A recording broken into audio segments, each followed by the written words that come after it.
Hello, this is Dr. Paul Cottrell, and we're going to go over the news. Of course, I'm live streaming on two channels, this channel and my other YouTube channel. You'll be able to see the dashboard on the other YouTube channel if you want to see the dashboard. Yes, it is the weekend. We're doing this on December 8th. So, a lot has happened last night with the fall of the Assad regime. There's going to be a lot of geopolitical dynamics that are going on. There was also the reopening of Notre Dame, which was which I thought was pretty neat to see. So maybe we'll go over that too.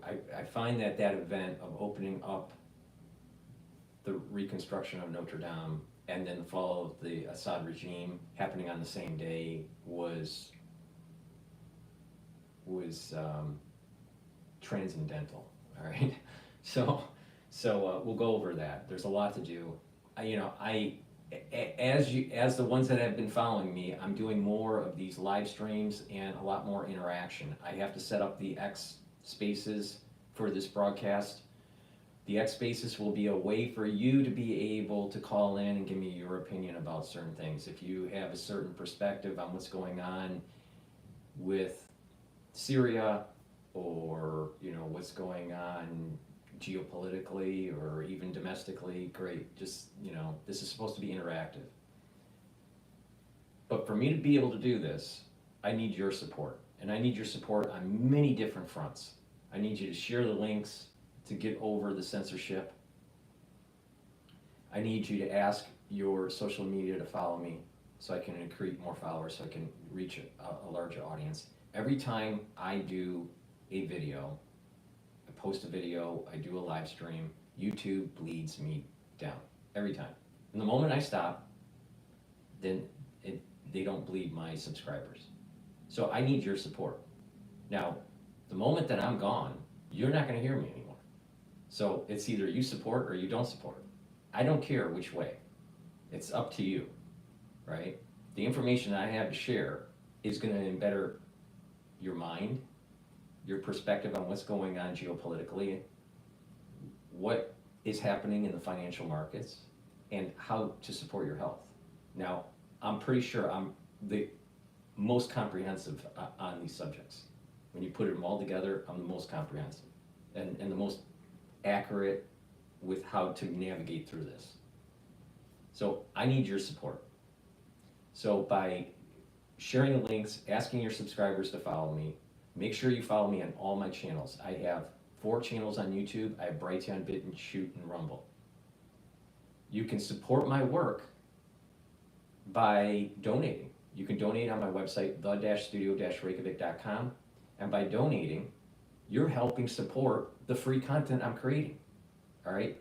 I have thousands of hours of free content, thousands of videos for free on all different subject matters. You're going to need me when the shit hits the fan. Trust me on this. All right? So please help support my work and get through this YouTube censorship.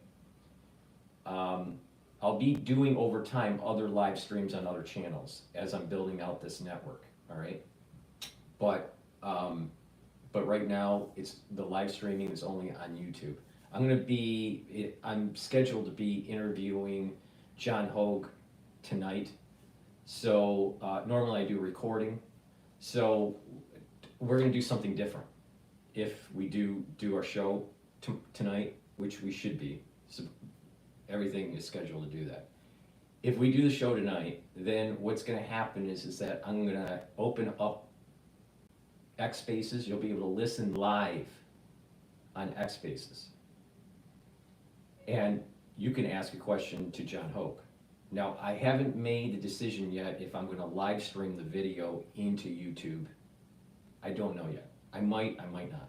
But I'm definitely going to open up X Spaces for you to ask a question to John Hogue. I think it would be very important that you listen to our show. Now, that show starts at 10 p.m. New York time. All right? 10 p.m. New York time tonight. Okay? Join spaces, listen in. If I do the live stream, then you'll be able to watch the show on YouTube. I most likely will stream it on the larger channel. So this channel that you're watching, the larger channel. So hopefully, everything will work out and that it can be interactive, and we'll take questions, and you will be able to ask John what he thinks about certain events. Because of the reopening of the church and what's going on in Syria, I think that show is going to be really interesting. So please stay tuned. It's 10 p.m. tonight, New York time, live. All right. Now, to do this, I got to click a lot of buttons in a certain way, and I don't like clicking buttons, but please help support my work. Donate. You can also donate through Stripe, PayPal, or buy me a coffee on my website. You go to the website, the-studio-reykjavik.com. By donating on Stripe, PayPal, or buy me a coffee, or being a paid member to my Patreon channel, that allows me to do all this stuff for free. All right? You don't support, it's gone. It's that simple. All right, so what I want to do is I want to go to live Assad. Obviously, I'm gonna focus on the Assad regime falling. HTS took over Damascus. The rebel fighters, or not the rebel fighters, took over, and Assad's fighters stood down. Now, what also happened was the Iranian fighters that are in the northern area, my understanding is in the northern area by the coastline, also left. But Russian support, military support, is still there. Now, the rumor is that he was on a plane and left. We don't know where he went. Now, there's some YouTubers that say that he crashed. I don't know. When he's on a plane, I heard that he was on a helicopter, and so I think what happened was he was on a plane, they turned off the transmitter, and he probably, flew to a safe harbor outside of the country. That safe harbor, I don't know, maybe it's Russia. I don't know. But there's definitely things that are going to be changing in the Middle East. Now, like what I said before, we are in a period of time. Now, you'll have to go back to a few videos. I don't know what the episode was, but it was with John Hogue, where I was talking about the Zohar, something that I read in the Zohar. This must have been last year. And I was saying that certain things would happen where a bright star or a bright object is in the sky for 70 days. Over a city of Rome. Over a city of Rome. Not Rome, but a city of Rome. Now, it looks like that I'd have to research what the comet or asteroid, I think it was a comet, was. But there has been a comet that traversed the sky for 70 days. All right? And, was the fall, I want to get my facts straight here, but the fall of, I think it was the Hezbollah leader. I think it was the Hezbollah leader. It could have been the Hamas leader, but I think it was the Hezbollah leader.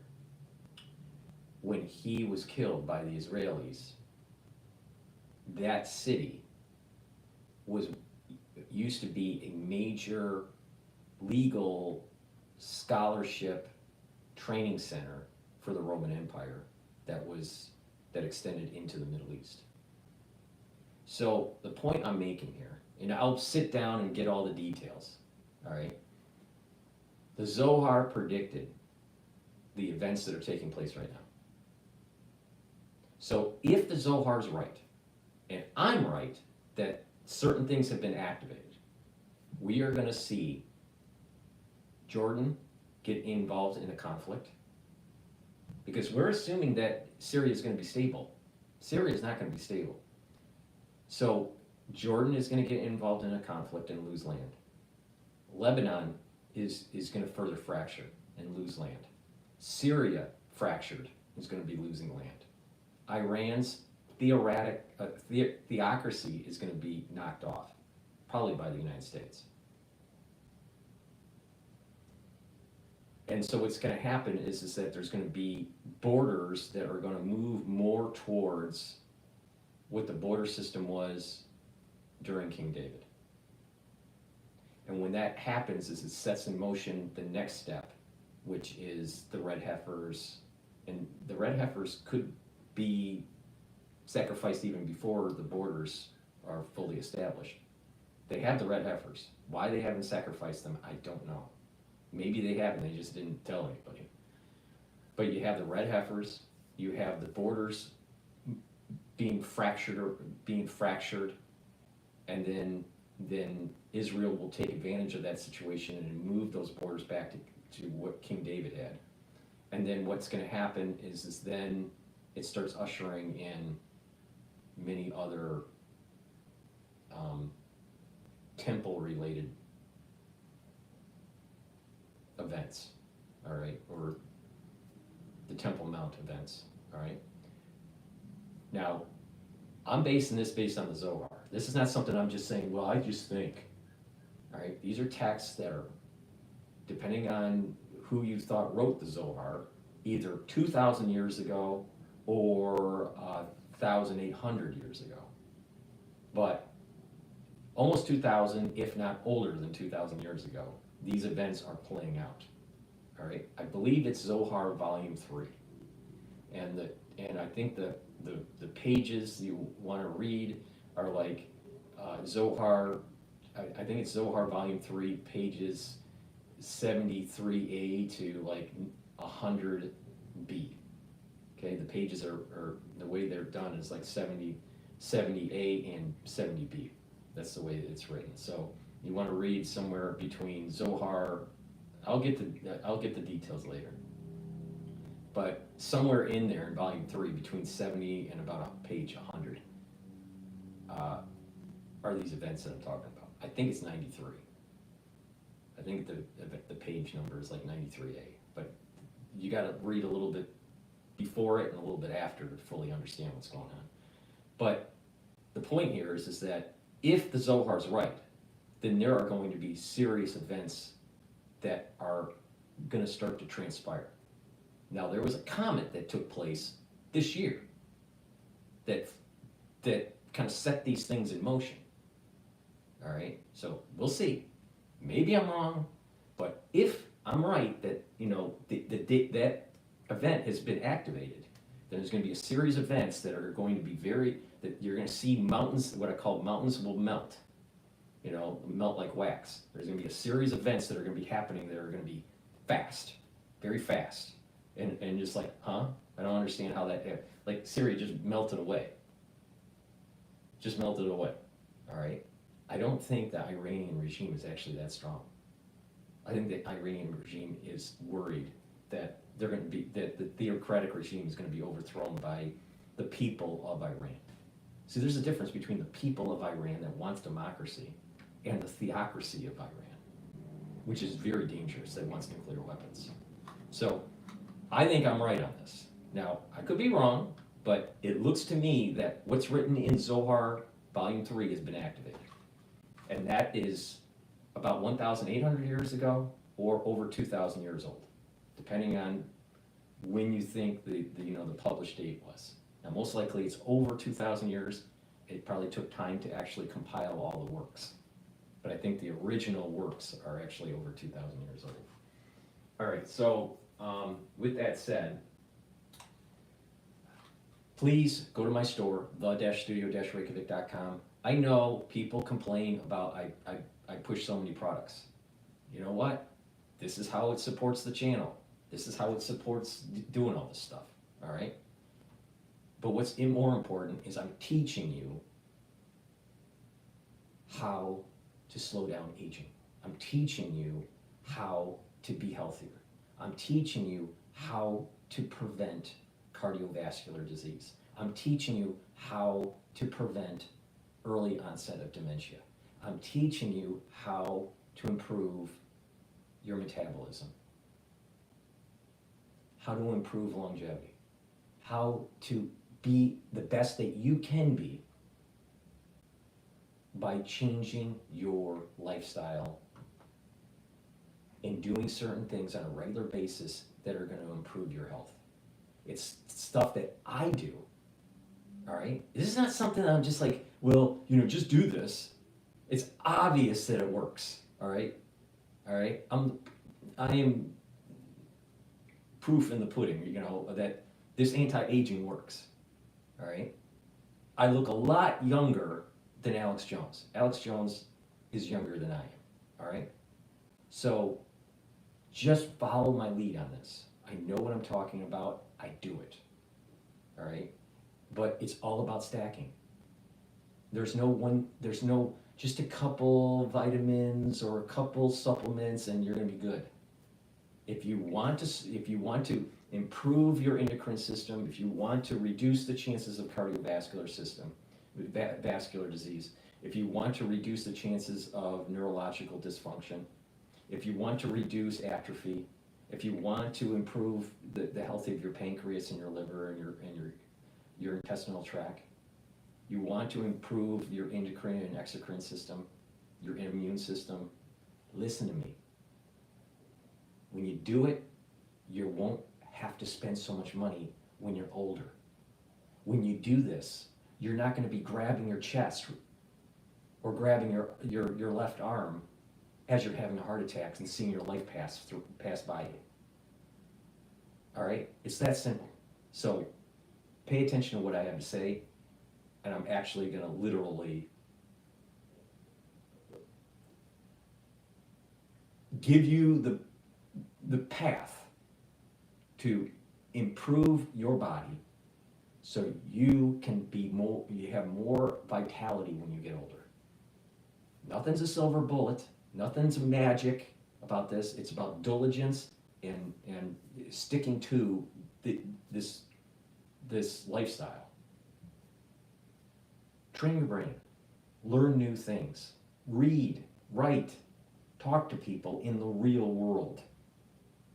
That's going to improve your mental acuity, your memory, right, and your mood. Mindfulness or spirituality is going to help a lot. Balancing exercises, stretching exercises, really important. Really, really important. Especially when you get older, you need to keep on activating that cerebellum and getting that muscle coordination and stretching out your joints. Building some muscle by doing some resistance training. Most of the back problems that people have is because you don't move around enough and you're losing muscle. You're losing muscle in your core and you're losing back muscles. So if you strengthen your back muscles and you strengthen your core muscles, you reduce the chances of back problems when you're older. When you're doing a little bit of resistance training, especially with legs, you're improving the strength of your leg and the strength of your hip. You're reducing the chances of having problems with hip replacements and hip soreness and all this stuff when you get older. A lot of people that die that are older, they fall once, about 3 weeks later they're dead. They break their hip, 3 weeks later, boom, they're dead. Do you really want to have that kind of life? I'm willing to bet that if you ask 10 people, you'll find at least 3 family people that are tied to it within their family that they've known someone that died because they fell and broke their hip when they were elderly. At least 3, maybe even 50% of the people you ask. You strengthen your hip muscle. If you strengthen your muscles and you strengthen the density of the head of your femur, you're not going to have this problem. The neck and the head of the femur. The neck and the femur gets weak when you get older, and then when you fall, it breaks. And there's a lot of vasculature around there, so when it breaks, you can damage the vasculature too. You don't want that. You listen to me, you're not going to have that problem. So I'm telling you the path, and it's up to you to follow it. do a little bit of resistance training, do a little bit of cardio, keep the health of that heart going, supplementation, filter your water, stop eating the crappy food. And that will take you a long way.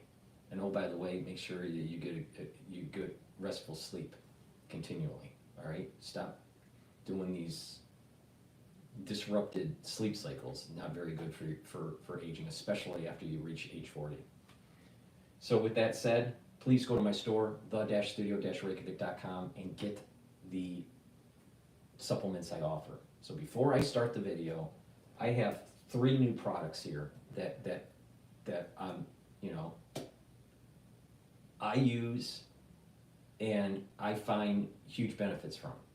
Now, Boomer Boost is a powder. There's a big scooper, use 1 scoop a day. You mix it with like yogurt or hummus or something soft. You can mix it in your food if you want. Mix it in a shake or just with milk or even with just filtered water. But what this does is it has 68 nutrients in it. And this will also help to support your heart health.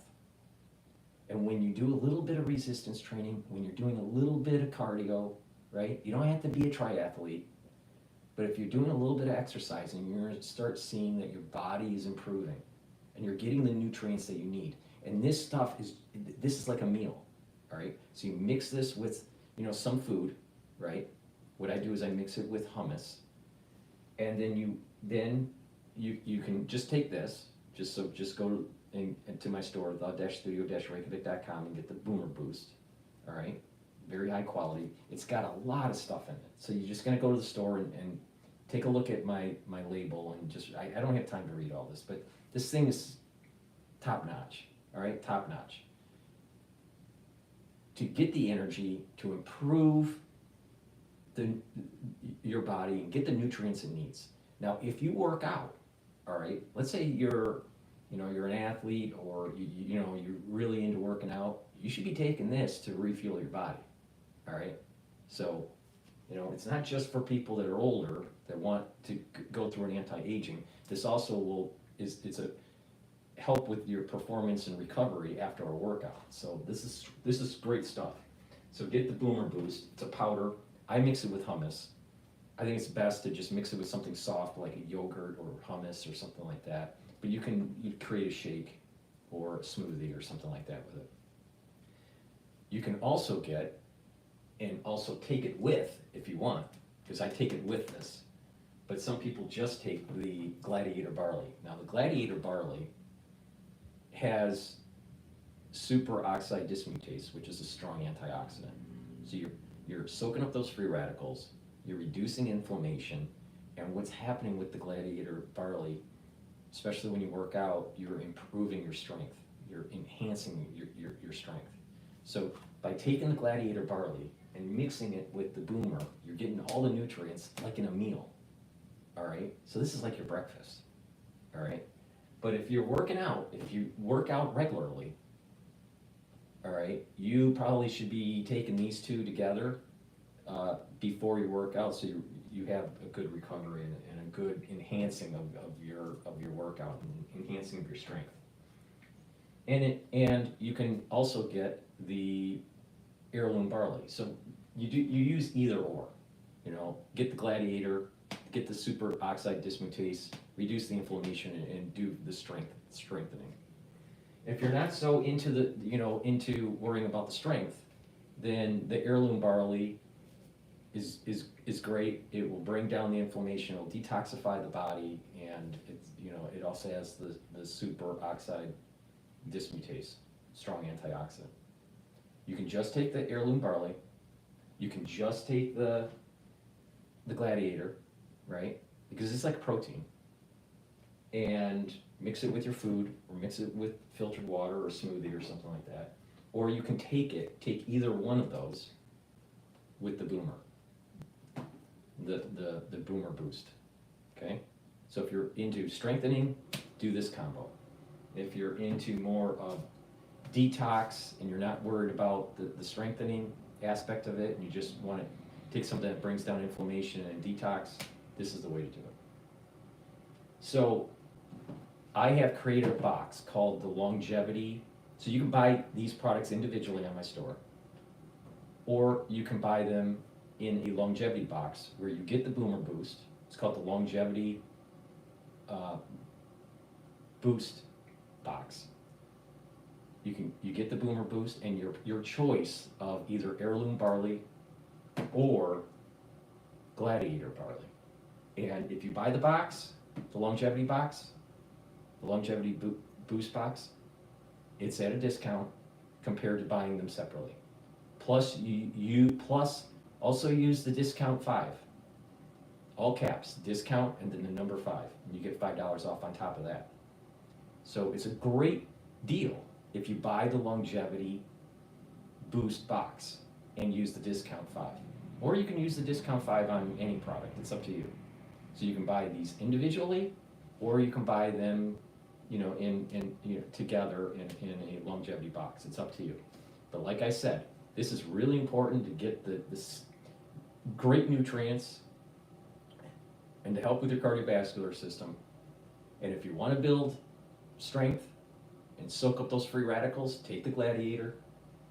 And if you want to bring down inflammation and detoxify your body, boom, take the heirloom.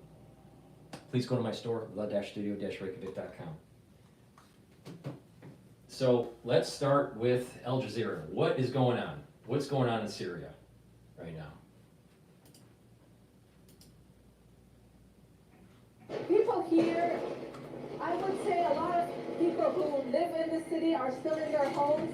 We're not seeing a lot of traffic in the streets, which is understandable because people are worried and they are concerned. This is a divided country, and in the past, people were very much worried about the opposition. They didn't know who these people are and how they intend to govern the country. We were at Syrian state television and radio, from where the Syrian opposition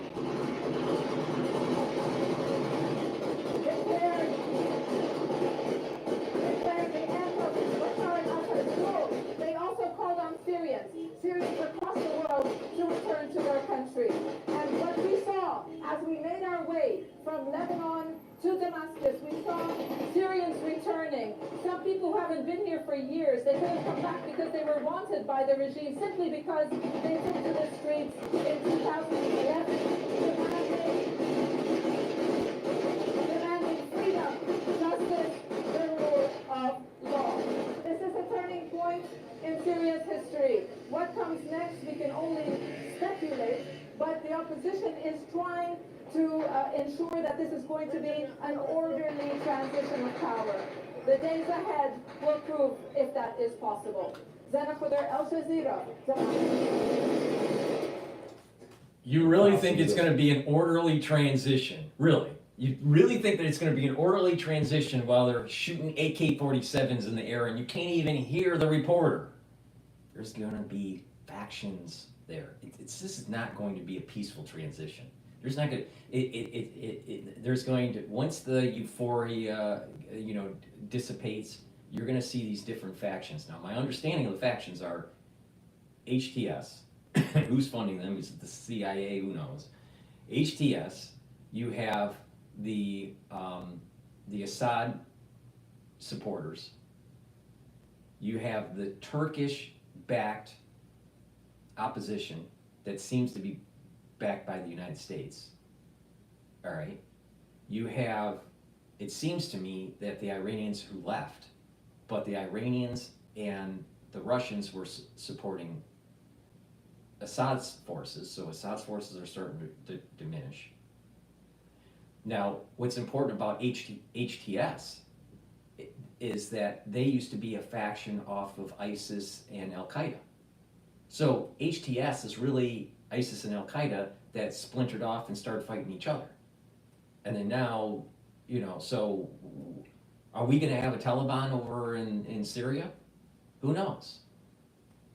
Plus what's going on in Israel, what's going on with the United States, what's going on in Iraq. See, this is the reason why I'm saying that these borders are going to be very fluid. And I don't believe that Syria is going to, go to this, idealistic democracy. No way, no way, no way, no way. I don't think so. I don't think so. And that's not what happened in Iraq. There were factions that fought each other. Hashim Al Al Jazeera, Bucharest.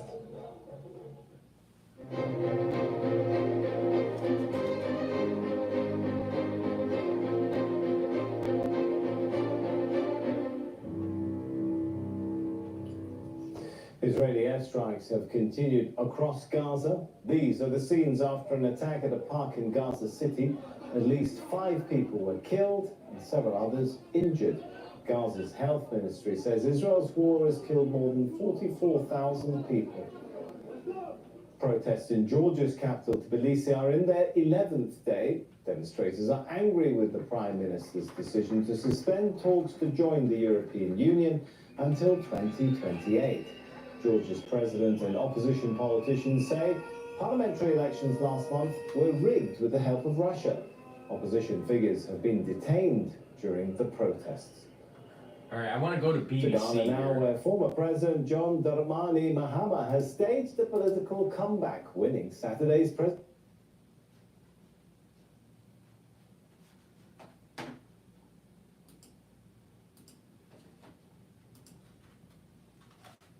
Security correspondent Frank Gardner. And Frank, I just wanted you to talk us through what's happened over the last few hours, because we saw crucially that meeting between Turkey, Russia and Iran.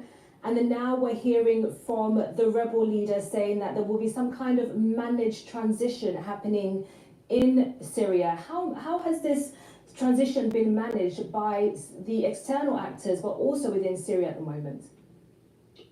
Well, I think the important stuff has happened on the ground, not at Doha, where these foreign ministers are meeting, because Turkey, the foreign ministers of Turkey, Iran, and Russia were the key players in this, but really the situation in the last 24 hours has moved so rapidly as the rebels advanced both from Daraa in the south and from Homs in the north to close in on the capital.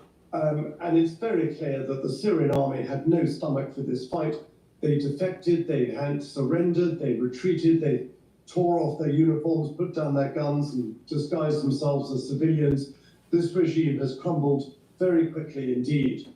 Now, those foreign ministers I mentioned were part of a... Now, when the fall of the Berlin Wall happened, in the eastern satellites, the Soviet Union soldiers did take off their uniforms and tried to hide within the population. In addition, certain offices like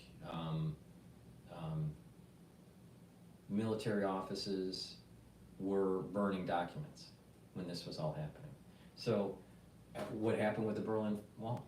It wasn't like, well, people just, reached a critical mass and they just wanted freedom. That's not how it works.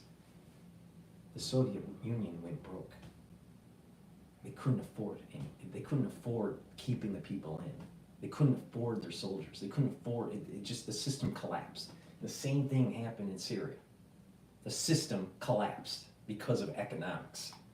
And if the economics isn't fixed, then there's no way in hell that they're going to reach homeostasis when it comes to some sort of a democracy or a republic. These factions are going to play on that economic instability, and it's not going to reach peace. It's going to start with the economics. They need to stabilize the economy, and people start believing that the government can help them protect their civil liberties, protect their livelihood, protect, their borders, yada, yada, yada. But if the government doesn't have a good economic base, it's just going to be a failed state. It's a failed state right now. Known as the Astana process, as in the meetings that people have held in Central Asia to try and thrash out a political future for Syria. Bashar al-Assad was not interested in talking about any transition of power whatsoever. and he has now paid the price. The early signs are quite encouraging that there could be an orderly transition of power. Why? Because the leader of the main rebel group, HTS, that's Hayat Tahrir al-Sham, this is somebody called Abu Muhammad al-Jolani. He has said, we are going to respect minorities, there's not going to be a great big bloodletting of vengeance and so on, but he is only one person at the head of a very large, sprawling coalition of rebel groups. And there are some pretty hardcore jihadists in amongst them. Let's not forget that HTS is still a prescribed terrorist organization, prescribed by the UN and by many governments. It's going to have to prove itself in the coming days, weeks, and months that it is absolutely true to its word and has left its terrorist roots behind. Because people will be thinking about what happened in Afghanistan when the Taliban seized the capital, Kabul, and the whole country, and the international community disappeared. Taliban spokespeople were going on television saying, nothing to fear, don't worry, we're going to respect women's rights. There's going to, we're not like we were in the past. And they're exactly like they were in the past. It's been an absolute basket case for human rights and women's rights. So there are any number of ways in which Syria could now go down a very dark path. It could go the way of Libya, with rival factions, armed groups, descending into sort of tribal and religious friction. But so far, it's looking quite promising. And the West is largely staying out of it. It's going to be for Syria's own people to sort this one out, with the backing, hopefully, of the United Nations, and hopefully without too much meddling from outside countries. And Frank, what do we know about HTS's capabilities to handle what is really a tense and fluid security situation across Syria? Yeah, I mean... Introducing Pluralsight's AI sandboxes. First, a prompt sandbox. Experiment with multiple large language models and improve data output by comparing results. Yeah, I mean, it's always very difficult when you've got rebel groups that have been in opposition for years and years and have been operating in a very small, tightly controlled area. In the case of HTS, they've just been in Idlib. They've been confined up to the far northwest of the country. They don't have any experience of governing non-Sunni Muslims and a wider cross-spectrum of people, because Syria is a patchwork. I want to go back to Al Jazeera. They were showing the looting of the palace. People were carrying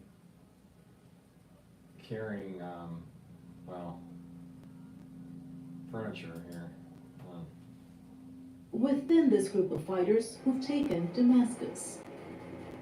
The Syrian army really just... This looks like Taliban type stuff. There was no money in Damascus to pay troops. People were exhausted. There had not been a peace dividend. Nobody could rebuild their lives. Life looked very grim under this regime going out into the future. Syrians living in neighboring Turkey, many of them pushed out by Syria's war, celebrated Assad's fall. About 12 million people were displaced in more than a decade of fighting between opposition groups and government forces, with hundreds of thousands killed. Many say the fall of Assad will help heal the scars of war. This is the happiest day of my life. We are reborn. On this day we rejoice with God's victory. The internal situation in Syria is still disorganized. Will there truly be security and safety? This phase requires, at the very least, 6 months to a year for any Syrian considering going back. For years, military support from Russia and Iran helped keep Assad in power. But the wars in Ukraine, Gaza, and Lebanon shifted the attention of both Moscow and Tehran. As celebrations continue for those who opposed Assad, for others there will be worry about what will follow. A range of groups with different aims shared a mission of toppling the regime. Now many in and out of Syria are waiting to see what's You have next. different factions that have a religious bent to it. You have different factions that are looking for political power. You got oil fields that certain groups want to take control over. And if you have some sort of dictatorial type regime going on, or theocratic regime, obviously that oil is going to go to that regime and not to the people of Syria or to, you know, the private sector. There's not going to be, it doesn't seem to me that in their ethos at this moment in time, at the current ethos, that they have roots in property rights or what we would call in the United States constitutional freedoms. It's not in their ethos. So because it's not in their ethos, why would a business want to be in business in Syria? And because of the oil issue that's in Syria now, and you have a regime that has just collapsed and a power vacuum that has developed and a economy that's in ruins, who's going to be controlling the oil fields? So this is where the United States starts to get involved, right? And other, you know, powers. Now, Russia would be exercising more of their authority in that region if it wasn't for them being so burdened by what's going on in the European theater.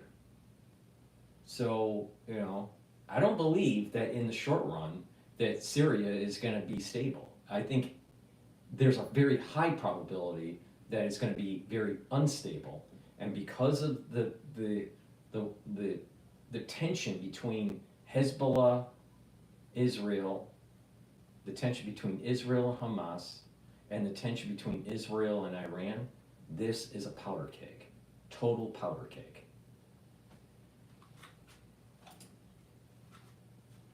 The capital, Damascus, has obviously fallen. Are you any clearer on the opposition group's intention going forward, or will it be weeks or months where the reality of the nature and the intentions of these groups will be clearer then? I think if you look at the statements shared by those groups, they are sort of all in agreement that they want joint transitioning body to control the country, at least for the short period coming before elections are able to be held there. However, there are many challenges as to who can participate in forming this transitioning body. If you look at, for example, Hayat Tahrir al-Sham, although the group and its leader, Abu Muhammad al-Jurani, has been saying that I'm willing to engage and I've changed, the international community as well as regional actors have been skeptical about the real intentions and the change that the group has been trying to project. Now, the real question is, to what extent will regional as well as local actors in Syria be willing to test the genuinity of the statements made by the group? And I think the question to that will then determine, at least in part, what might come next. Okay, Ibrahim, how much support do these opposition groups do they have internally in Syria?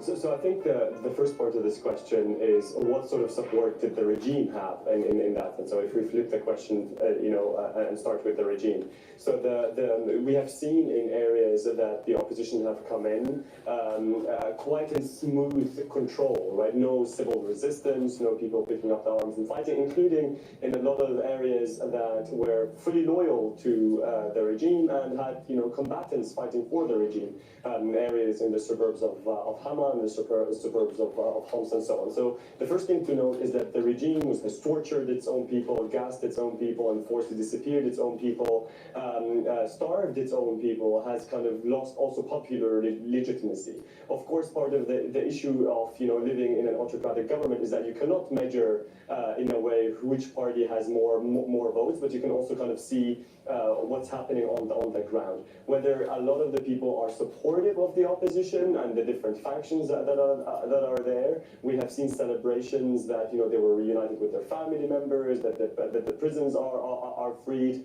So obviously there is some support, but I think there's also some fears as to what comes next. We have seen and heard reassurances, but we've also seen for the past 10 days and actually a delivery on most of these reassurances so far, and I note so far.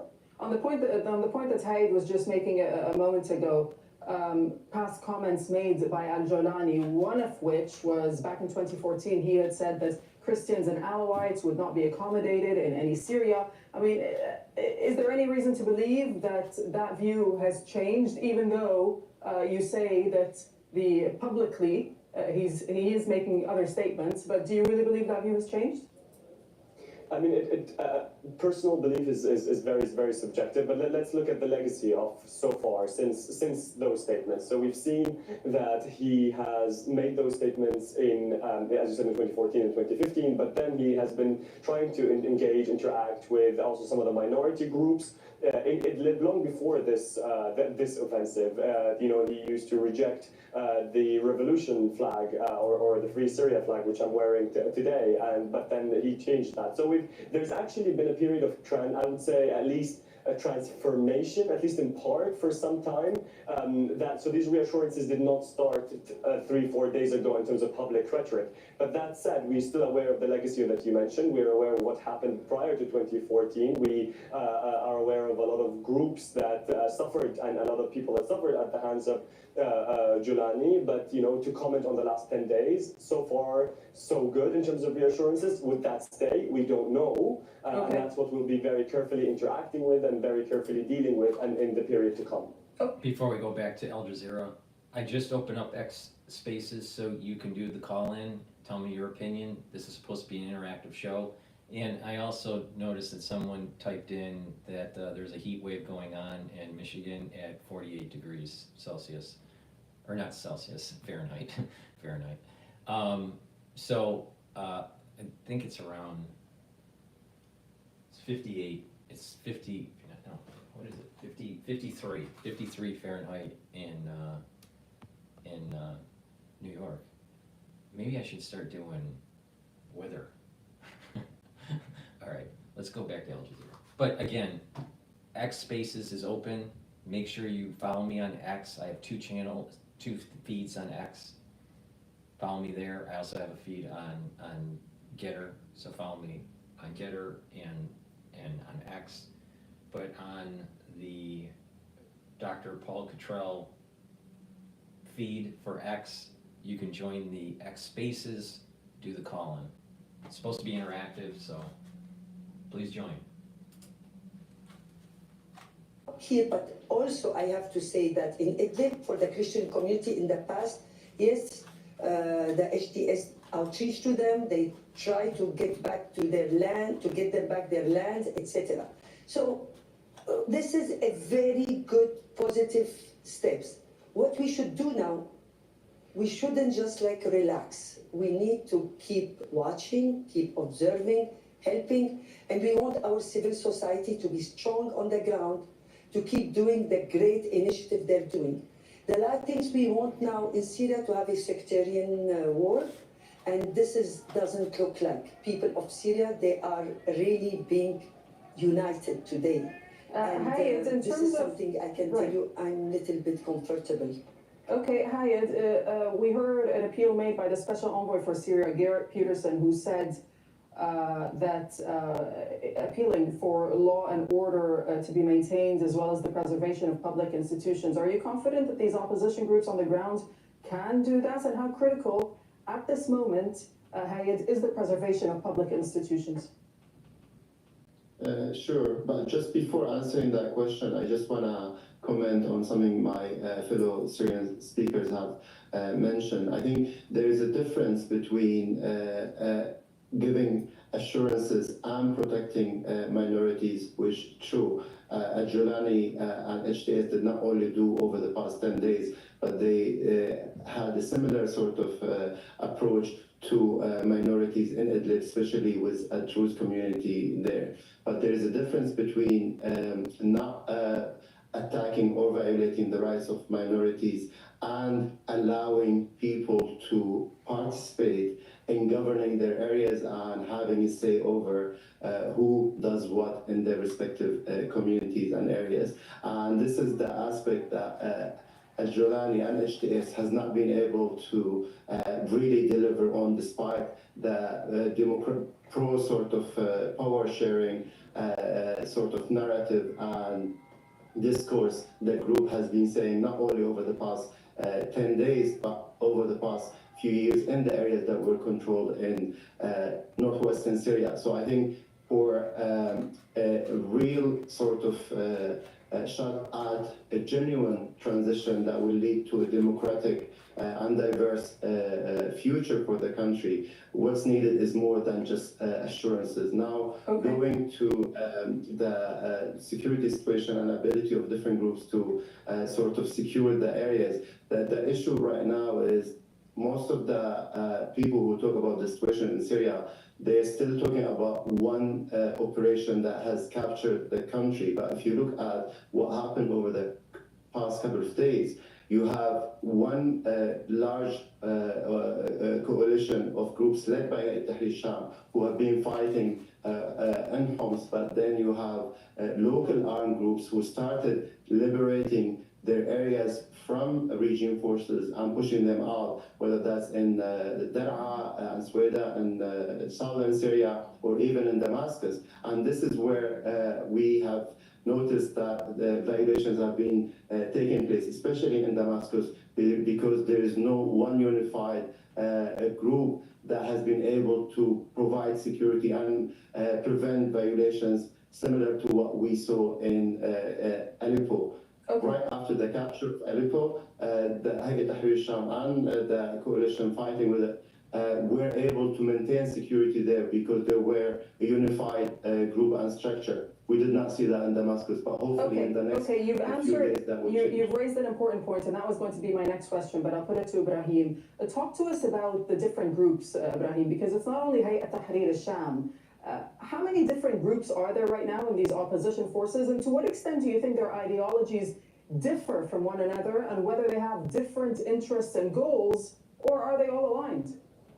So as Haida said, building upon what Haida said, the operation that started a couple of weeks ago from Idlib to the west countryside of Aleppo and Tel Hama was made by multiple armed groups, coordinated and led by HTS, but there were many people, many armed groups there that did not belong to HTS, who were trained by HTS but are not part of the organizational structure. But also in terms of the individual fighters, a lot of them were from Aleppo, were from Hama, were from Homs, and that's an important point not to forget. This is a kind of, it is Syrian-led in So he's basically saying that HTS led it, but then you had other factions that seemed to ally with HTS. So the question is is there going to be some sort of coalition around HTS, or is there going, and that coalition fights, the other, the other factions? My understanding is that there is an ISIS Al-Qaeda component within Syria that's not aligned with HTS. Now, if that's true, then that seems to me that whoever has aligned with HTS is going to have to fight ISIS and Al-Qaeda. Now, maybe I'm wrong, but that's my understanding. Now, maybe ISIS and Al-Qaeda decided to align with HTS, but why would that happen if HTS was fighting ISIS? Something doesn't make sense here.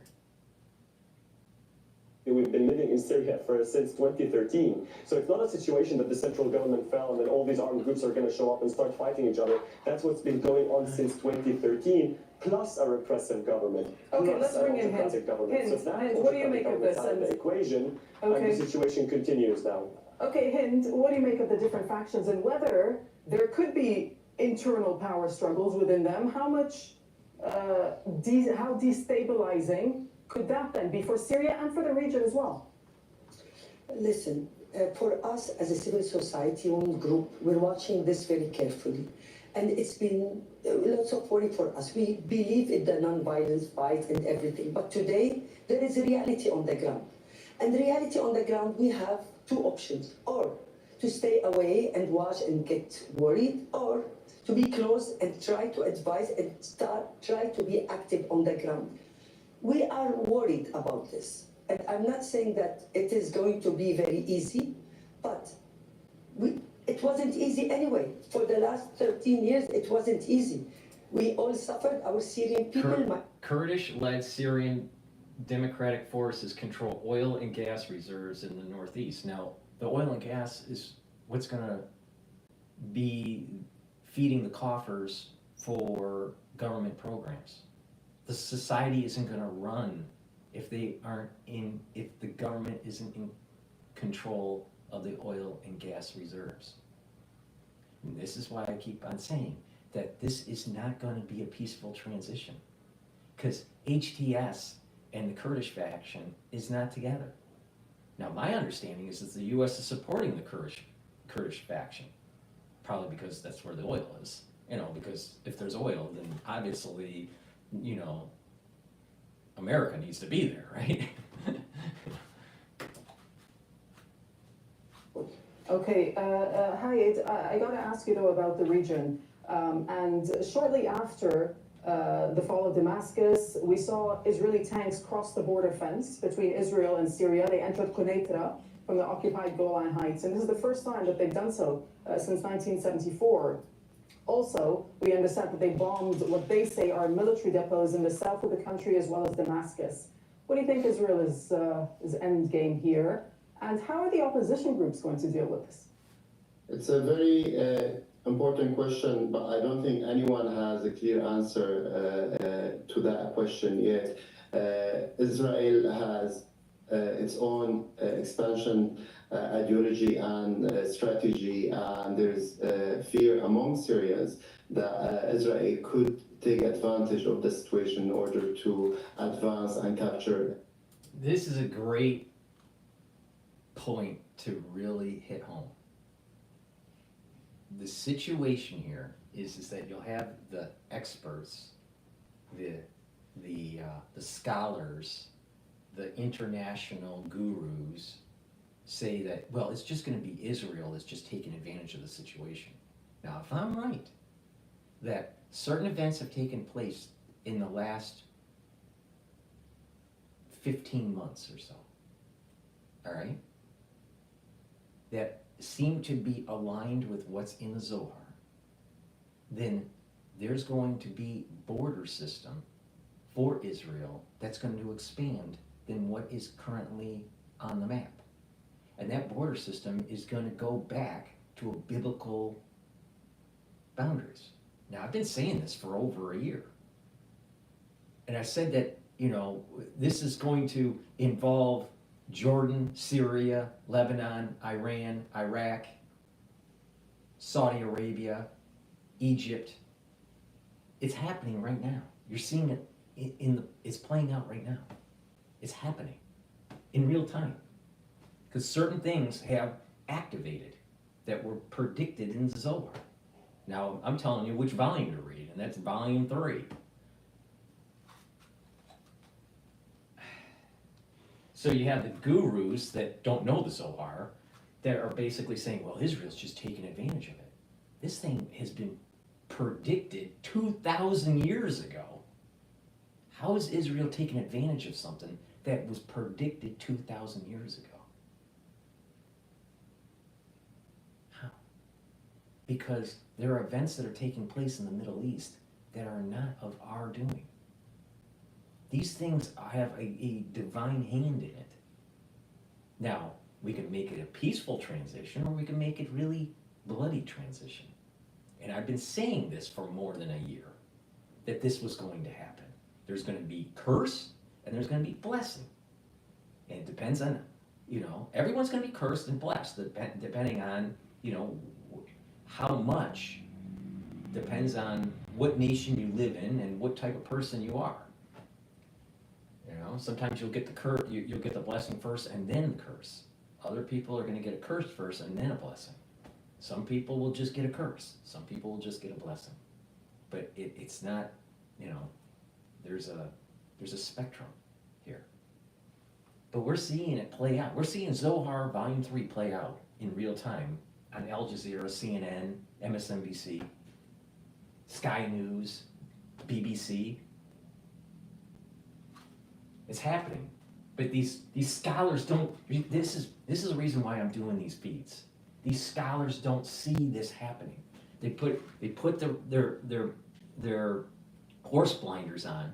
They put the horse blinders on and they think, well, you know, everything must be just from the context of contemporary. Well, what about 1,800 years ago and what people were saying? Things are playing out here that are of biblical origin.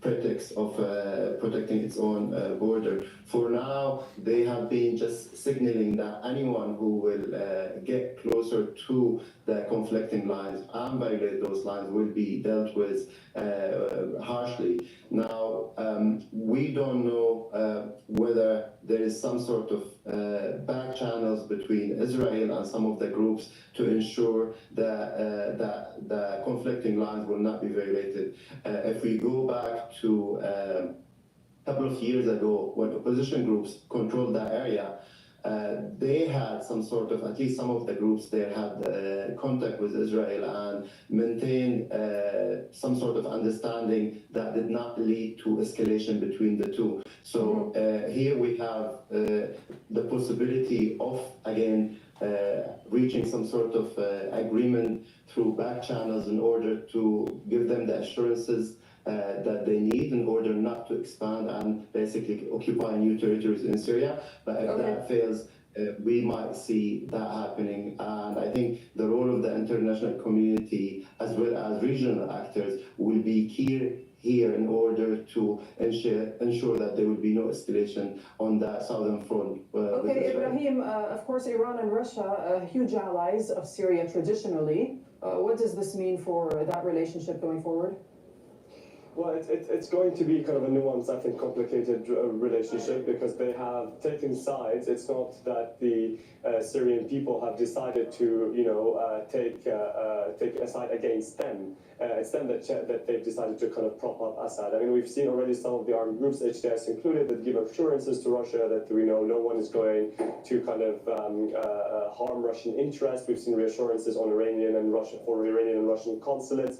We've also seen withdrawal of a lot of Iranian military advisors and a lot of Iranian presence in Damascus and the same thing happened in Afghanistan, where, you know, once the United States decided to leave,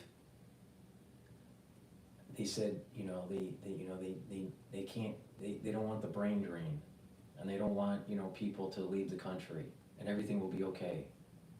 And a few weeks later, a few months later, you know, there's atrocities against women and all this stuff in Afghanistan.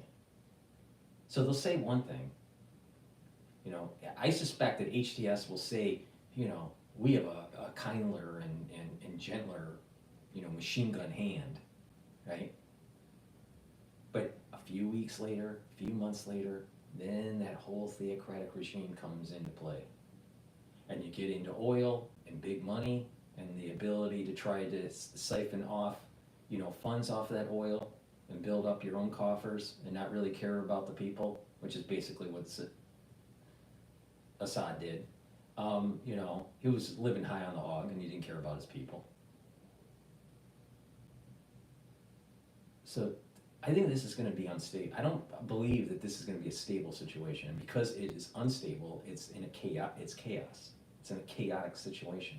And with the chaotic situation, you can see the higher potentiality of the biblical borders to be reestablished.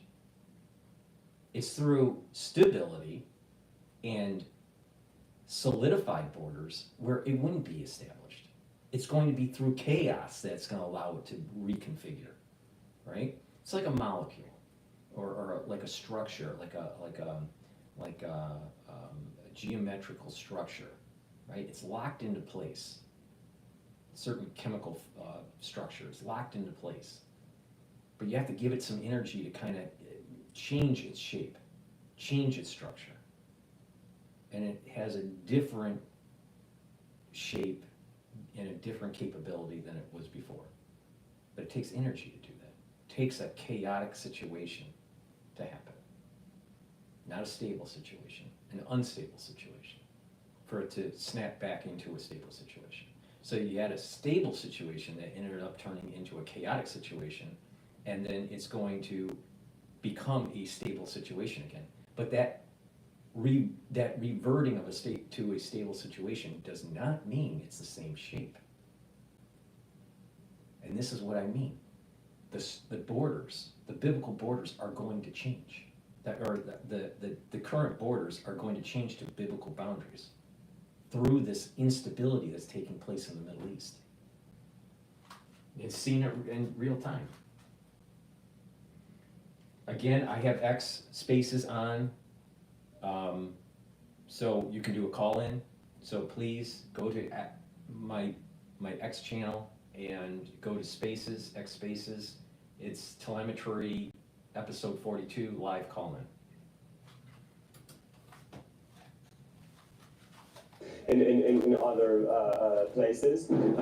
It's now the time for really kind of careful politics. I don't think anyone is in the business of antagonizing any party that could further destabilize Syria. We need to focus on what's next. We need to focus on accountability for the crimes. We need to focus on all the kind of transitional efforts, political and from a human rights perspective. And we need to now start working towards the Syria we all once dreamed of, a Syria that is free from tyranny, a lot of and a discussions Syria to that be had. represents us all. And, You're right, a lot of we close one discussions to be chapter had. today. Yeah, but these regional implications are also quite important. Hind, I'll just come over to you. Just talk to us about Lebanon and Iraq now and the impact potentially on those countries. And Lebanon, of course, when it comes to the resistance, Syria was a major lifeline for the resistance in Lebanon. What happens next? What happened? Lebanon, actually, it is being very sensitive, but today the Lebanese people are celebrating in the street for the Syrian victory. So our Lebanese people there, and they're being relieved by getting rid of Assad and getting, and freeing the people in general is a good idea.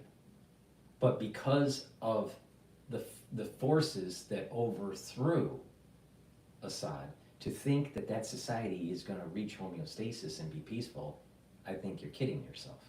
It's going to be bloody. It's not going to be stable. They don't have a good economy.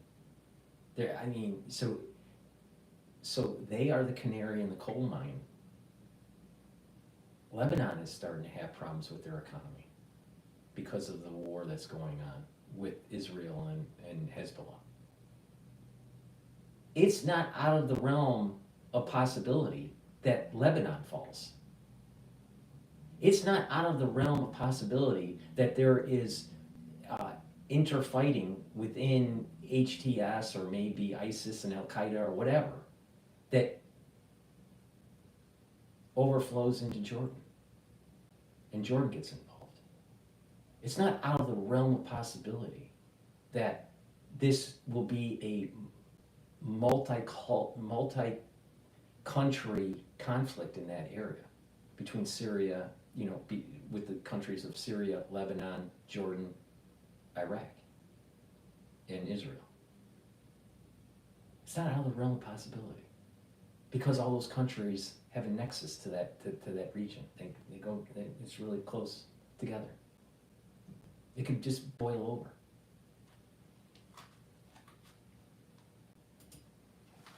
Why do we assume that these borders are by stable? all what's happening? Now we have to be careful. But I want to emphasize that we need to keep dialogue with everybody.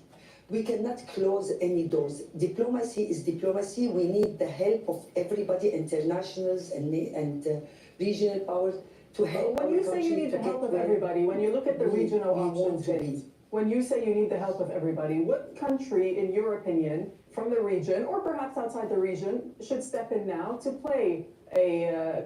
When they say help, they're talking about military and financial backing for a government, because they have a terrible economy. And I don't think America should be paying for this crap. constructive role going forward?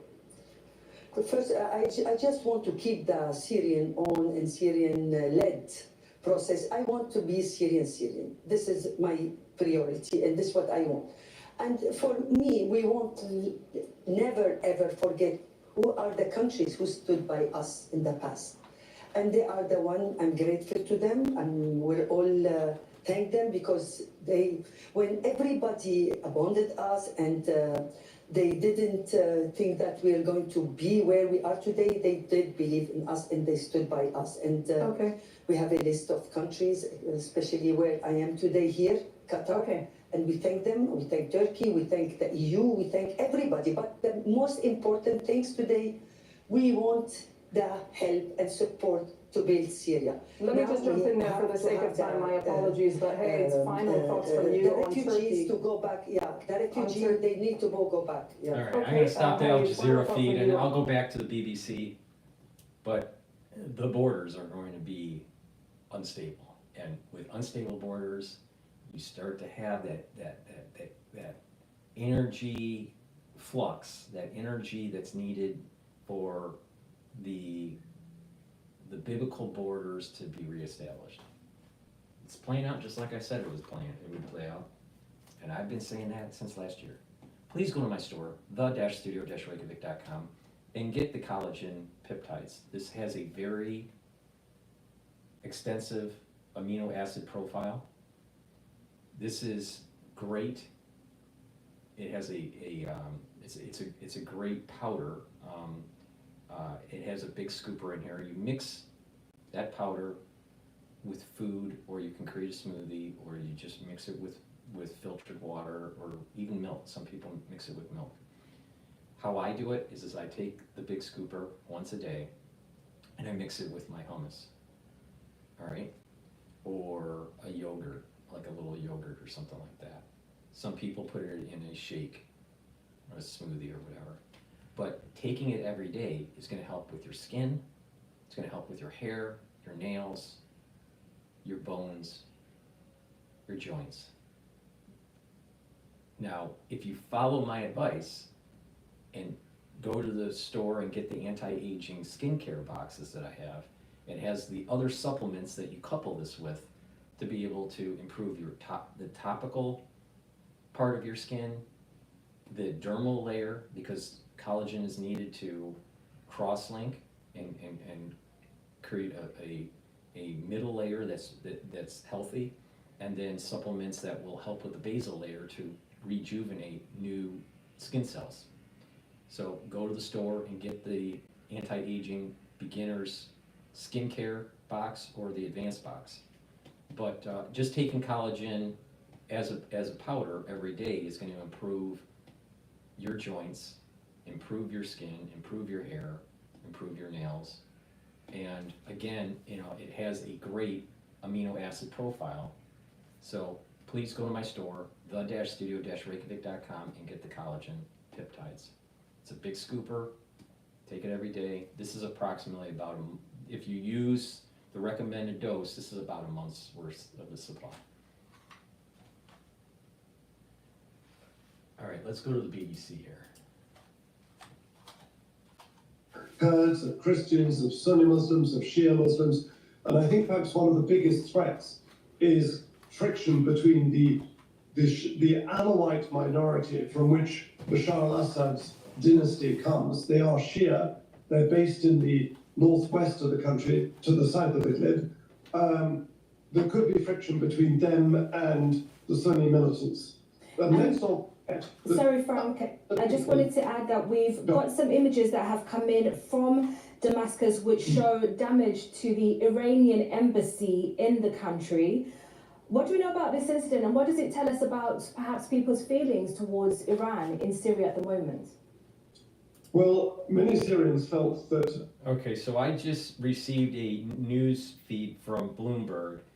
Russia granted asylum to Syria's Bashar al-Assad and his family.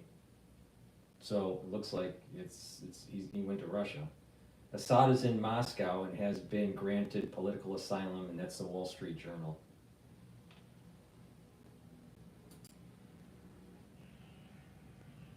Their country had become a sort of captive of Iran. Syria was the big Arab ally of the Islamic Republic of Iran.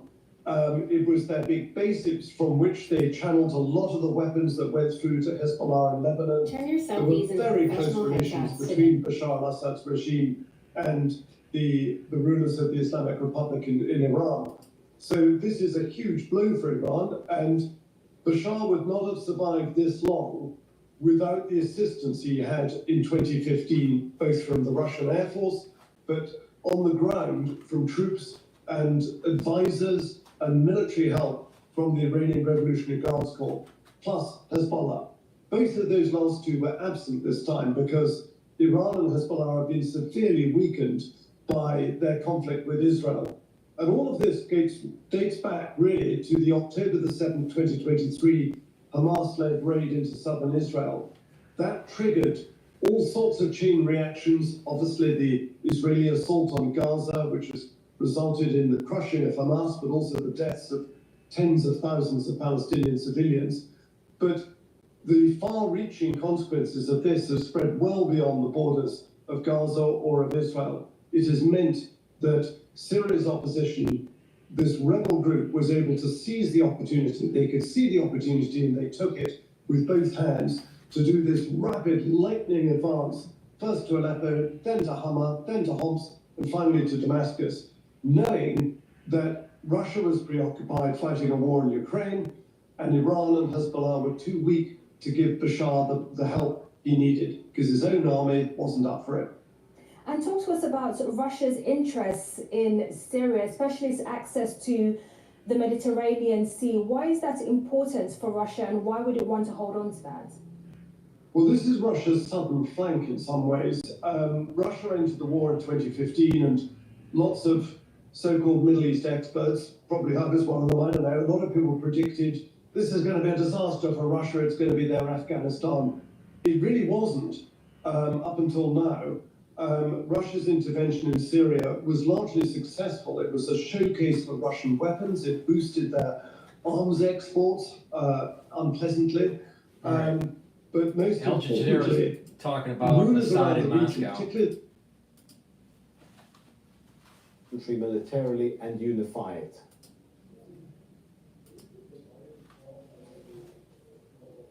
Apologies, I was muted. I would say no at this stage simply because yes, HTS has managed to achieve something spectacular, something completely unexpected and unpredicted.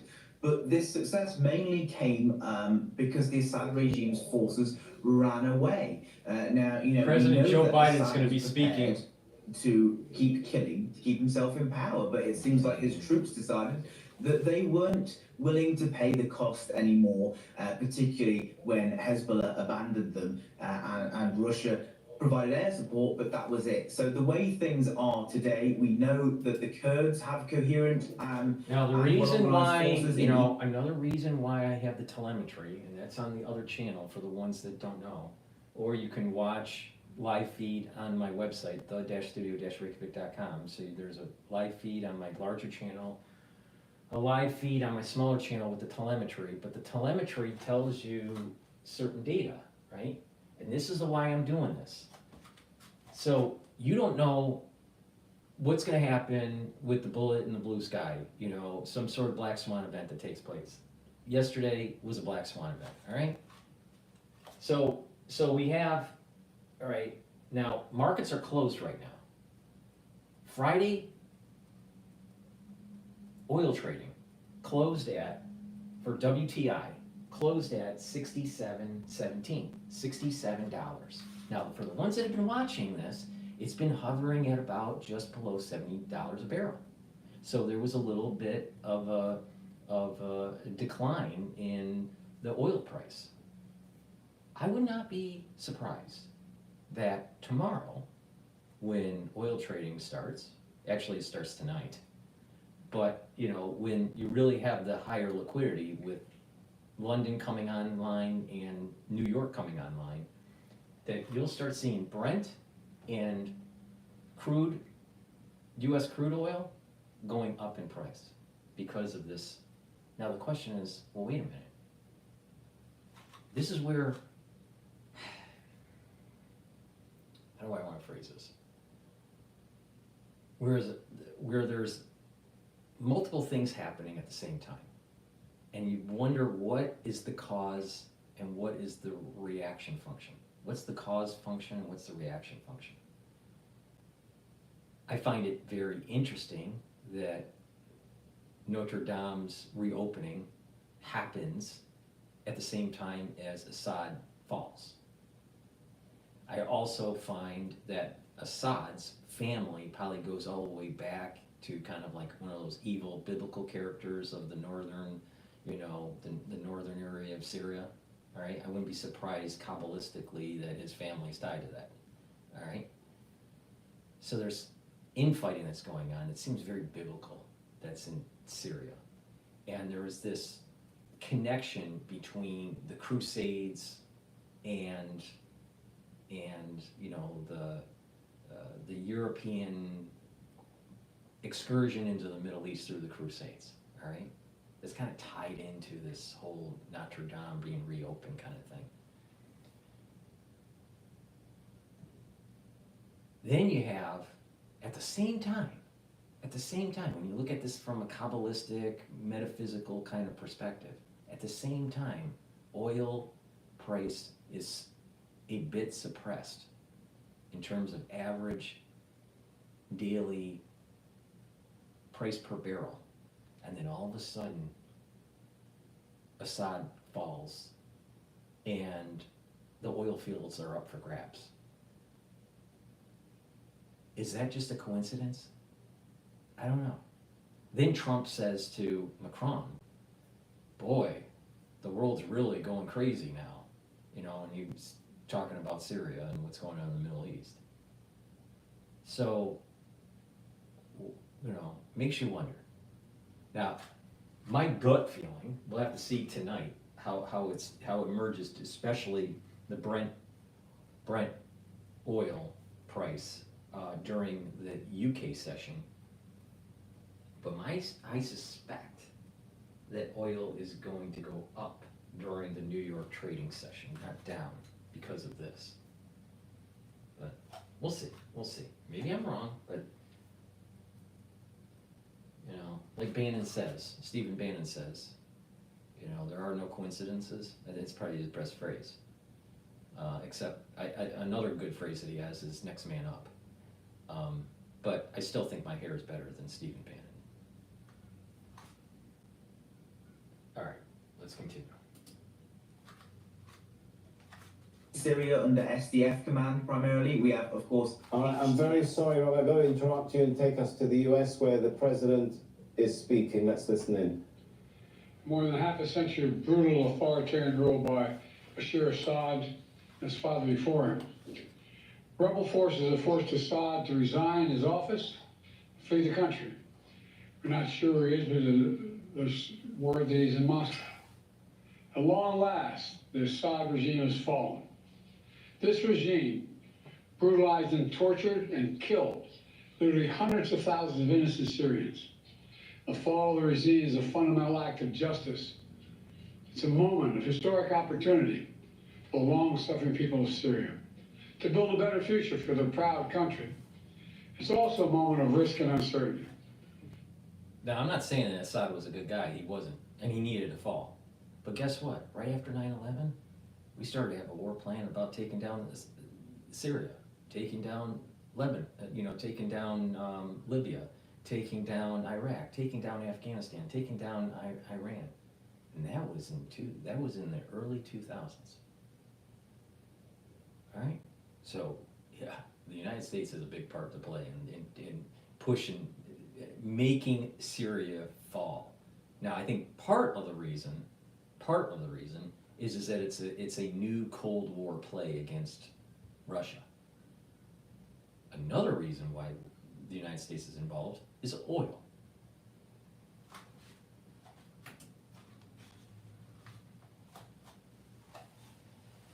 As we all turn to the question of what comes next, the United States will work with our partners and the stakeholders in Syria to help them seize an opportunity to manage the risks. You know, for years, the main backers of Assad have been Iran, Hezbollah, and Russia. But over the last week, their support collapsed, all three of them, because all three of them are far weaker today than they were when I took office. And let's remember why. After Hamas attacked Israel on October the... This is where the hubris of the Ribby said, you know, you will be victorious if you don't pay attention to the international community, don't be hubris, and don't be fearful, and you will be victorious. Don't be fearful. Don't worry about what the international community has to say, because they're just going to try to, you know, tie you down. And don't be hubris. We have right here a president. The president of the United States, Joe Biden, is being hubris, saying that it was his administration that weakened Iran, even though, you know, he wanted to strengthen Iran with the whole nuclear deal. All right. He didn't really want to fight Hezbollah. Israel forced the issue on them. All right. And then this whole Assad thing, this is more metaphysical than anything based on U.S. foreign policy. I mean, if anything, if you think about it, U.S. foreign policy in that region has been a clusterfuck.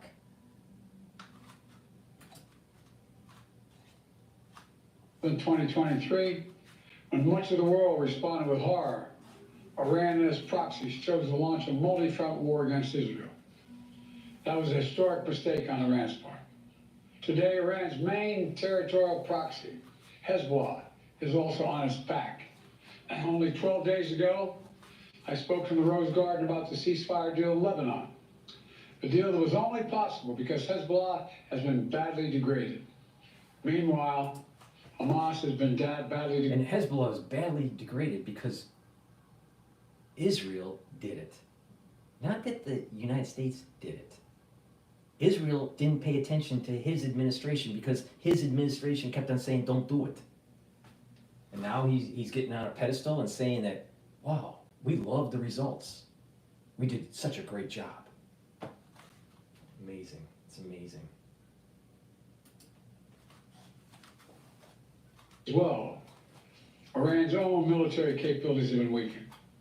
Iran tried 2 times to attack Israel. And the United States and built a coalition of countries to directly defend Israel and help defeat those attacks. All this made possible for Iran and Hezbollah to continue to prop up, impossible, I should say, for them to prop up the Assad regime. Additionally, Russia's support for Assad also failed. And that's because Ukraine, backed by our American allies, has put up a wall of resistance against the invading Russian forces, inflicting massive damage on the Russian forces. And that has left Russia unable to protect its main ally in the Middle East. Excuse my cold. The upshot for all this is, for the first time ever, neither Russia, nor Iran, nor Hezbollah could defend this abhorrent regime in Syria. This is a direct result of the blows that Ukraine, Israel have delivered upon their own self-defense with unflagging support of the United States. You know, over the past 4 years, my administration pursued a clear and principled policy towards Syria. First, we made clear from the start, sanctions on Assad would remain in place unless he engaged seriously in a political process to end the civil war, as outlined by the UN Security Council resolution passed in 2015. But Assad refused, so we carried out a comprehensive sanction program against him and all those responsible for atrocities against the Syrian people. Second, we maintained our military presence in Syria, our counter-ISIS, to counter the support of local partners as well on the ground, their partners. Never ceded an inch of territory, taking out leaders of ISIS, ensuring that ISIS can never establish a safe haven there again. Third, we've supported Israel's freedom of action against Iranian networks in Syria and against actors aligned with Iran who transported lethal aid to Lebanon. And when necessary, ordered the use of military force against Iranian networks to protect U.S. forces. Our approach has shifted the balance of power in the Middle East. With this combination of support for our partners, sanctions, diplomacy, and targeted military force when necessary, we now see new opportunities opening up for the people of Syria and for the entire region. Looking ahead, the United States will do the following. First, we'll support Syria's neighbors, including Jordan, Lebanon, Iraq, and Israel, should any threat arise from Syria during this period of transition. I will speak with leaders of the region in the coming days. I had long discussions with all of our people earlier this morning. And I'll send senior officials from my administration to the region as well. Second, we will help ensure stability in eastern Syria, protecting any personnel, our personnel, against any threats, and remain our mission against ISIS will be maintained, including security of detention facilities where ISIS fighters are being held as prisoners. We're clear-eyed about the fact that ISIS will try to take advantage of any vacuum to reestablish its capabilities to create a safe haven. We will not let that happen. In fact, just today, U.S. forces conducted dozens of precision strikes, airstrikes within Syria, targeting ISIS camps and ISIS operatives. Third, we will engage with all Syrian groups, including within the process led by the United Nations, to establish a transition away from the Assad regime toward independent, sovereign, independent, I want to say it again, sovereign Syria, with a new constitution, a new government that serves all Syrians. And this process will be determined by the Syrian people themselves. The United States will do whatever we can to support them, including through humanitarian relief, to help restore Syria after more than a decade of war and generations of brutality by the Assad family. And finally, we will remain vigilant. Make no mistake, some of the rebel groups that took down Assad have their own grim record of terrorism and human rights abuses. We've taken note of statements by the leaders of these rebel groups in recent days, and they're saying the right things now. But as they take on greater responsibility, we will assess not just their words, but their actions. And we are mindful that there are Americans in Syria, including those who reside there, as well as Austin Tice, who was taken captive more than 12 years ago. We remain committed to returning him to his family. As I've said, this is a moment of considerable risk and uncertainty, but I also believe this is the best opportunity in generations for Syrians to forge their own future, free of opposition. It's also an opportunity through far from certain, for a more secure and prosperous Middle East, where our friends are safe, where enemies are contained. And it would be a waste of this historic opportunity if one tyrant were toppled and only to see a new one rise up in its place. So it's now incumbent upon all the opposition groups to seek a role in governing Syria, to demonstrate their commitment to the rights of all Syrians, the rule of law, and the protection of religious and ethnic minorities.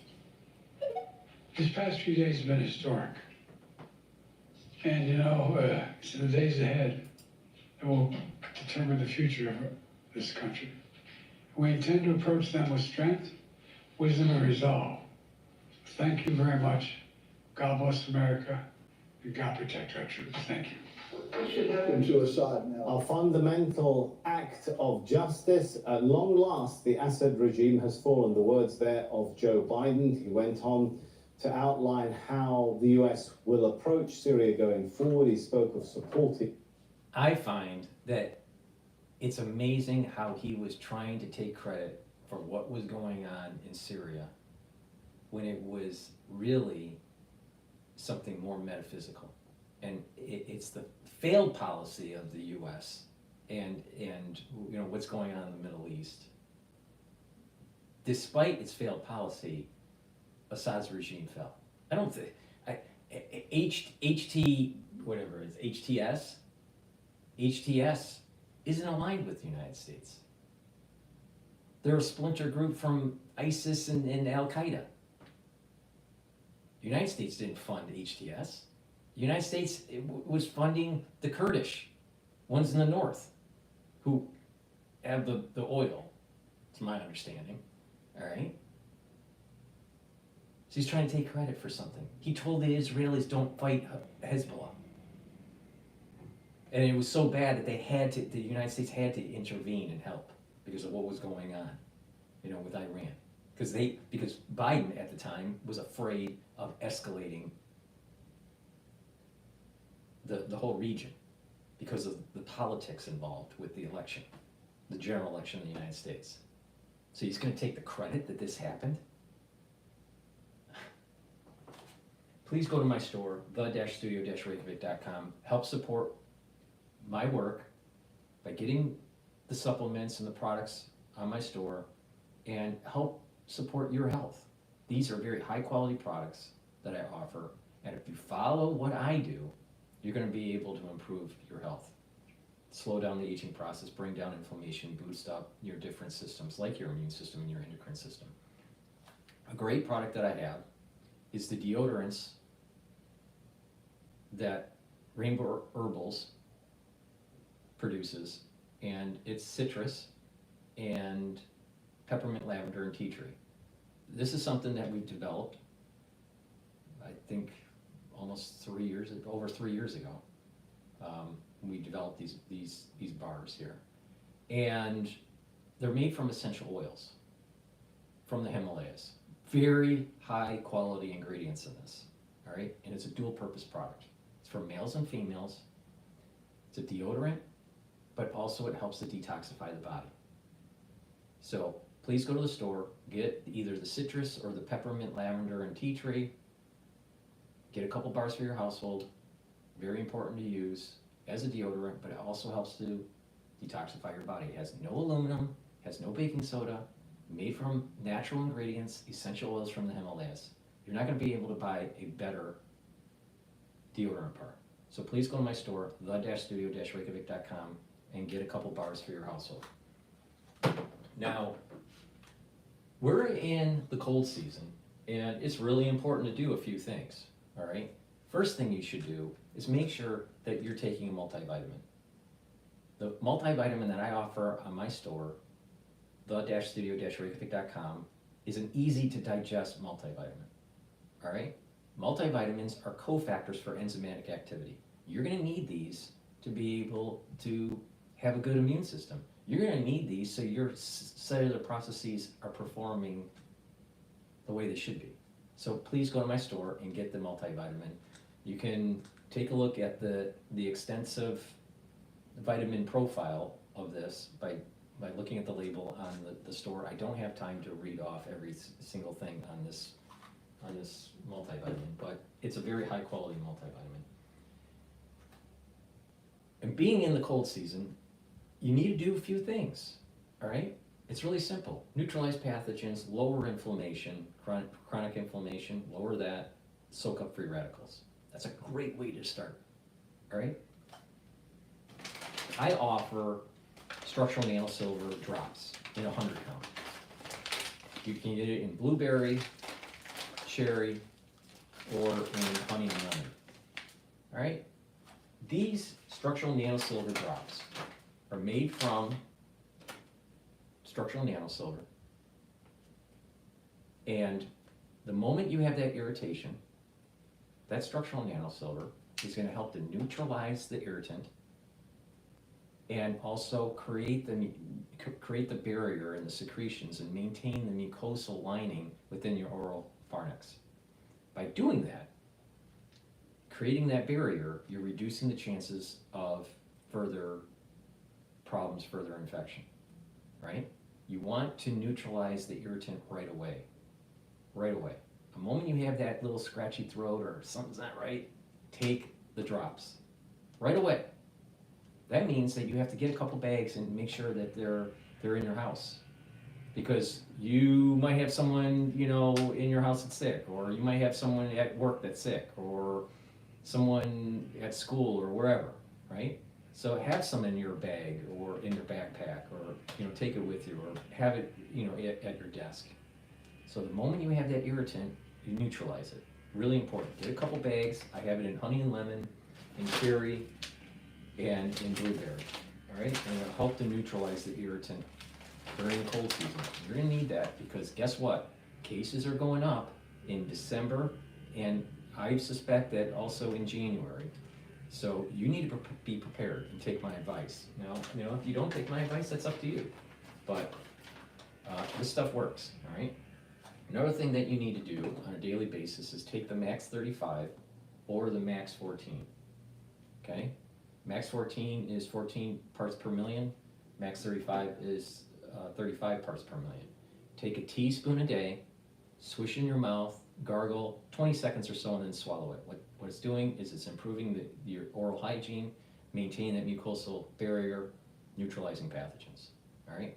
When you're doing that on a regular basis, you don't have that inflammation, and you're protecting that barrier, that mucosal barrier, so you're mitigating, you know, problems during the cold season. All right, take a teaspoon a day, either the Max 35 or the Max 14. If you're not feeling well, take a tablespoon or two a day. Please go to my store, get the Max 35 or the Max 14. All right, and to bring down that inflammatory, that chronic inflammatory response, take turmeric and ashwagandha. All right, turmeric is an antioxidant, but it also brings down pro-inflammatory cytokines. Ashwagandha controls your blood glucose levels and your cortisol levels. High glucose and high cortisol is pro-inflammatory. So you want to control that, you want to bring that down. So take these together and you're going to be boosting up your immune system, but not just that. These work together and help your cardiovascular system, because when you bring down inflammation in your vascular system, you're reducing the chances of further plaque formation. Please go to my store, the-studio-reykjavik.com, and get the turmeric and the ashwagandha. Get the Max 35. Get this structural nanosilver drops. So please go to my store, the-studio-reykjavik.com. All right, what's going on? In fact, Iran is extending its hands to the next Trump administration to say, we are interested in a nuclear deal. We are interested in better relationship with our, Arab and Middle East environment and so on and so forth.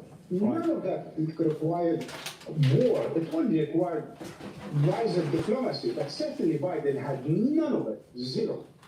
Right, Marwan, the way this is being framed when you listen to US and Israeli leaders, is there a framing here that says the problem is Iran and its allies and the complete overlooking of the fact that Israel occupies Palestinian land, it occupies the Golan Heights of Syria, there is occupation of the Shabbat farms. All that is somehow not there present in the rhetoric.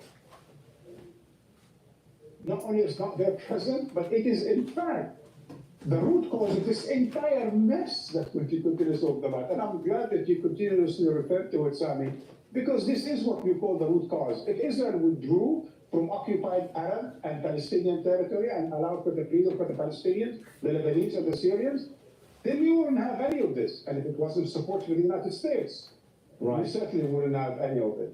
All right, Marwan Bishara there, thanks so much. That brings us to the end of this show, but the good news is Sarah Khairat is back in just a moment with another full show, so stay with us. In a split second, a little girl full of life. Before they recycle their show, I want to look at some of the other live feeds that are going on here. I want to go to France 24. Where are they doing right now?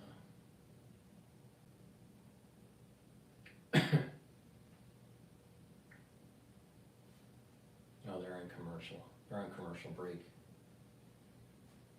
Let's see here. I thought that, while we're waiting here, I thought that the reopening of Notre Dame was pretty cool. That whole thing here. Okay, this is France 24. I wanna jump in here. Are Syrian. And Jolani is going to ask for them back. Now, it's true that America is protecting the Kurds and fighting against ISIS possible recrudescence, but that doesn't mean that America has to keep the oil wells. America can allow for Jolani and the new government in Damascus to exploit the oil. And so that's going to be a very important feature, a tug of war between these two. Also, all those prisoners, the ISIS prisoners, that are being held in these big camps controlled by the Kurds and America are Syrian prisoners. And they belong to the Syrian judicial system.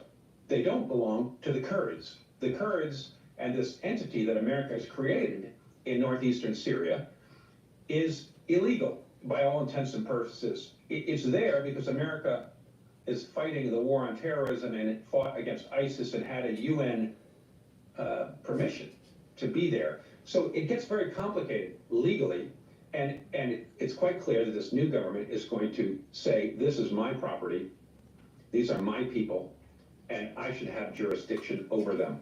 And the UN will, of course, back up the central government in Damascus, or it should, legally, because America is there to fight against terrorism, but not to have the oil. Let's turn now to Catherine Norris-Trent, who joins us in the studio.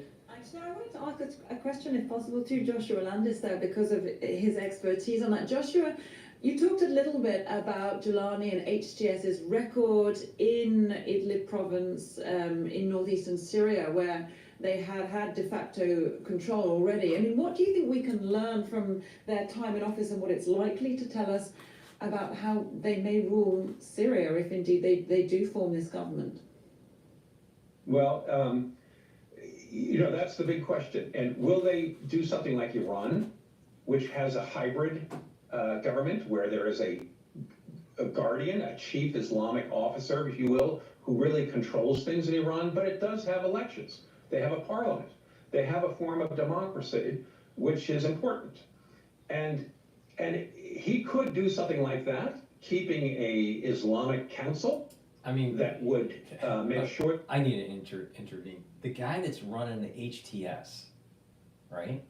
The guy that's the leader of HTS, he's like this cross between, this hybrid between Zelensky and Osama bin Laden, the way he looks.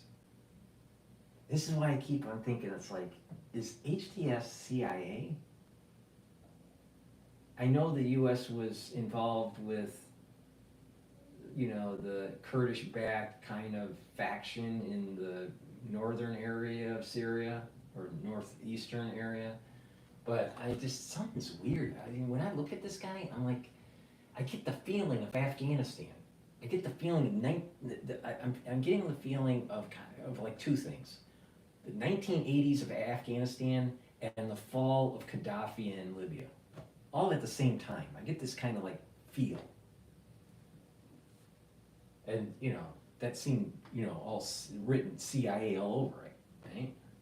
It's just weird, very weird. Is run according to some sort of Islamic principles and Sharia law, but at the same time keep the parliament and have elections. And Syria has a long tradition of having a parliament. Now, of course, Bashar al-Assad controlled that parliament absolutely, but there were still elections, and that's a tradition that goes back well before the Ba'athist regime, and there were fairly free elections in Syria in the 1950s. So it's not something that he's going to be able to jettison. We'll have to see how he forms that government, but he's promised a greater degree of Islamic governance as well. And of course, in Idlib province, as you said earlier, there weren't elections, they didn't hold them. It was, by all accounts, pretty authoritarian, criticism wasn't allowed. So do you think the fears of some of the minorities, especially religious minorities in Syria, are justified in what they may face in the future? Well, of course they're justified. He has behaved, and his troops have behaved quite well in Aleppo. Christians were not attacked. yes, there were occasional videos of ransacking liquor stores and overturning a few Christmas trees, but that kind of sloppiness and messiness is going to be expected. The real question is how are the Alawites treated? And today, the rebels have yet to march into Latakia. And I was saying earlier, in Latakia, there's widespread looting now. I hear this from friends and family in Latakia. And not looting by rebels, looting by people who are hungry or who are thieves, and they're busting into people's houses and taking whatever they want. And the banks have been looted. This sounds like New York City. And there's no government control in big areas of Syria. And so the dangers are many for this new government that's trying to consolidate power. Trying to keep order is going to be very difficult. And especially in a country which economy has been largely run into the ground by the Assad regime, which had basically turned Syria into a bit of a narco state, a hub for production of captagon and trafficking that to the rest of the world. And as you say, with the US controlling its oil fields, which accounted for much of its income before the 2011 civil war. I mean, economically, how is it possible, do you think, to rebuild Syria now? Can't. Well, that's going to be the major task of Jolani, is to revive and rebuild Syria. That's what all Syrians want. They need to have jobs so that the refugees who want to come home can come home to some kind of an economy. And that's going to require the United States to really pivot 360 degrees and give up this oil and gas and lift sanctions. Because without lifting sanctions, no Saudi firm or Emirati firm or other local firms that are big and have business with America and the EU are going to invest in Syria. And that's what... I have a hard time believing that big oil is going to give up oil. That's like the Federal Reserve giving up currency production. It needs more than anything else is foreign investment and foreign aid on a big scale to rebuild. And that's going to require lifting sanctions, both by the EU and by the United States. Josh Roland is Director for Middle East Studies at a center in the University of Oklahoma. Do stay with us. Thanks so much for your analysis so far. All right, I'm going to go to Al Jazeera talking about Assad going to Moscow here. On this tender. By the way, when the Syrian uprising began back at the end of November, there were reports that Assad and his family flew to Russia, that Assad asked Moscow to assist him militarily, but back then Moscow neither confirmed nor denied those reports. Right now, a Syrian flag has been removed from the Syrian embassy in Moscow. The flagpole at the building is now empty. Some allege that probably a new Syrian flag with 3 stars will appear there. And not only the flag, but also the plaque, a plate with the name of the Syrian diplomatic mission was removed from the building of the Syrian embassy in Russia.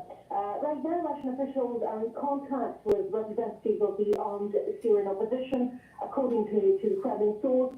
And the Syrian opposition leaders have guaranteed the security of Russian military bases. Yeah, I'll take the X Spaces question just in a few minutes here. Let me just get a little bit more out of this feed from Al Jazeera. In Syria under the UN supervision, so there's still a lot of uncertainty in all this situation. Yeah, and you were just mentioning that with these Russia bases in Syria, can you just go through once again what this potential agreement is? Do we know any more on that? Well, actually, during Bashar al-Assad's rule, Syria was Russia's strongest ally in the Middle East, and he allowed Russia to have a naval base, one in Tartus, the naval one, and an air base in Khmeimim near Latakia, in exchange for Moscow's political and military support. So they say that Russia used its naval base in Tartus for transferring its mercenaries to Africa's Sudan, Mali, and Central African Republic. Right now, we had a Russian foreign ministry statement. According to that statement, the military personnel at the Russian bases in Syria are on high alert. and there is no serious threat to their safety, and there is no panic at the bases right now. But that could allegedly mean an element of agreement between Russia and Turkey, but we can only allege that. But still, we can't say anything for sure right now. So basically, it remains to be seen what's going to happen next. Okay, thank you very much for that latest update, Yulia, from Russia. Well, in the US, the president has hailed the fall of Assad's regime, saying the Syrian president must... All right, before I take a question or comment from X Spaces, I just want to remind the audience, this is supposed to be interactive, so if you want, please go to X Spaces while you're watching the feed and raise your hand and, you know, request, and then you can ask your question or give me your comments. So it's really important that, you know, this is interactive. You know, we're literally watching, you know, major events happen in the last more than a year as I've been covering this in the Middle East and in, you know, Europe. And we're watching this together. But the key is to make this more interactive. So please go to X Spaces and request to, you know, do a call in or whatever, and you can bring on your questions. Again, I want to remind the audience, I'm going to be interviewing John Hogue tonight at 10 p.m. New York time. That show I'm going to have on Spaces in addition to either a recording or a live feed on YouTube. So I'm not really sure yet with if I'm going to just do a recording with a live stream on just X Spaces, or if we're going to do a live stream on YouTube and a live call in on X Spaces. So please, if you like watching John Hogue and you want to ask him a question or give your opinion on what's going on, because some big things are happening in the last several months. I think tonight would be a really good night. Again, you know, you had Notre Dame being reopened, and you know, the fall of the Syrian regime falling. I feel that there's some Kabbalistic thing going on here, and I'm really interested in hopefully, you know, getting John's perspective tonight at 10 p.m. New York time. So make sure that you follow on X Spaces tonight, 10 p.m. New York time, if you want to ask John a question in real time. So let me take this request. Wait, before I do that, I gotta do a plug of supplements here. You know, that's what turns the world, right? Quickly here. Vitamin K2, MK7 helps with bone health and cardiovascular health. It is synergistic with vitamin D3. D3 helps to absorb calcium. It is a gene expression cofactor and helps cells to go into apoptosis. When you couple vitamin K2 and vitamin D3 together, it helps with your cardiovascular system, and it will help with your bone health. So please, go to my store, stack the vitamin K2 and the vitamin D3. It's a dual purpose stack. Helps with your cardiovascular and helps with your bone health. And lastly, nattokinase, which is also stackable with D3 and vitamin K2. Nattokinase will help with your cardiovascular health. It's fibrinolytic, so it'll break up clots. In addition, nattokinase will help to bring down your LDL levels and increase your HDL levels. So it's lowering bad cholesterol and increasing good cholesterol. Really important as you get older. So please go to my store and get the nattokinase. All right, with that said, let's let me get this request going here on X Spaces.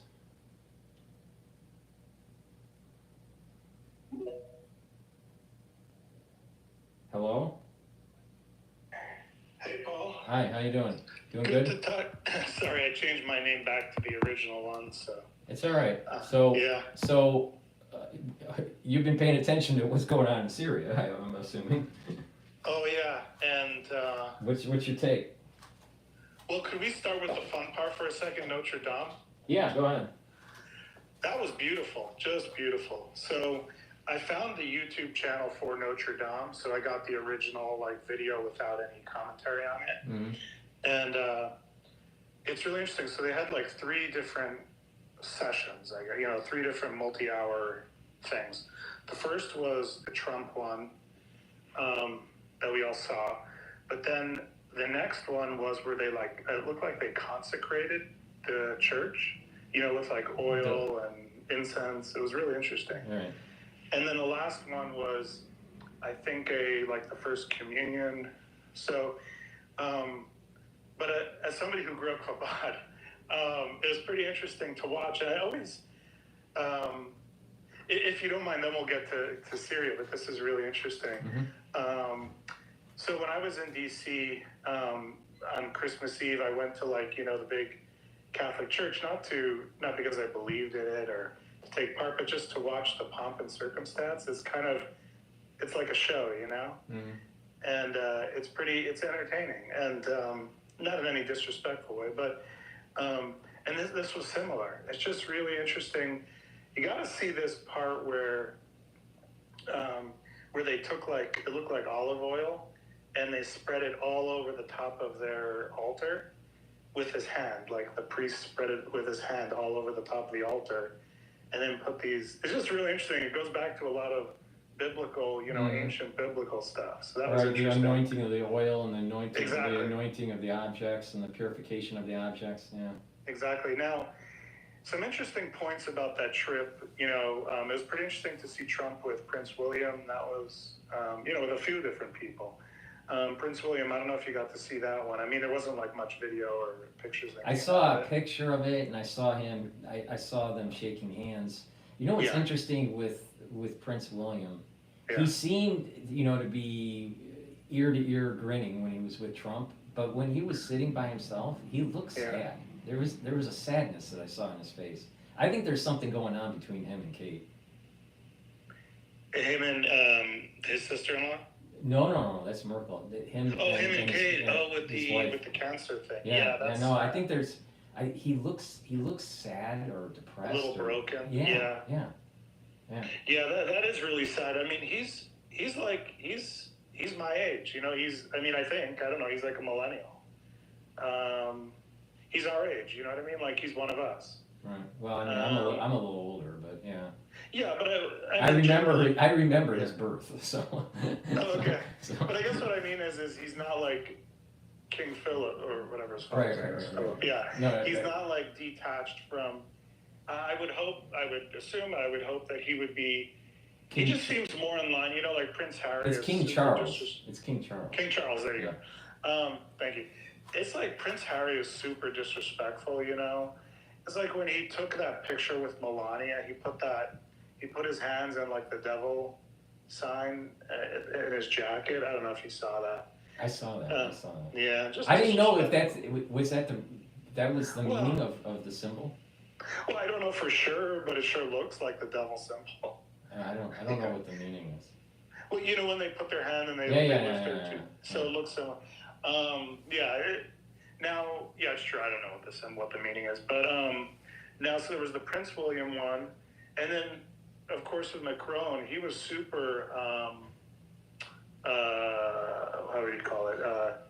He treated Trump really well, Macron. That was nice to see. Well, I mean, he needs to because he's afraid that the taxes are. He's going to get slapped with some major tariffs. But it's smart of him to approach it that way. I mean, rather than Biden. I think there were 2 things that were going on. 3 things with Macron. Because, he's in turmoil with his government. Oh, that's true. That he wanted to align with someone that seems a little bit more macho and a little bit more in command of what's going on. And could give him credibility. Yeah, and then trying to give him a little bit of pomp and circumstance would maybe smooth the whole tariff issue. Exactly. Now, plus he wants to also be a little bit more macho. If you notice that he was trying to out-arm and out-handshake Trump. And there's no way he could. I mean, No, but I'll tell you. What's interesting with Trump?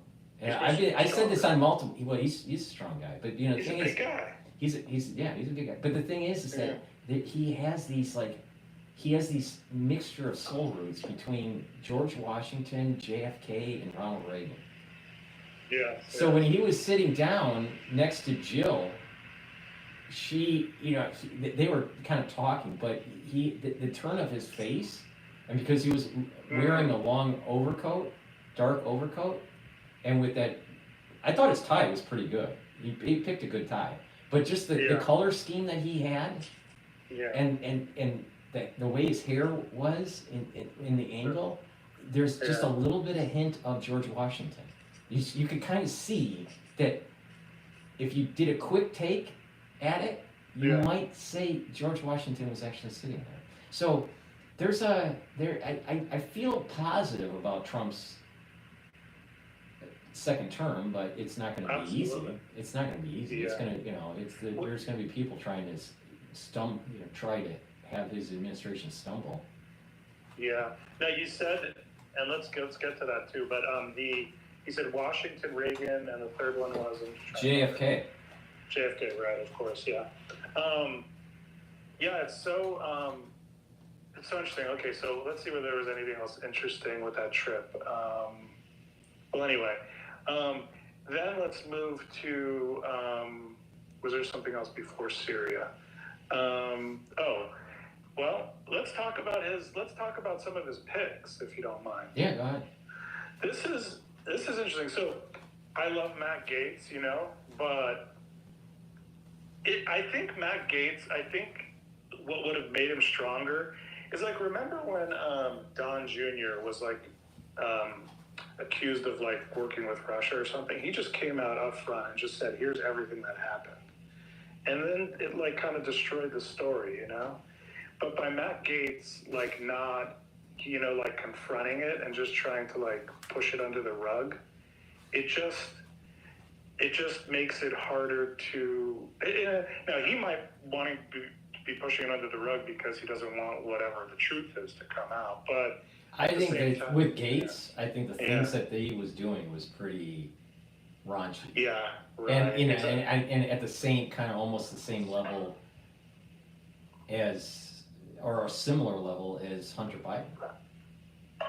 With the underage stuff and the drug abuse and all this stuff. So I think that some of the things that are going on with Gaetz, but I do think that he would be a person that we need at the DOJ to go after people that are that were trying to circumvent Trump's first term, and just the ones the DOJ is weaponized even against other citizens of the country. They need to be investigated, absolutely investigated. So he would have been a good person for that, but I think his character.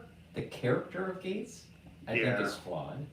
Now with Hegseth, I think it's a little different. I think Hegseth, people that have been in the military, a lot of them, especially if they saw combat, a lot of them have, alcohol problems. Yeah. And a lot of them have marital problems, and that's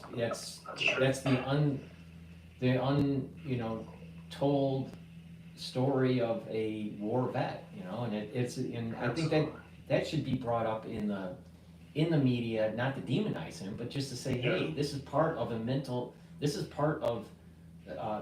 mental health of being in that kind of environment, and maybe instead of demonizing Hegseth, it's be more understanding of the situation. The one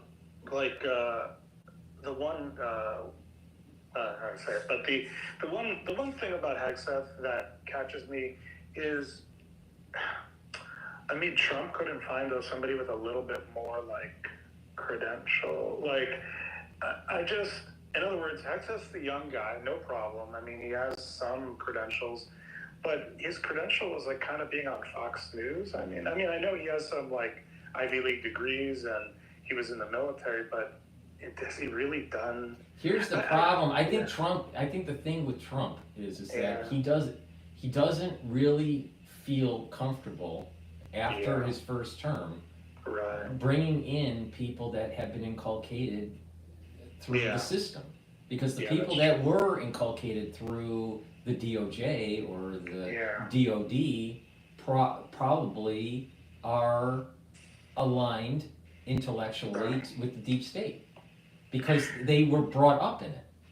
See, you know what I've noticed with people that I've interfaced with over at the Harvard Club? You know, there are a lot of Kennedy School types there. You know, and you know they have guest people talking that were ex-CIA types, or you know advisors to presidents, or you know advisors to think tanks and whatever. And so they have a very strong background in a particular subject matter dealing with geopolitics, right? Or international affairs. Very strong, right? But what I have noticed is that if they are brought up in a certain department, they will be more protective of that department. So if you're trying to restructure the DOD, do you really want an insider or do you want an outsider? Because it's the same thing with corporate America. Sometimes you want to hire from within, but sometimes it's better to hire from outside. And I think we're at a situation when it comes to the DOD or the DOJ that you want to hire someone from the outside, not the inside. And I think that's that's where he went. He went with the strategy, try to hire someone from outside the department. Yeah, and I don't like have an issue like with him on a personal level. I don't have an issue with him becoming, you know, SecDef. But I will compare him with like Kash Patel. So Kash Patel's probably around the same age as he is.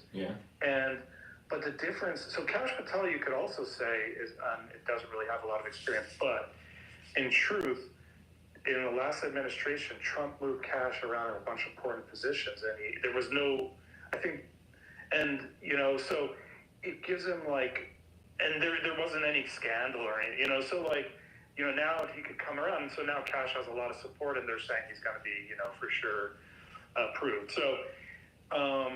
But have you heard this rumor that they're saying that maybe if Hegseth, you know, doesn't last, then the Florida governor, DeSantis, Yeah, my take on that, is that I don't trust DeSantis for multiple reasons. I agree with you on that. You know, one, he's a Yelly, you know, and I would not be surprised. I can't prove it, but I would not be surprised he's Skull and Bones. Because you look at his resume, he looks like he was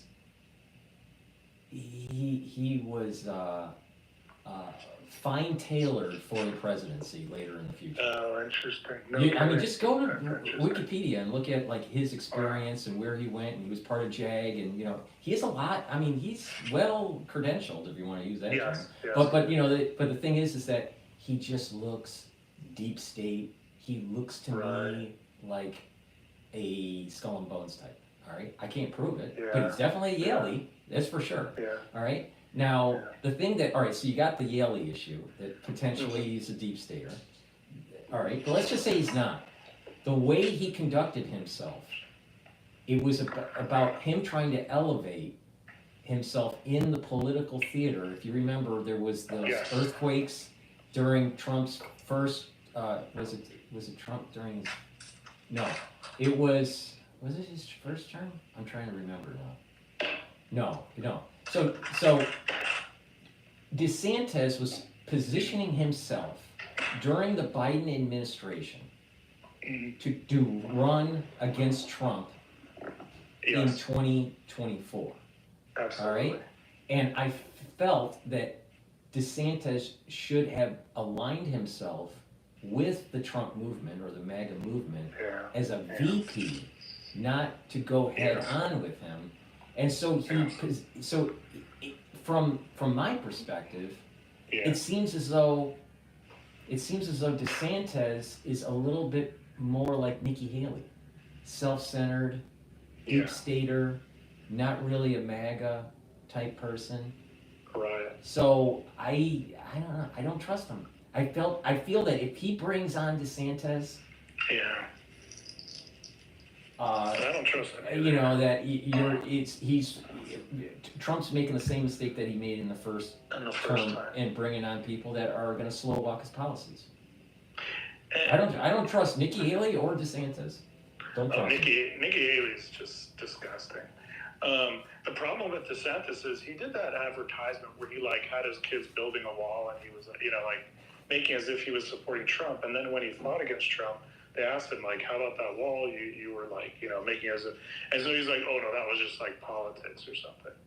That's not a guy that you really, the good things, I think when I think about if DeSantis was in charge of the military, I assume he would do a lot of work to rid it of like DEI.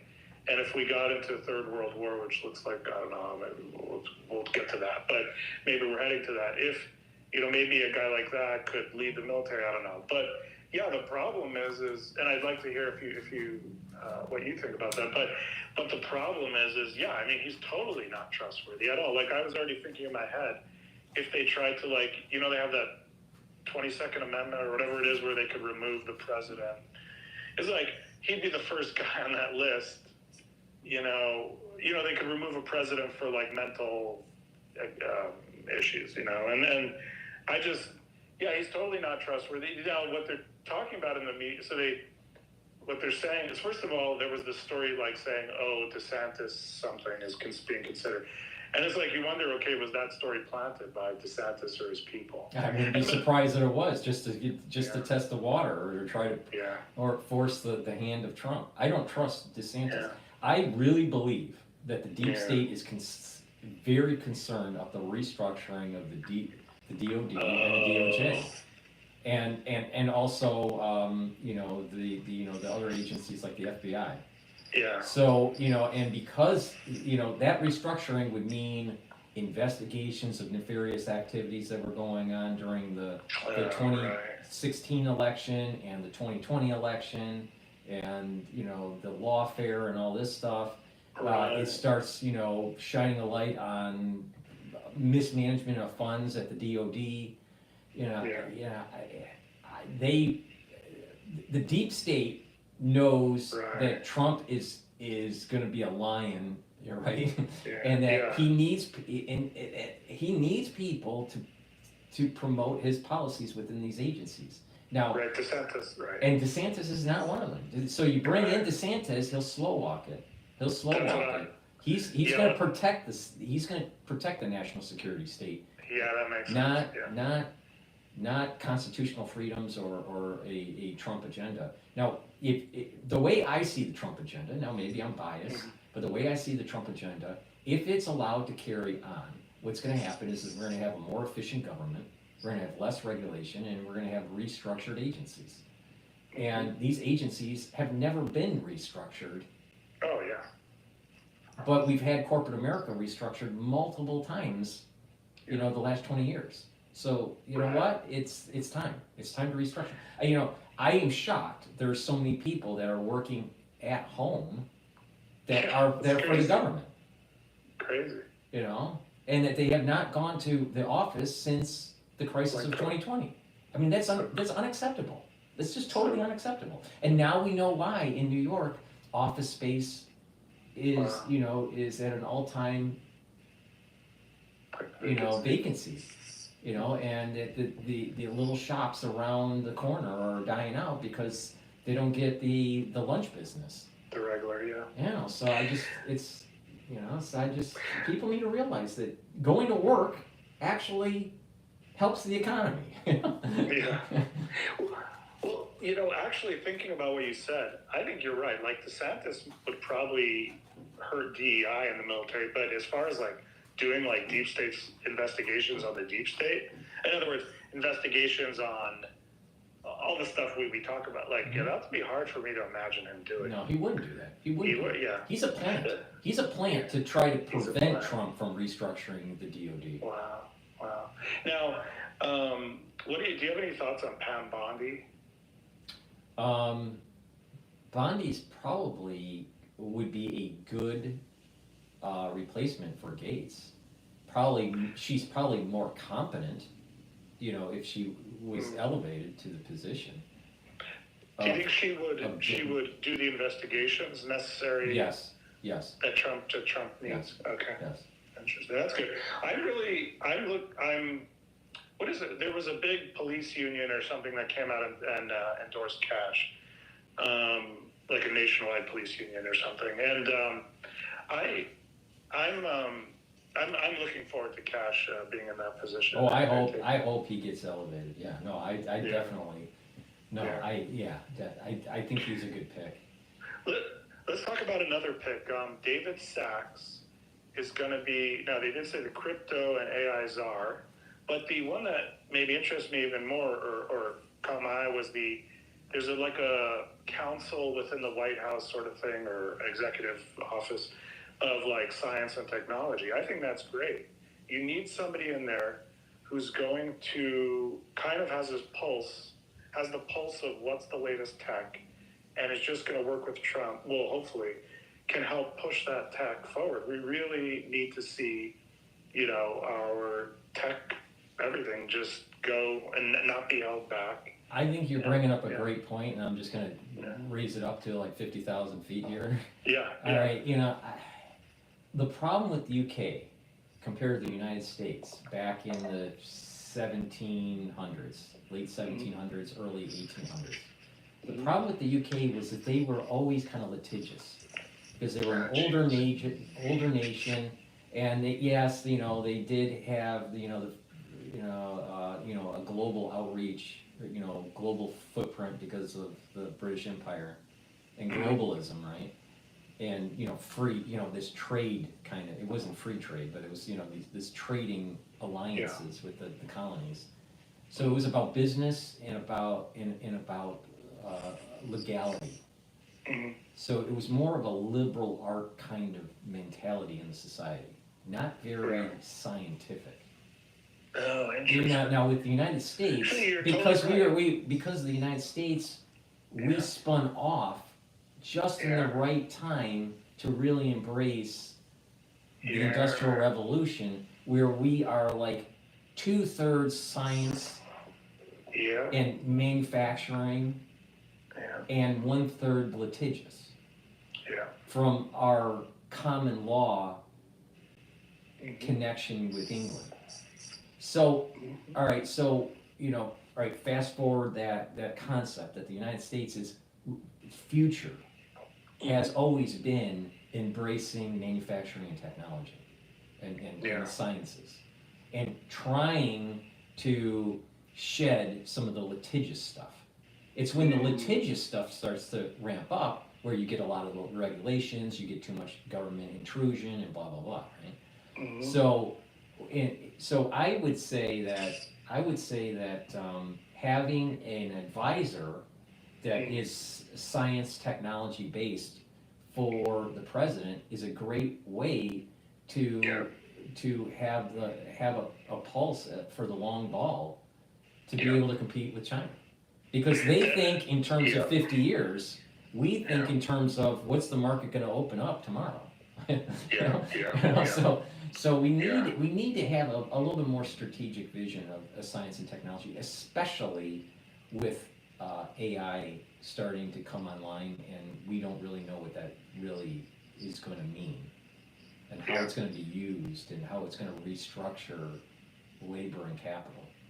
So I think it's a good thing, Yeah, and David Sachs, he's a billionaire. I mean, he does that all in.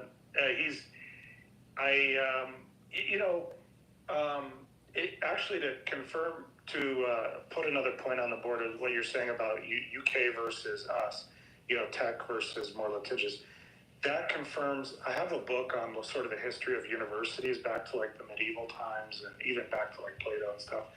And I've been reading some stuff on this, and it's really interesting. The first science and the first science university was like in Germany, and then the first one in the United States was what's that one in Maryland? The big medical Mayo Clinic, whatever that university is. The university that the Mayo Clinic is part of, or whatever. Anyway, so the point is that we were the ones that really, it had its start in Germany, but that was a new idea. This idea of like a university being a research university. Before that, it used to be, like you said, much more like liberal arts. The research thing started in Germany. When I'm saying research, we're talking about science and technology. And then that really boomed. And then in the United States, that became very much the norm. And then Harvard, which used to be, for example, or Yale, which used to be, liberal art universities, became then also science and technology. Right, they had to. Because what was happening in, let's say, so like with Harvard, it was, 1630s, right? Mm-hmm. And then Yale, I think, starts in 1701 or something around there. So that the 1600s and the 1700s, that was really more of the liberal art way, right? Totally. All those Right small now, right around the Civil War time, 1860s. Exactly. That's when you start seeing the kind of these tech universities, tech schools, and MIT, was born out of that.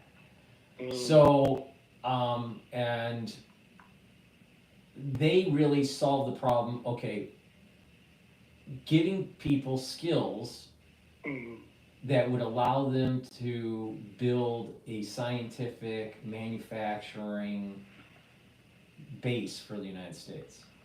Yeah. So now, over time, from the 1860s to now, what has happened is that the quote traditional elite liberal arts schools, which would have been the Ivy League, have needed to reposition their portfolio and have offerings that allow people to get skills that are in the sciences and in manufacturing and engineering and all this. So Harvard tried to even buy MIT, and MIT declined. When MIT almost went bankrupt a couple times until Kodak came in and saved them. But basically MIT was on the ropes, and Harvard, was trying to bring them into its orbit to be able to have that technology and science part to it. But it didn't work out, and what has happened is now Alston in Massachusetts is now the main campus for the science and engineering for Harvard. That's going to be competing over time with MIT. Oh, so wait, Alston, I forgot because I lived in Cambridge for a while, and so Alston, is that more closer to MIT? I remember the name, but I forgot where it's located. Yeah, so there's always been a close partnership between Harvard and MIT. Yeah. There's always, because people at MIT can take classes at Harvard, and Harvard students can take. So I've taken 2 classes at MIT, and I've had students in my class that were from MIT labs that were in my neuroscience class. So there's cross fertilization between the schools. It has a close relationship. It always has, and even their research institutes, are closely related. But the thing is that donors now have given. I think it's Paulson that gave like $300 million, or not three. Was it 300 million? Yeah, 300 million, to help build out their engineering school. Wow. So and under Summers, they bought all this land on the other side of the Charles River. Oh, and I didn't know that. And they have that whole area. They own that whole area. So they've been just building and building and building, and knowing that they're going to be building campus buildings, and then they know that there's going to be housing, so they're going to be tied into the residential revenues. They know businesses, in that around there are going to be tied, so they're going to get rentals from the businesses. So it's a big, long, 100-year plan to really build out that campus. And once it comes to fruition, a lot of it is online. Right? When I mean online, I mean they built it up, and it's in use. So like the engineering building built up, it's in use, but they're still building up the campus across the Charles River. So this is going to be a 50-year, 100-year play, and when 50 years comes around, they're going to probably supersede MIT. Good thing they got rid of that thing, that DEI hire. I mean, how could she manage this kind of thing? I mean, she was Well, I mean, and the thing is that what what did she represent? She represented the old mentality of the liberal arts. So, but you know, I don't know how much if you followed Gingrich much, Newt Gingrich, but he's always kind of intrigued me. He's this Ph.D. He was a professor in like Louisiana. Well, Gingrich is a pretty smart, scholarly very person. smart. Yeah, Very, he's a exactly. scholarly person. Yes, exactly. There's some great videos of him on C-SPAN, but back in like when he was fighting with the Speaker of the House, there's some funny videos. He's good. But anyway, it's really interesting I heard him say that I guess they had doubled the budget of the NSF or the NIH and one or the other.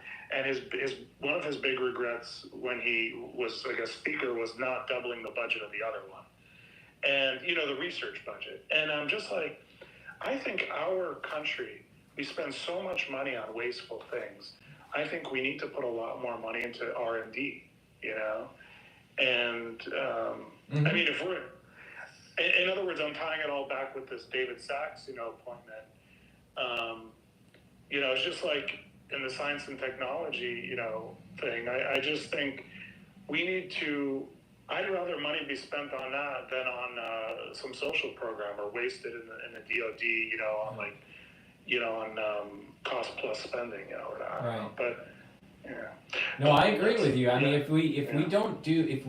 when we invest either in social programs or in some sort of science and technology endeavor, we have to have the lens of how is this making the society more efficient and more productive. If it is a program that is making the society more efficient and more productive, then it's a win-win. Like for example, if there are industries that can't find workers that have the right skills, have a program to be able, that students can plug into, to be able to get those skills so they get hired. Well, then they're employed, right? And the company is making the thing that they need to make, right? So that's a positive, efficient, productive social program. But when you have non-efficient or non-productive social programs, then it's just inflationary. You know, like for example, another great example was during FDR's reign. You know, the dams, you know, and all of the road construction, right? That helped the economy. But not just did it help the economy because people were employed during those structure projects, it allowed people to have more electric power, or were able to traverse between states easier. So it made the society more efficient. So there's tons of things. I mean, I do not understand why we don't have high-speed rail in the United States, where I can get on a train and I should be able to get to California from New York in 4 hours. Why? Why can't I do that? It's the litigious thing that you mentioned. Right, exactly. It's crazy. But you can. But if you bring down the regulations, and you spark the entrepreneurial spirit and the imagination, this country is going to blossom. I mean, like Jeff Bezos said, he was being interviewed on stage, and he said that he switched, you know, his thoughts with Trump. Because the United States is set up to be a very pro-growth economy as long as we stop this. We cut the regulations. If you cut the regulations, it's like buying a race car, right? But when it comes out of the factory, it has a regulator on it. You know, it's fuel injection, so you can't go as fast. But if you take the regulator off, the thing goes, you know, 0 to 60 in a second, right? You know, so that's the way our economy is. We have been regulated to death, where we can't grow as fast. And then let's talk for a second about Doge. Which is, I mean, first of all, how great is it to have somebody like Elon Musk, you know, helping, well, many things. First of all, he's, I mean, first of all, I love seeing him travel with Trump or around with Trump because he's a guy that has a lot of knowledge in a lot of areas, knows a lot of people. In other words, if we said, could we get Elon Musk as the VP? I mean, everybody would have said, you know. The problem is that he wasn't born an American citizen. Yeah. But I mean, to have him as the second best or whatever is to have. Yeah. I think that I think that two things are happening with his advice with Trump. One is that Elon wants to make the government more efficient and has the skill set to do it. Yes. But he also is a futurist. But isn't like a fiction futurist. He's more of an engineer futurist. How do I have a thought in my mind of way I want the future to be. How do I build it to get there? He has that mindset. So I think that his conversations with Trump about science, technology, and where the country's going led to the need for an advisor that talks about science and technology, because Elon is going to be focused on the efficiency side, but he has these other companies like SpaceX and Tesla that he has to run. Yeah. Right. So. Yeah. But I think that I'm very bullish on America, as long as Trump doesn't get assassinated, and as long as he's able to get many of his nominees into those offices to be able to restructure government, because it needs to happen. I mean, the mainstream media is demonizing RFK Jr. and he's the perfect guy for this. He may be my favorite nominee, or my favorite appointee. Right.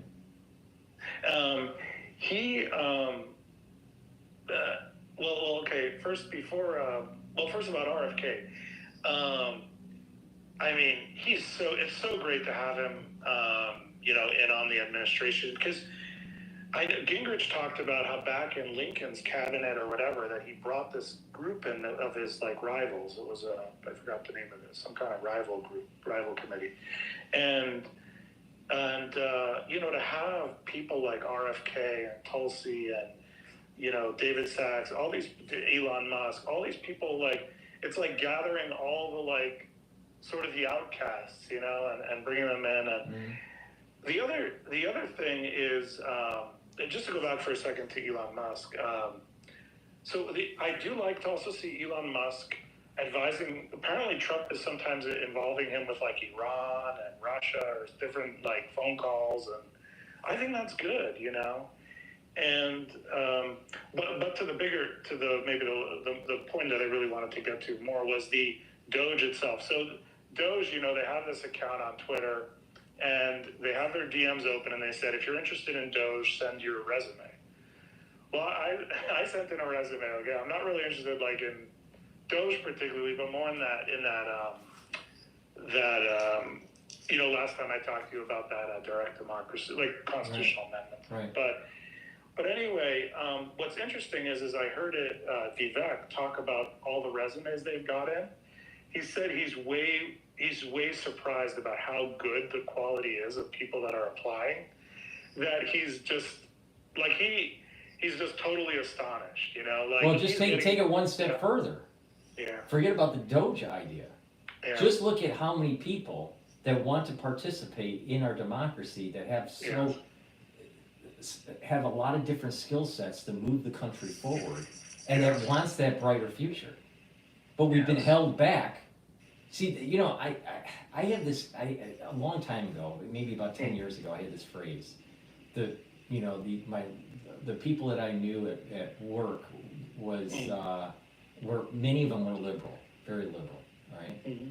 In New York, and of course, right? And I said, the problem with with liberal mindset is you're looking down. You look down onto the ground. But people that have a more conservative, more entrepreneurial mindset, they're always looking up. They're looking up because they're looking at the future. They're looking at how can they improve the situation. How can they do things bigger, right? But when you have people that are just looking down, it's always, you know, they're all depressed and they're very, if you, for example, here's a perfect example of what's going on contemporary.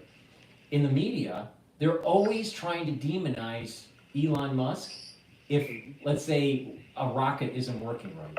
But the whole idea is that he needs to blow stuff up to find out how to get it to work. You know? This is the mindset that the liberal doesn't understand. You have to fail forward. You have to fail and fail and fail, and then eventually you fix it, and you move forward, and and eventually it gets better and better, and then bam, all of a sudden, you know, you built the thing that you originally wanted to build. So I just find that the liberal mindset is always afraid to take chances. Wow. And they're always looking down. And I think that there's a big, I think the ones that are applying to Doge, they're the ones that are looking up.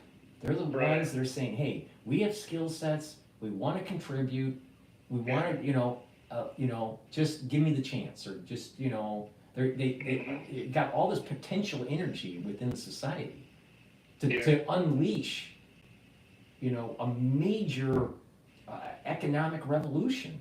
Now, Bezos is saying this on stage too. He's saying, you know, it's the regulation that's holding us back. You know, so we may actually see in the 21st century us building the 23rd century, and we skip the 22nd century. Jeez. Now, and what I think might be happening with this Doge thing is, because him and Vivek and Elon are, you know, not, I don't know that they're going to be official like government employees, because then they have to, like, there's all kinds of ethical things and disclosures and my thought was that they're just being advisors to the president. They're going to say, this is what we think. We've done a bunch of spreadsheets. We've got all these people crunching the numbers.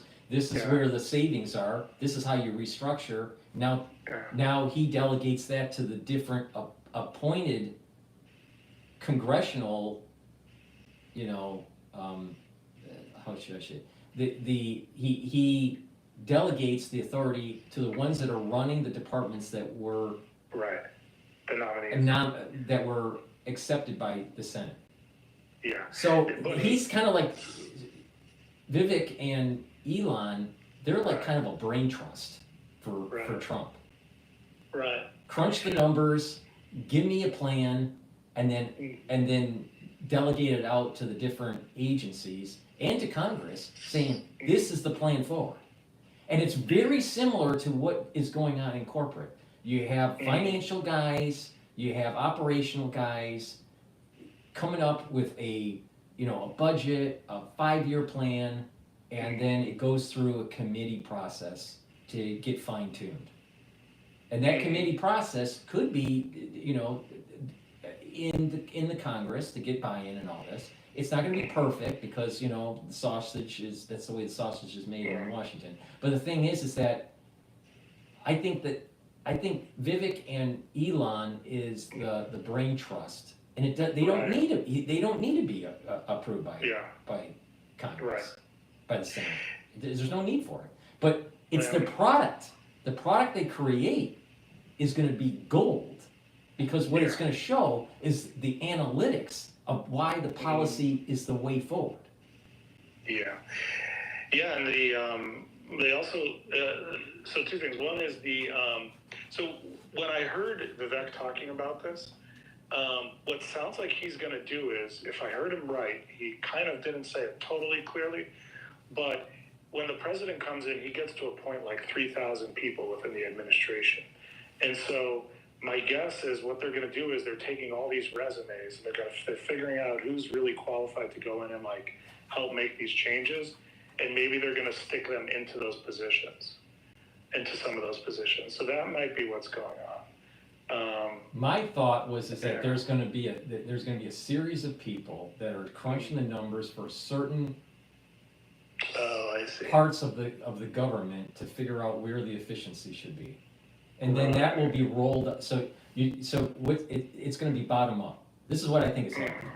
This is how I would do it. You bottom up. You say, okay, we're going to bring on X amount of people, and they're going to go in, they're going to take a look at the budgets, the way the spending is for these different departments, all right? And each individual or individuals, it's probably a pot of people that are going to go into these different silos, and they're going to see, okay, where's the savings for this silo?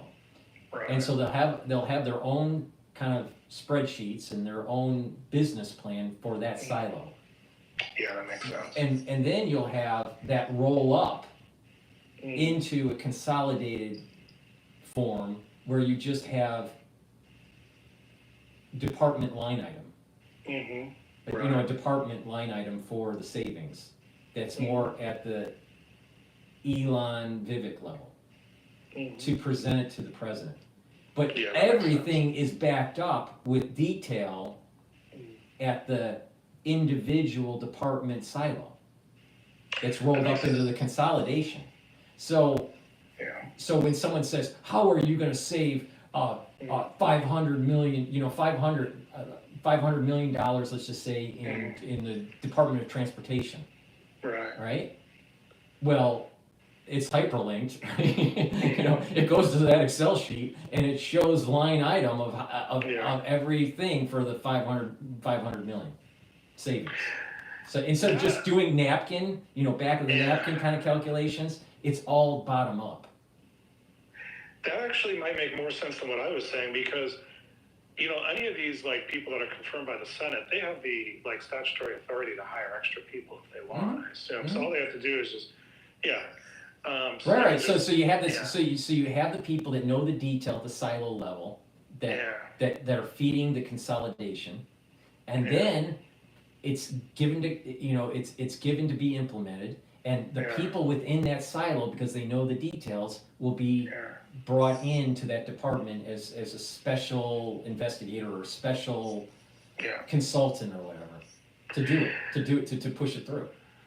Yeah, let's talk for a second about Tulsi Gabbard, if you don't mind. So again, Tulsi Gabbard is young. She's not really experienced.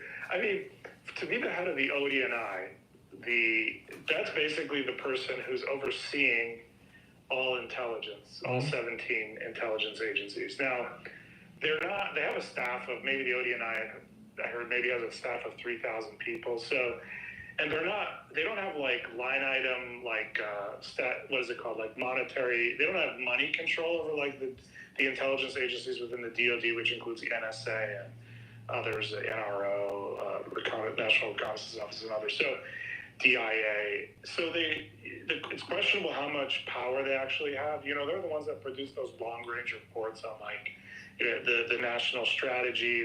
They produce like, you know, anyway. So I don't know if if you really have to be that, knowledgeable on this. I think where they're going after with Tulsi is not so much her experience. What they're going after is that she's made comments that seem to be against the grain of the national security state, especially with Russia and Syria. So they're going to say, so when she gets, you know, she rolls up to the Senate hearing, right? They're going to say, why were you a bit, you know, it seemed that you were pro-Assad, right? That's crazy. Because she was basically saying that our national, you know, our national security state is getting too involved in the Syrian conflict. Right? So what happened in Syria may actually hurt Tulsi, because she was saying, you know what, you know, maybe we should not, you know, have so much intrusion in the region. So it's fighting against that whole Cold War 2.0 mentality that's at the national security state. That's what they're trying to chip away. They don't want her there because they don't want the restructuring, because they just want status quo. They want they want to maintain their post 9/11 power. Yeah, absolutely. And I think that if she was brought in, that she would chip away at that post 9/11 power.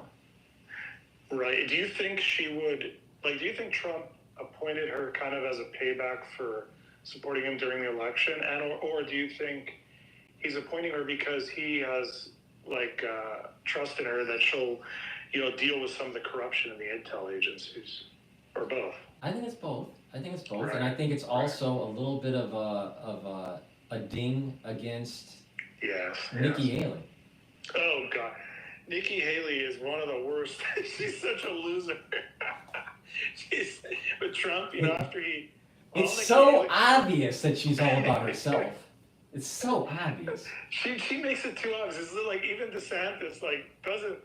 I mean, it's not that bad because at least he fakes it so much. She just literally now all she got has is some stupid radio show, I think, and I mean, she's trying to demonize. What is she doing on that podcast on Sirius Radio? She, what she's doing is she's trying to demonize Tulsi. Yeah, she's sick. Let's move to RFK for a second. First of all, when they brought him out, there was a speech he gave right before he endorsed Trump. He did a little press conference. Yeah. And it was I didn't see any notes or anything. He just talked, and it was just beautiful to talk about. He's hard to beat logically, and talking to him. And then he came out and he gave his endorsement to Trump. That was some great staging, with the firework kind of stuff in the background. This is beautiful. Mm-hmm. I watched that thing a bunch of times because it was just really beautiful watching him give his speech and to the Trump supporters, and that was beautiful. And I think it's apropos. It's perfect that he came in and it's Trump didn't listen to him when he was warning Trump about freaking. Well, I'm not going to say the word. Yeah, we can't. Certain things we can't talk about. I don't want this time I remember, but pokes. So he was warning before that whole thing came around in 2020 or whatever. He was warning, and Trump was dissuaded, I think, from bringing him or involving him because of some, You want to hear? You want to hear an interesting tidbit? Yeah. I think it's this coming week. Mm-hmm. I'll be on a Zoom meeting. Mm-hmm. All right, but I can't participate. I only can listen. Yeah. That Fauci's going to be on promoting his book. Yeah. He's promoting his book On Call. So I'm going to be actually in a Zoom call with Fauci, but I can't. I can type in a question, but I can't. Yeah. They won't let the audience. Yeah. And they pick which questions to ask. So but the thing is that that's a little tidbit for the audience to hear. But I think it's Wednesday. But but it'd be interesting to have a real good discussion about why certain things were happening and why didn't we do what, I'd really, really drill them on the nefarious activities that were going on with the gain of function. But I don't want to go any further with this because of the censorship. Of course. But now, but I think sorry, I didn't mean to interrupt you. Go ahead. No, go ahead. No. I was just going to say, well, let me just finish this point. And so I think RFK, I think the question was, would he get through the Senate? But the problem for his enemies is he has supporters in the Senate. He even has supporters on the Democrat side. So, because he has Johnson, Senator John, I think his name is Johnson, who's a big supporter of his and held this big multi-hour long kind of public discussion with all the experts in the Senate. Not an official Senate meeting, but in a room in the Senate building or something. And so the people who don't want him are going to have to fight against a bunch of strong people. Because he has supporters in Congress on the Democrat side. Here's the problem with RFK Jr. What RFK Jr. is fighting against. Yeah. He's fighting against a very strong lobbying group that's in big ag and in big pharma. Because he's going. I mean, and these senators, a lot of them are getting payola from these big lobby groups. So this is shining a light on some of these independent documentary films that are out there that you can see on YouTube or on Prime that talk about the corruption with K Street and the corruption in Big Ag and the reason why there are corn subsidies and and sugar subsidies and why there's fructose corn syrup and everything, and there's a massive corruption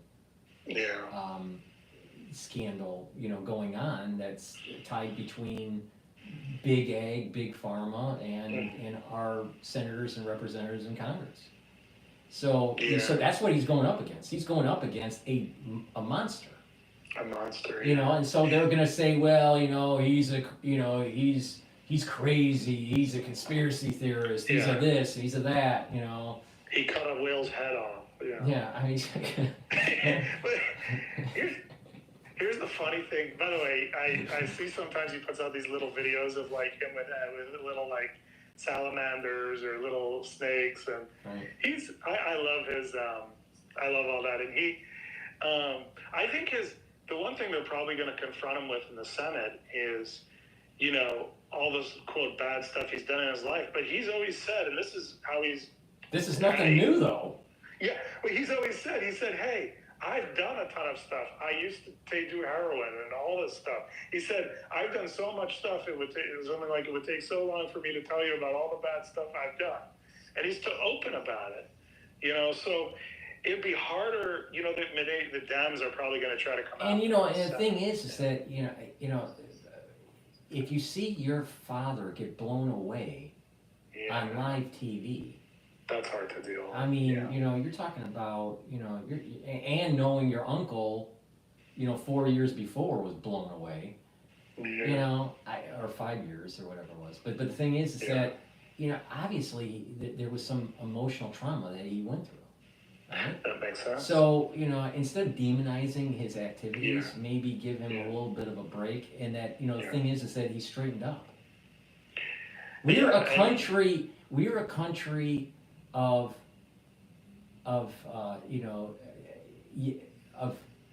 redeemers, second chance. The idea that, okay, we failed, there was a failing, and and that you dust off and you pull up your bootstraps and you just start again. That's a major ethos of the American spirit. So him saying, hey, I've had all these problems, I've straightened up, and oh, by the way, if you listen to what I have to say, I'm going to actually get people healthier. And that we're going to reduce healthcare costs because people are going to be healthier. It's a win-win for everybody.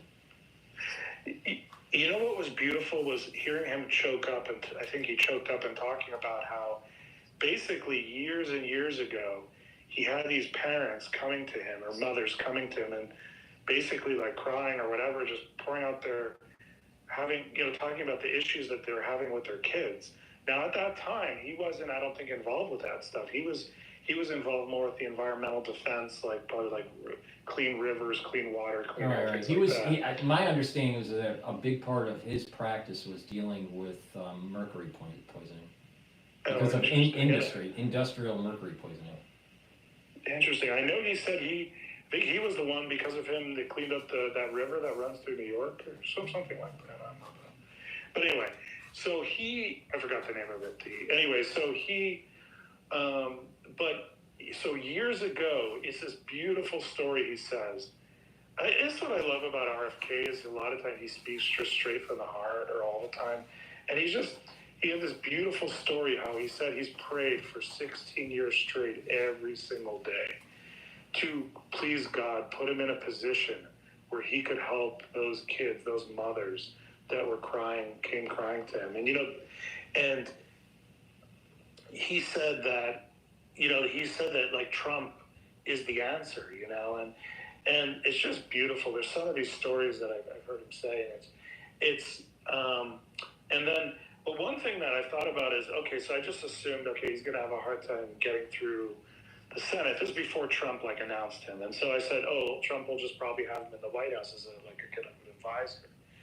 But I was trying to think about why he wanted to be the actual HHS head, why Trump put him there versus putting him in as an advisor. I guess the reason I'm thinking, but I want to know what you think, is that I guess now that I think about it, if he was just an advisor, but they put just some typical typical donor captured person in HHS, no matter what he advises Trump, the guy who really has the power to probably make the difference is the guy who's Senate confirmed, who's over HHS. And so I guess that's why he has to be in HHS because I was like, same thing with Tulsi. Tulsi could just been an advisor with Trump in the White House, but I was thinking, well, maybe she just wants the prestige of the position. I don't know. What are your thoughts on why those two are put into more riskier things where they're going to need Senate confirmation versus just being advisors with Trump in the White House? Well, I think that you brought up the great point that certain people have to be in the right position to be able to make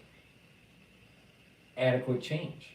Now, for the health problems that we have in the United States and the capturing by lobbying groups in big ag and big pharma, RFK Jr. is the perfect guy, but he can't be in an advisory role. He's been advising the American public for decades about the problems that are going on. It's now the time to make the change. And so you need someone that is going to be a wrecking ball to be able to restructure these agencies. HHS has too much power. There's a big problem with our healthcare industry. There's a big problem with the health of our citizens. So you need a wrecking ball sometimes. Now with Elon Musk and Vivek, they're a little different. Right. They can do the spreadsheet stuff and and show the budget and where the savings are, and then you just show it. You show the detail. And then it's hard for the Senate and the House to say, we can't cut that. When you're showing them, yeah, you can, because it's wasteful spending. They're going to show the details. They're going to show the receipts. They're not going to just say, this department could, cut 5% or 10%. They're going to show the details on why. And it's going to, I would not be surprised if there's literally $2 trillion of waste in government. I would not be surprised. So, but they can do their job effectively by being an advisor. So the point I'm making is that Tulsi and RFK Jr., they really need to be in a position of power at an agency to truly restructure. Because what Elon's doing and Vivek is doing is more budgetary, right? And it's more like it's more behind the scenes financial, right? And you just have to produce the product to show on how to do the savings. What's the plan forward? And it would be hard for the ones on the other side to fight the details that Elon and Vivek are showing. But with Tulsi and RFK Jr., what they need to be the wrecking ball to restructure and make these departments more efficient and more beholden to the American citizen and not beholden to these lobby groups. Because the problem is the lobby groups. A big part of the problem, not the whole problem, but a big part of it is the lobby groups. Because with the national security state, you're talking about the military-industrial complex, and they need wasteful spending. That's how they survive. They want wasteful spending. I mean, just look at the F-35. The F-35 has so many different optionalities that there was cost overruns. I think, was it Lockheed that made it? I think it was Lockheed. But the thing is that the cost overruns because of all these options that the Marines needed and the Air Force needed and the Navy needed. And not, well, you know what? No, just here's 2 options, 3 options. Make it more horrible and done with it.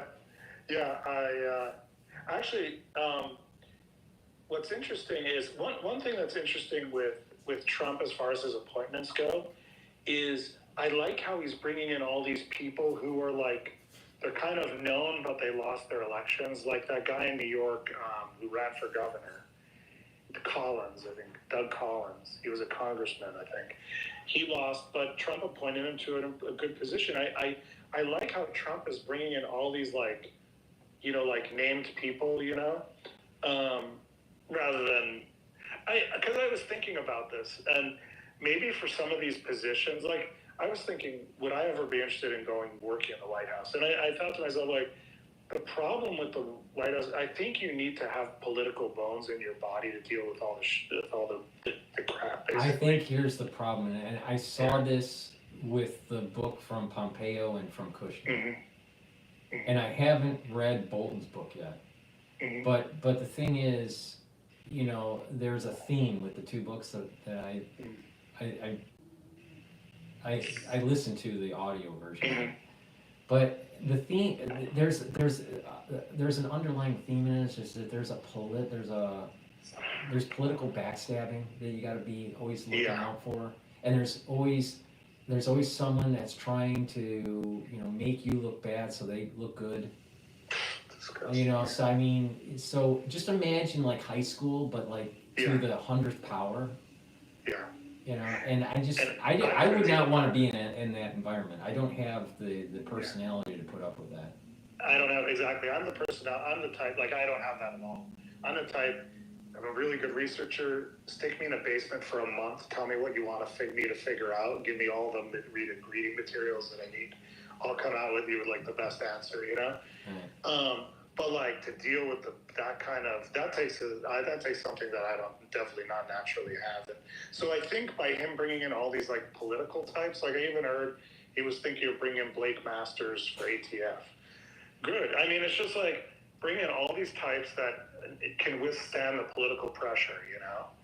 And because the way the liberal, you know, the way the other side works is that they will first they'll try to demonize your policy, and then if you have any traction with your policy, then they're going to demonize your character. Yeah. Or if there's nothing to demonize, then they'll make up stuff. You know, so they're always going to get you. I mean, just imagine the stress. Just the Supreme Court justices they have to go through, and just all the demonization of their past. Truthful or not truthful, I mean, you know. Yeah, there has to be a certain type to be able to. You know, they literally, the other side literally wants to destroy you and your family. Literally. I mean, they want to just totally destroy your, you know, your reputation. And it's so vitriol, and I wouldn't want to be in there. I just, it's, me neither. You know, it's too much. It's too much. Me neither. I mean, I was. Well, okay, let's move for a second to Syria. But before Syria, let's talk about, you know, it was great to see Trump walk into like the Notre Dame Cathedral, you know, Notre Dame, and to see him shaking all those hands, like the king has come in the room, you know, the king's because the thing about it now, I call him the king because he doesn't have to give a shit. He's like a billionaire. You know what, I was speaking with a guy who was like, he was trained at the farm, and you know where the CIA trains their like spies. He told me Trump is like the perfect spy because he's so like, he's so social. So anyway, but the point is that was great to see. But I think well, you know what's interesting is that George Washington was interested at that time, you know, their level of espionage, you know, back in the 1700s. So you know, there was like I said, you know, Trump has a little bit of George Washington in him. But during the Revolution, and you know, and even right before the Revolution, you know, George Washington did have a bent for espionage. People don't realize that espionage started with the founding of this country. That there's been black budgets from the beginning. Like it wasn't called black budgets then, but these secret, you know, where they didn't have to tell Congress where the money was being spent or whatever. And there's like an underlying. You want to hear something even weirder? Yeah. You know, because our founding of our country is very Masonic, right? Yeah. When you look at Pete Hegseth, that tattoo. No, not the tattoo. When he had to go up to the hill and talk to the senators in the room, he was talking to them individually, and then there was also kind of like a group meeting. My understanding was individual and a group meeting. That's a very Masonic method to air out anything that you may have done you air it out to the group. And as long as you say everything, you're good. If something else comes out, you're bad. Interesting. So I really believe that what we saw with Pete Hegseth with Congress is actually a Masonic method of understanding what the thing is. Same thing happened with Hamilton. Because Hamilton was not a Mason, but Hamilton was being investigated, or someone was complaining about misappropriation of funds, and he cheated on his wife. I don't remember her name. Elizabeth, maybe it was her name. And Elizabeth, because Elizabeth, I think, is also a city in New Jersey that she's named after. So they were questioning him in this manner. Usually it's like it has to be 3 or more people that question. Wow. So I would not be surprised that what Pete Hegseth was going through was a Masonic method of questioning.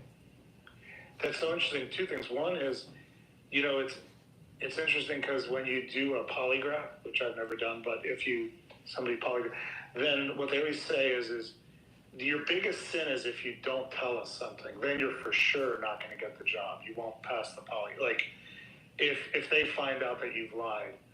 Now, if you did something bad, then it's questionable, like whether that thing will disqualify you or not. But if you lie, even on a small thing, then that's for sure disqualifying. So that's interesting. The other thing I heard was that, but I have to look into this more. I have like 15 Masonic books in front of me, and I haven't really read them. But I heard that somewhat that the American government is somewhat set up a little bit like somewhat the governance of Masonry is found in our government somewhat, but I don't know if that's true. Well, I think our institutions are heavily influenced by Masonic principles and the Masonic Lodge. Amazing. So, and just about that Notre Dame thing for a second, and then we'll go to Syria. But I just think that the way Trump walked in to that meeting, or to the thing at Notre Dame, is how he's going to be received across the world now. In other words, the king has arrived, the king is back, everybody's going to treat him well. He was treated really well when... the first time I saw this feeling that you're talking about, the first time was when he was escorted down the aisle during Bush Sr.'s funeral. Oh, yes. And it's just like you could tell that with the past presidents there, and Hillary Clinton and the Obamas and all this, that he literally was the lion in the room. He was the lion in the room. Yeah, he is a lion. But remember that thing where they did the sword dance with him in Saudi Arabia? Yeah. There was a lot of respect there in the meeting. And was it somebody had said that? Was it you?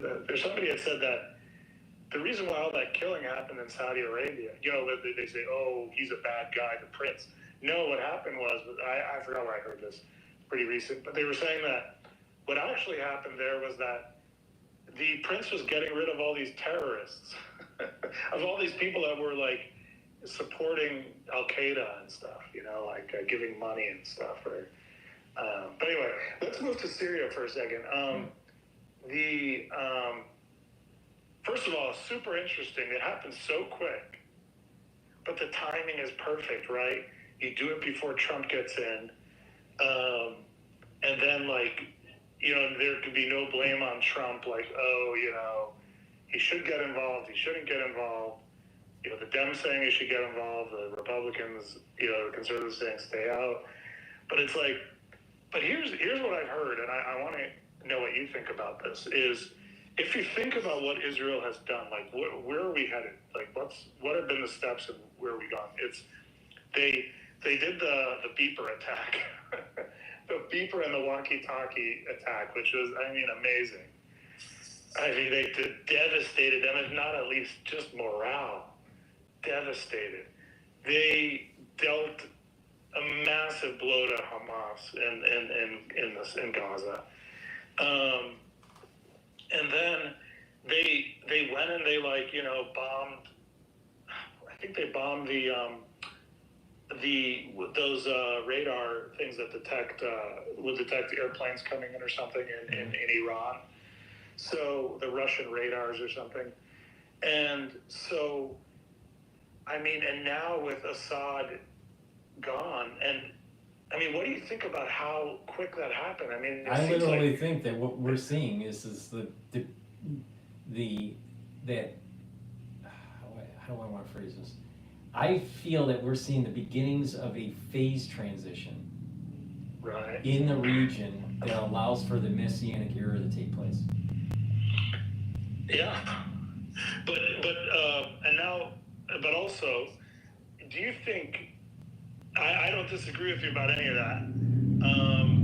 Growing up Chabad, I learned about a lot of that stuff. But here's a question: it almost seems like there was a hidden hand of whether it was Israel, the United States, Turkey, maybe all of them involved in this.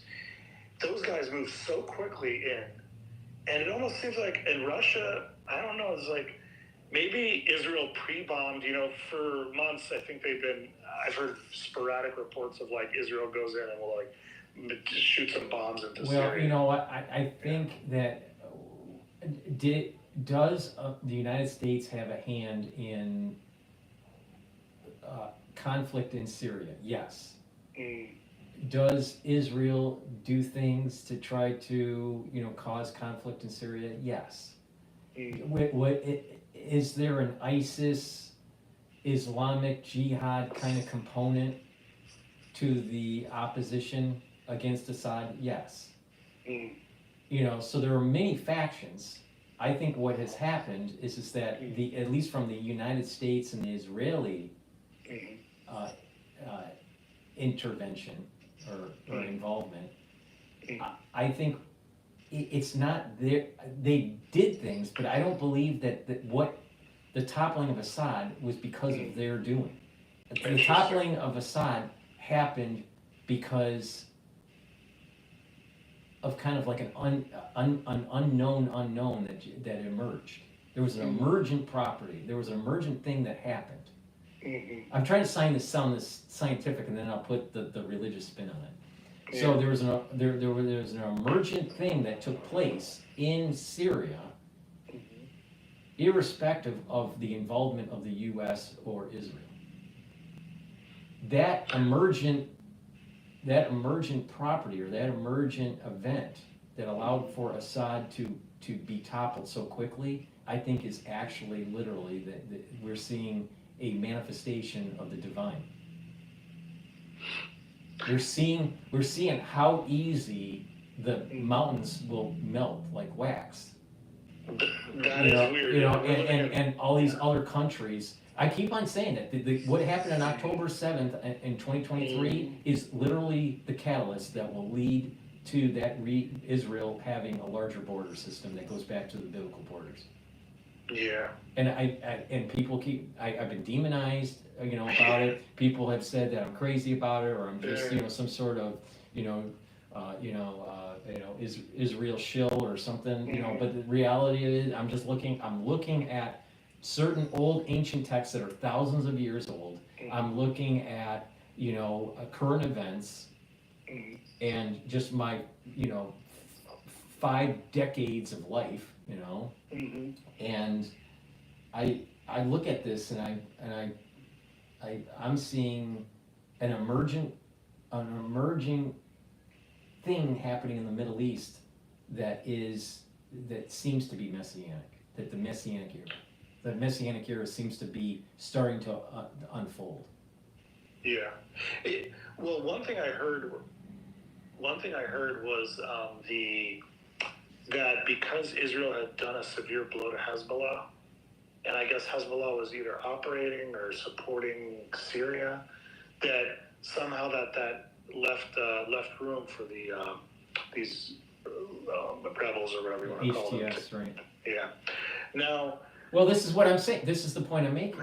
Is that there's an emergent behavior because there are certain countries that were aligning themselves against Israel, where there's a curse that takes place in the country that allows for further chaos and disruption that will help Israel in the long run. Now, the non-spiritual people out there will start to they'll try to convince themselves that these are human events that are only caused by humans, and it's our actions with a certain divine hand that is allowing this to happen. And so, if you listen to HTS,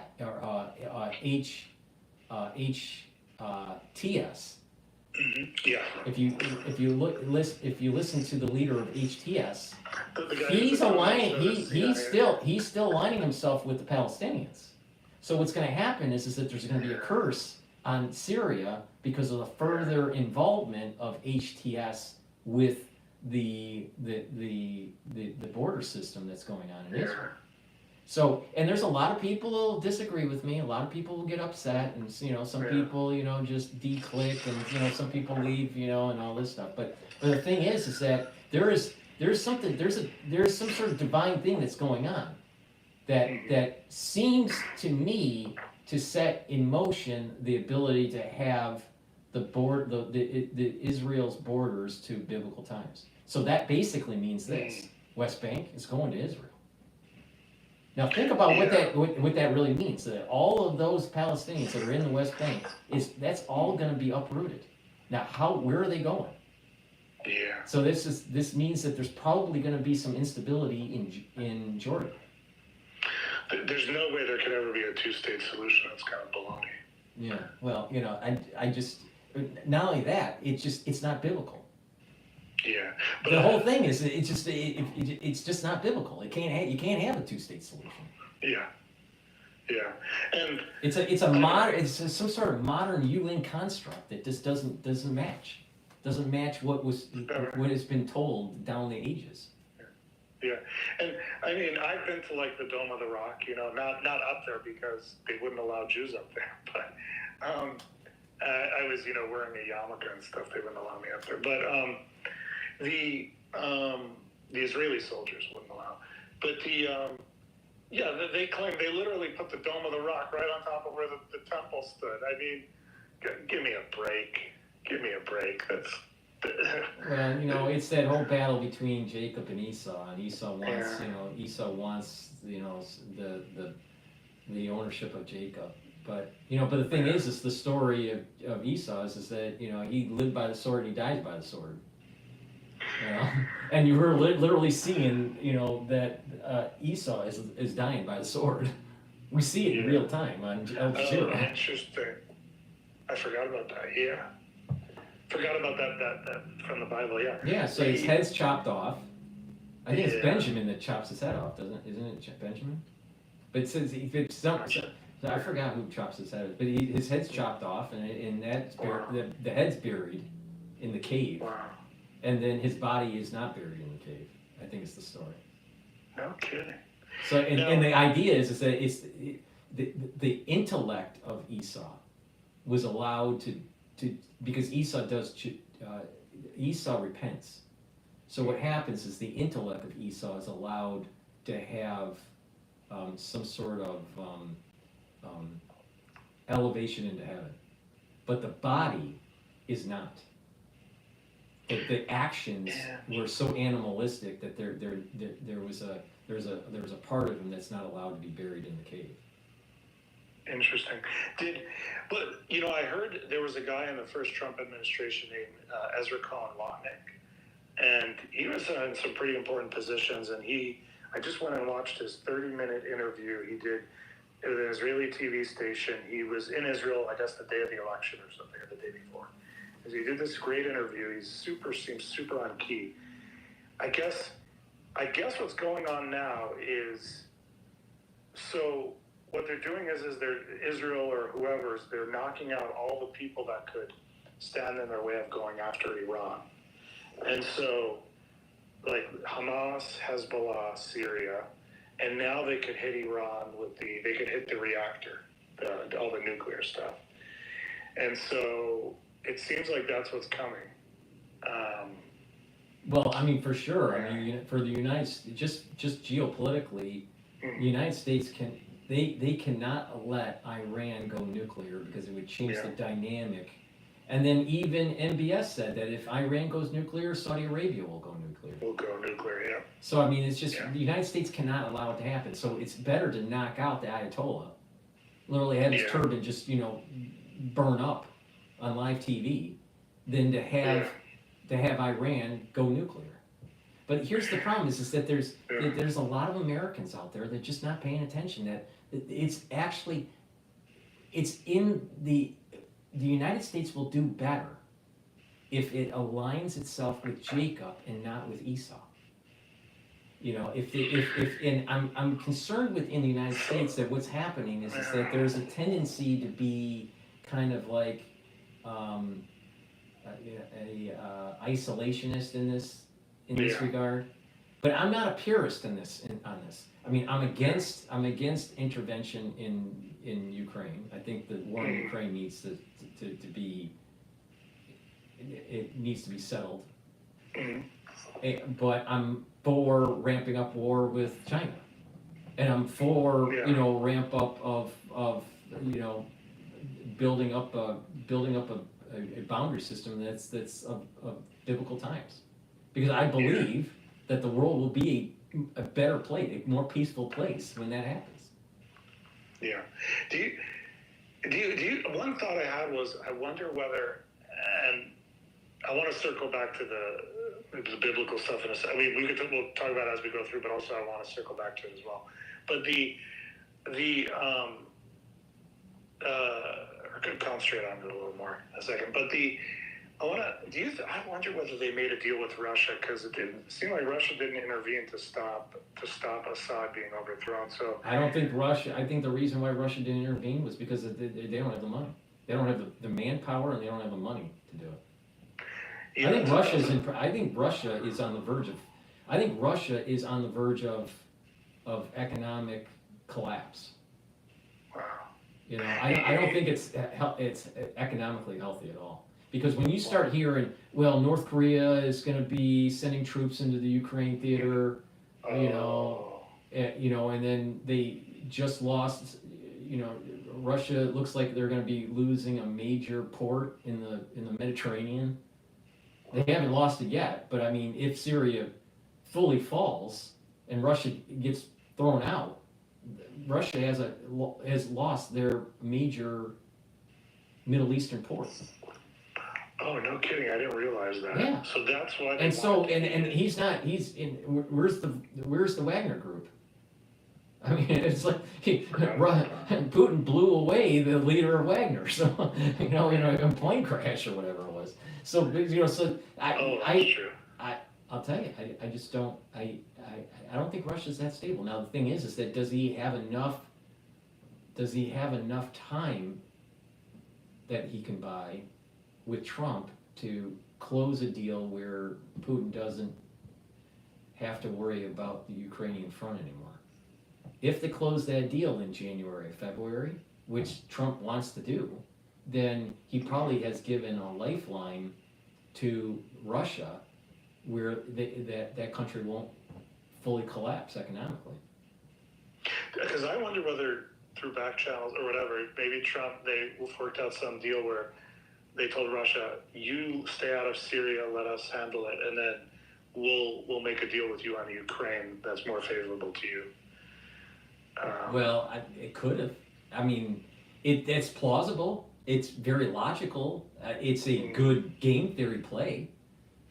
That might be. I mean, I would say that's very, very, very plausible idea. I just don't think that Russia, though, is as economically viable to be able to even sustain some sort of war front in Syria. Yeah, that's what they were saying. That's what I read or heard. But because Syria is on the Mediterranean, so is there a land bridge that goes through somehow from Russia all the way to Syria? Not directly. Like through some favorable country or something. Not directly, I don't think. I mean, I looked at the map. I didn't really see. I think they're connected to Turkey. Let's see, Syria. They're connected to Iraq, Turkey. I don't know how they would get to. Let's see. Ukraine's not anywhere close, George. yeah, I don't think, no, because Syria, no, Turkey, it's blocked by Turkey. It's blocked by Turkey and Iran and Armenia. I think I know what you're. I think I maybe understand what you're saying. What you're saying is the Russian Navy has a port that they could dock in the Mediterranean. Right, now I get it. Okay, they don't need a road. They don't need a land bridge.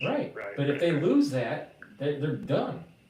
Where are they gonna like? And if he didn't, and it doesn't look like it doesn't look like he's really supporting. I mean, he is supporting Assad if Assad is in Moscow now, but the thing is that we're literally seeing the cracks of Russia's ports. The fall of that port is a major blow to the military for Russia. It's a major blow. And that's part of the reason why I think the United States loves what's going on. But again, I feel as though there is a little bit of a divine hand in this. Yeah. So. Well, now, do you think moving towards World War III, okay, which we're already in, I guess, but do you think that, I mean, what I like about the Syria thing is even if the United States is involved, it's not visible, and it's like, oh, you've got these radicals running around and took over the country, and in other words, I don't like it when we've got this gigantic army goes into Iraq, goes into Afghanistan, and just gets road bombed all the time and sniped at. We don't need. I don't like that idea. It's like better to use special forces, CIA, than do these massive military. I think that there's some wisdom with the simplicity of Trump's tweet the other day. Yes. It's not our war. We have two enemies, fighting each other. Why do we want to get involved? Yeah. I mean, I think there's a lot of wisdom in what he's saying. Let them duke it out. Let them duke it out, and both sides are going to be weakened. And then if we need to, come in and clean it up, then we come in and clean it up. I mean, it's better not to be a first mover in this, and maybe and just be a fast follower, and just let this implode on itself. I think there's some wisdom in what he's saying. I thought his tweet was well crafted, and I mean, Turkey has one of the largest militaries in the world. They're right on the border. They could handle things better. Israel could handle things. I mean, we're far away, do you think if they hit, with just like they did with, apparently the bunker was like 100 in the one they hit Nasrallah with, his bunker was 150 feet underground, 50 meters underground. So, do you think that, like, what I'm trying to think through is, okay, let's say they hit Iran, Israel goes in, hits Iran's nuclear stuff with a ton of missiles, and just blows up all their nuclear stuff. What happens to the regime? Does a draft come in the United States? What do you think where do you think we're going with that? Wait. What's the question again?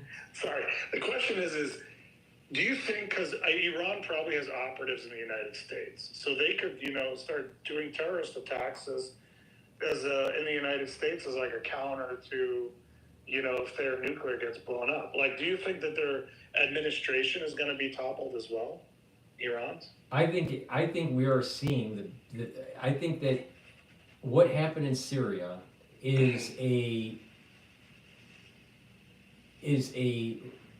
potential prelude to what's going to happen in Iran. I feel as though that because think about it, there is a large contingency within Iran that wants a democracy. Women want freedoms. They don't want to be, pushed down by some sort of theocratic rule. and they want to overthrow the Ayatollah. Well, for that to happen, there needs to be more instability. That's created, and that instability could be created by the United States and by Israel. And then what will happen is that faction within Iran overthrows the Ayatollah, and you reduce the chances of Iran going nuclear. Then, so and Syria, you look at Syria, Assad, was toppled pretty quickly. Well, if you get enough people, if the CIA got their act together and did the right thing and actually overthrew the Ayatollah, then maybe I'd be a little bit more pro-CIA. But the thing is that they have a tendency to always screw up. Yeah, they're more concentrated. I mean, even some of these directors at the CIA that write their books, they do mention that it's like about 60 or 70% of the time they do an operation, it's a cluster. It's a clusterfuck.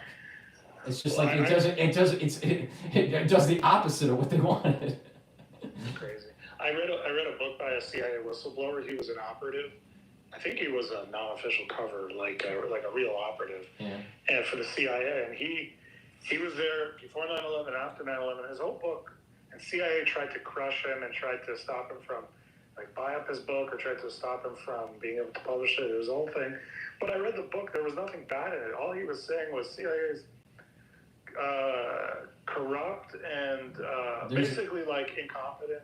I think it's a combination of a certain amount of ingredients, not necessarily all equally weighted, but there is a heavy dose of incompetence within the agency that causes these problems. I mean, Iran today is a CIA cause. The CIA caused Iran. Our problems in Iran that we have today. Now, it was decades ago, but the thing is that we still are trying to clean up the mess. CIA was Vietnam. CIA was Cuba. CIA is, Cold War 2.0. So, I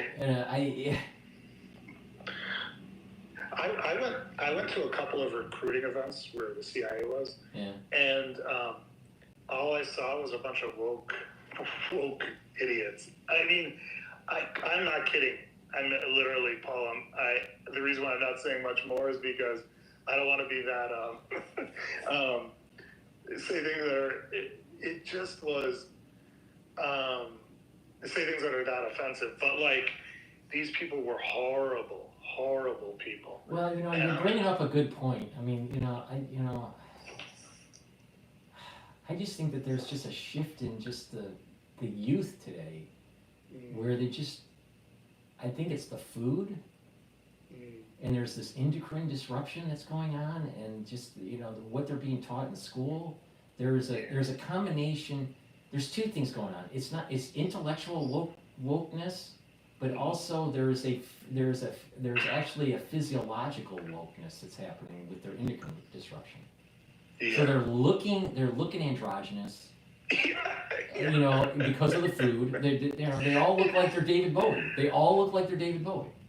So there's an androgynous look to them, and then there's this some sort of woke mentality. And the thing is it does, when people start talking about what was written in Scripture, independent of the religion perspective, but just in different books of Scripture, right? That there is a certain thought process that certain things are going to happen in the future during the Messianic age. But when you start talking to these ultra libs that are been eating the Fruit Loops and they have all this endocrine disruption and and they have the super wokeism. They when you start talking about things that were written thousands of years ago, their head spins but these are things that are, the people that wrote this stuff and studied this stuff are super intelligent. They're not bumpkins. But my observation in New York is that a lot of this youth is just there's something physically and emotionally wrong with these people. Yeah, well, it's it reminds me of You know, they say like, so a lot of girls these days are on that birth control, but but it's like the pill. So that messes with their system. Just as an example of how they could mess them up, it messes with their internal system where they want more beta guys because they're less. They have less. Yeah. So, but anyway, they say a lot of like females these days are just maybe this generation in general. So there are a lot of them are on these psychotropic medications and. But you're exactly right. You look at these people, and there's a physiological look. You're like, there's no way this person's a Republican. Right. No, I mean, literally, we're getting to the point where you can look at a phenotype of a person and tell if they're a Republican or a Democrat. Yeah, but here's one hope I'll give you, is I've been around on a campus, recently, and I'm going to say this. I was surprised how many people walk around with Trump hats on. Really surprised. It's this contingent of they look more like frat guys and girls, like sorority girls. And so there's also this, even though you have this weird physiognomy or whatever it's called of like these wokesters, on the other hand, you have this awakening of these guys that are not afraid, they don't give a shit, and they walk around campus. I see black people, Muslim people. Right. I think what it is I think in the culture. I think Kid Rock actually started it, and it was the idea of just you can't cancel me. Get to a situation in your life where you just don't care about being canceled. Yeah. And so you have that thing that's going on, and kind of a subculture, mentality of just anti-cancel. And you have NIL that's popping up in the in athletics, where it's now getting to a point where people that are in high school that are athletic could make some money if they can monetize in college. They don't have to go pro. They can make a lot of money just going college, just doing collegiate. So you're going to have a push for people to be more athletic. Well, that means, when you start to talk more athletic and that's discipline to build muscle and that's testosterone, and then the women start looking at at the guy that's all muscular and she wants to be picked up by right, and so it gets to a point where we're actually moving towards conservatism because of athletics. Yep, the physiognomy. That wokeism got so ugly because of the Fruit Loops. Wokeism got so ugly that it got to the point where conservatism reigns. Yeah. Well, I got to tell you a funny story, Paul. I was at a FBI briefing, okay, and I forgot if it was like on the threat of China or something. The girl, when I say girl, I mean she was probably like 25, let's just say, she had short blue hair. I mean, horrible. She was the analyst in the FBI who was giving the briefing. Now, just to give you an idea, the people in the room were really high, powerful people. So she was appointed by the FBI to give this briefing, okay? Now, I walked up to the head of that FBI office in a really large city, okay, a really big city in the United States. I walked up to her afterwards. She had this really short haircut, so you can imagine what I'm talking about. Right. Woke, Right. And I asked her a really simple question about China. In other words, you'd think the FBI would know some kind of counterintelligence, like the threat of China or something. You could see in her eyes and the way she had no clue. I was like, oh my God, this is what they warned us. This is what they talked about. The FBI, the intelligence agencies are... It's full of incompetent, woke, DEI types. Yeah. I just couldn't believe it because I'm like, it's so important that the intelligence is good, but... Well, remember that female Secret Service agent during that assassination attempt? Yes. And it's like she couldn't put her holster in. And it was like DEI another day instead of die another day. I'll tell you, it's a problem. But the thing is if RFK Jr. gets in and he can shake up the system and we, stop the poisoning in our food, and affecting our endocrine system, that vector, will be fixed, and people will start to get healthy and mentally more stable.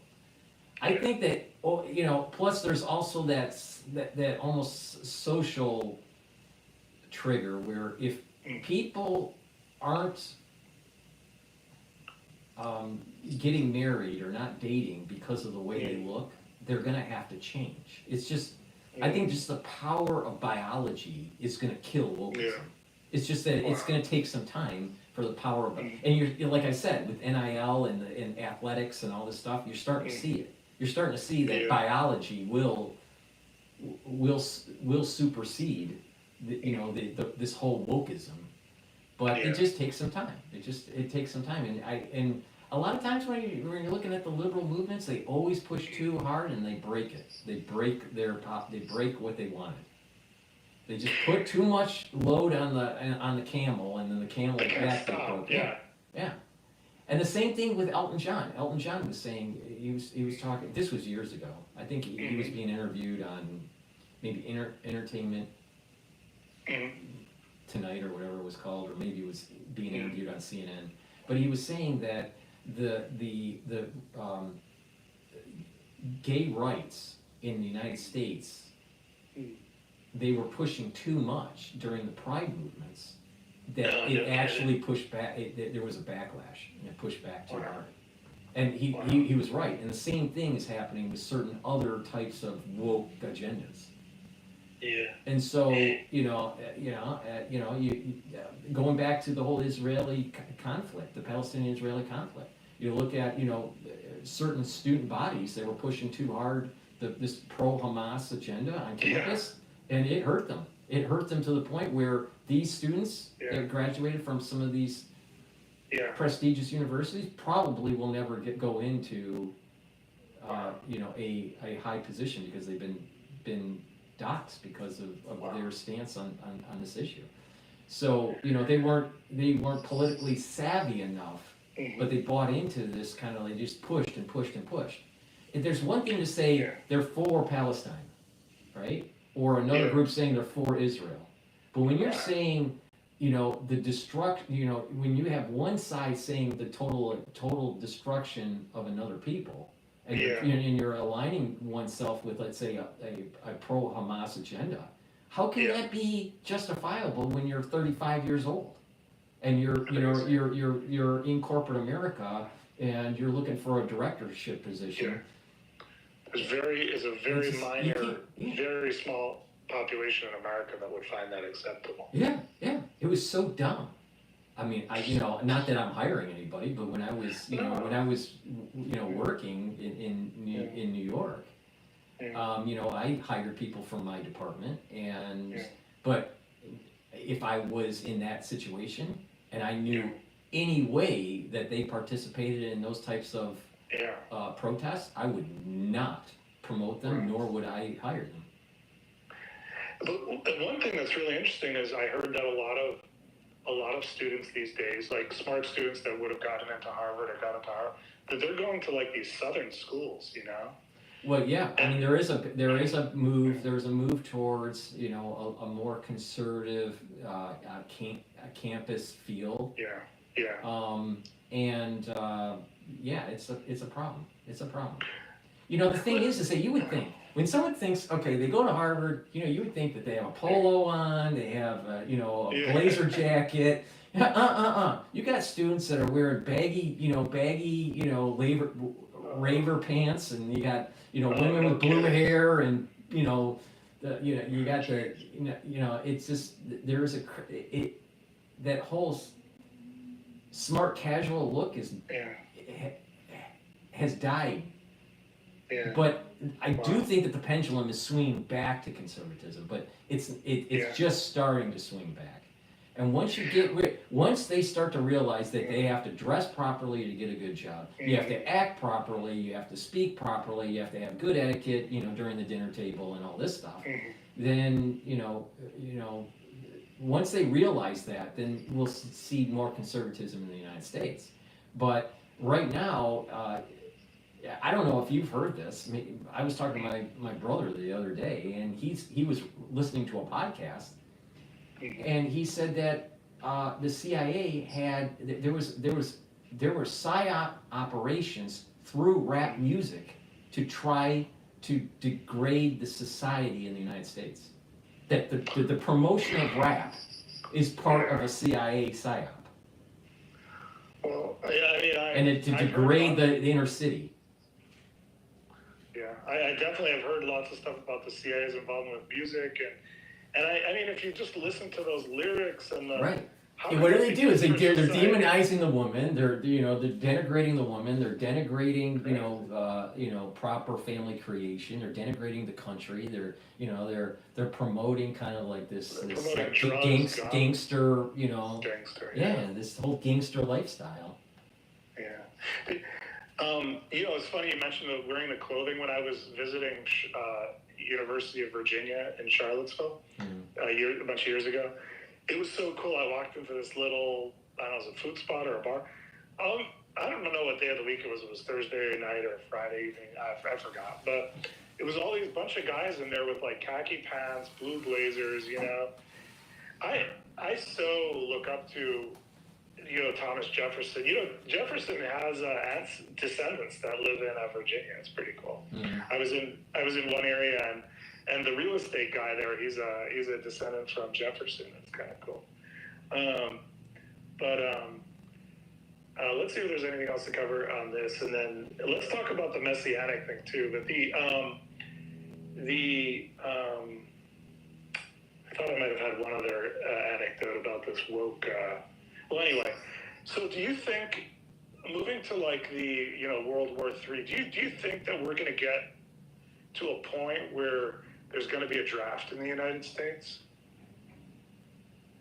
If there was a draft in the United States in a foreign war, I think that would be the beginning of the end of that foreign war, because I don't think that the United States population is willing to support it.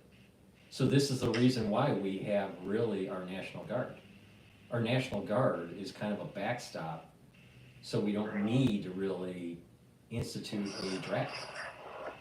But if it was a war in our country where a nation invaded our borders, I think that there would be many Americans that would support a draft.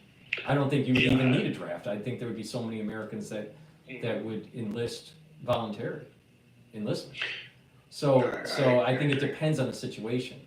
If it's a foreign war, even in, let's say, the Pacific Theater, with China, and it was a draft, I don't think that it would be, I don't think that the American public would want to do that, even if much of the American public was conservative. But I think that wars today, I don't think you need as many I don't think you need as many men. I mean, you don't need like millions and millions of men. It's becoming more a tech war. That's what they're saying with like, you have all these AI or just controlled drones. You can do just drone swarms. Right, and even all the battleships. Yeah, right. Navy's really, they're at a crossroads. Do they need more ships or do they need more drones? You can do underwater drones too. Right. In other words, you could have a torpedo that's just an underwater drone and just guide it to its thing. And you could have a ton of them. And then you could have, because if there is a war in the Pacific, that's what, but back about the draft thing. So I guess, what if, say Iranian agents or even Al-Qaeda types, do, let's say 3 dirty bombs, one in LA, one in New York, one in wherever, Chicago. And then, or there's a nuclear weapon, like a tactical nuke, pulling off an American city. Then I guess what you're saying is at that point, then people will just volunteer and we'll just, we'll be in I think if the homeland was attacked, that you'd have many people enlist. But, if it's nuclear, See, being attacked and nuclear are like two different situations, right? If, let's say a bunch of, Canadians on horses started to invade Michigan, right?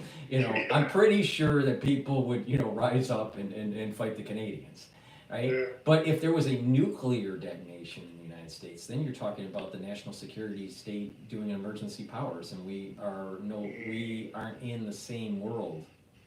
We're in a different world, and that's a national security state. Yeah. Right, and that's a different game. That's a different game. Not a democracy. Right. Yeah, I've been. Now let's talk about the Messianic thing. So, because growing up Chabad, Schneerson used to, in his sichas. I don't know if you heard the word sichas. I heard you say last time, Maimara.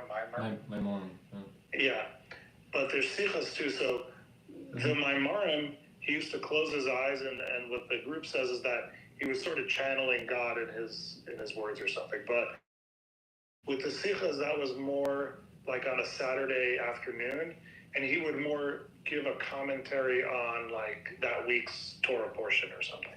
But for those don't know, so like the weekly biblical portion that's read in the synagogue. But so in one or a couple of those, he was referring to. I remember he was referring to when the first Gulf War happened. He referred to what we were seeing there as like the birth pangs of the Messianic era, And actually, if you were to draw that line to today, that would make sense. Now, so weird, but I never studied like the New Testament stuff or the books that you had mentioned last time, which were like the ones that aren't part of the New Testament but are still sort of there. They're part of the Apocrypha, right? There's an Apocrypha set of books that's not part of the canon, the 24 book canon. But that the two books that I was talking about was the Book of Enoch and the Book of Jubilee. Enoch and Jubilee. Okay, I'm just writing them down. Now, so I haven't studied that stuff. I've only studied, the Jewish kind of perspective, the Orthodox kind of Jewish perspective on. But the Book of Enoch and the Book of Jubilee is Judaic. Interesting. But it's not part of the canon, the Jewish canon. Right. Yeah. It's like it's a cryptic book, right? It's a cryptic book. Yeah. But the so I'm not that familiar with. I just wrote down the names you said because I'm like, okay, I got to read this stuff. But yeah, so I'm not that familiar with the Messianic thing. Only to say that it when you talk about this stuff, it fits in with everything that I learned and been taught. Well, I mean, we're literally in the Messianic era. People think that the Messianic era, is when the Messiah comes down or wherever is born or whatever. Yeah. It's the Messianic era can be decades before that happens. There's certain things that have to happen spiritually and physically with governments for it to be birthed, right? And so we're already in this Messianic era. But so for example, 1,000 years ago, they were not in the Messianic era for the promissory 6,000th year, right? The Messiah, the Messianic era is officially commences, right, in the 6,000th year. And right now we're 57. Right. But the thing is that everything's a fractal, and there's 7 days in the creation, right? And the 7th day is Shabbos, right? But everything's fractal.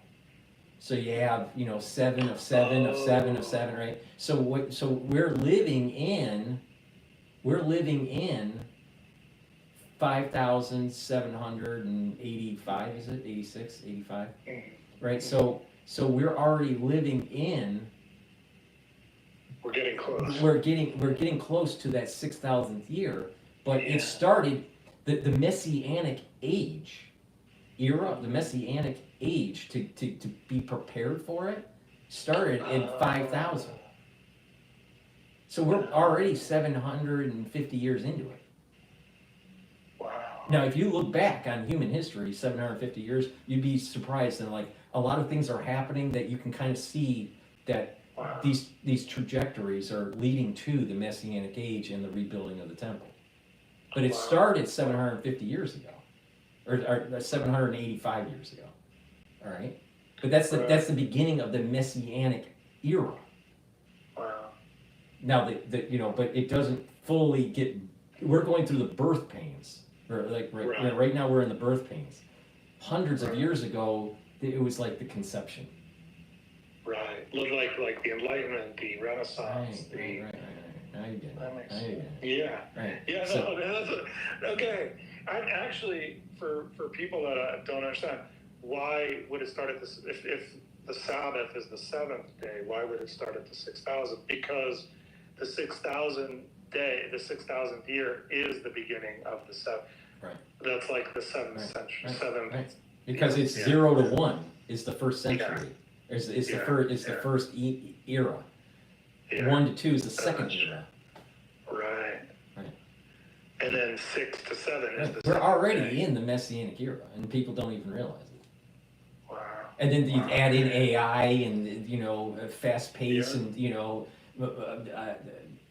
planetary exploration and probing into the cosmos and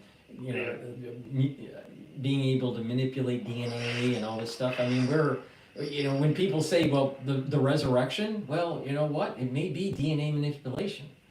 Yeah.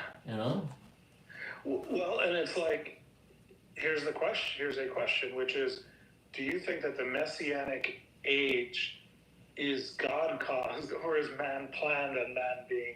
Well, we're told that we can usher in the Messianic era if we do three things. One of three things. Okay. Right? But the thing is that the probability of all Jews doing one of those three things is so low that it will be defaulted to the 6,000th year. And that is like, if all Jews observed Shabbos 2 in a row without desecrating it. Well, what's the chance of all the Jews in the world doing it? 0. Yeah. All Jews learning Mishnah. Right? What's the chances of that happening? Like 0, right? 0. And then what was the other one? The other one was all Jews not speaking Lashon Hara. 0. Right. So it's going to be default to the 6. But it is in our power to usher it in. Oh.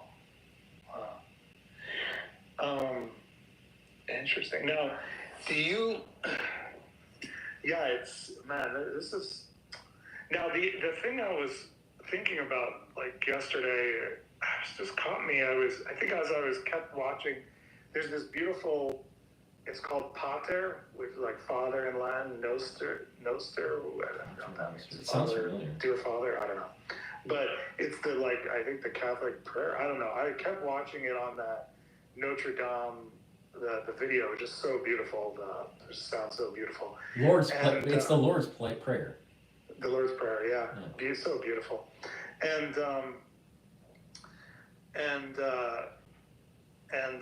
so, but it got me thinking, I for some reason, last night. That cantillation, if you pay attention to the cantillation of that Lord's Prayer, it's similar, not exact, but there's a hint of it with the Chazan cantillating for the Kohanim priestly blessing. Well, do you see as part of the thing he lifted up his hands to give that? I think he gave a blessing. Yeah. And that cantillation, you know what I'm talking about. That cantillation, the back and forth between the Kohens and the Chazan. Whatever. Yeah. Very much. And then, it even sounds, whatever issues we're having with the Middle East, but you got to say sometimes that beautiful sound that their Chazan, the Islamic, the Imam, the beautiful sounds, the beautiful prayers. Mm-hmm.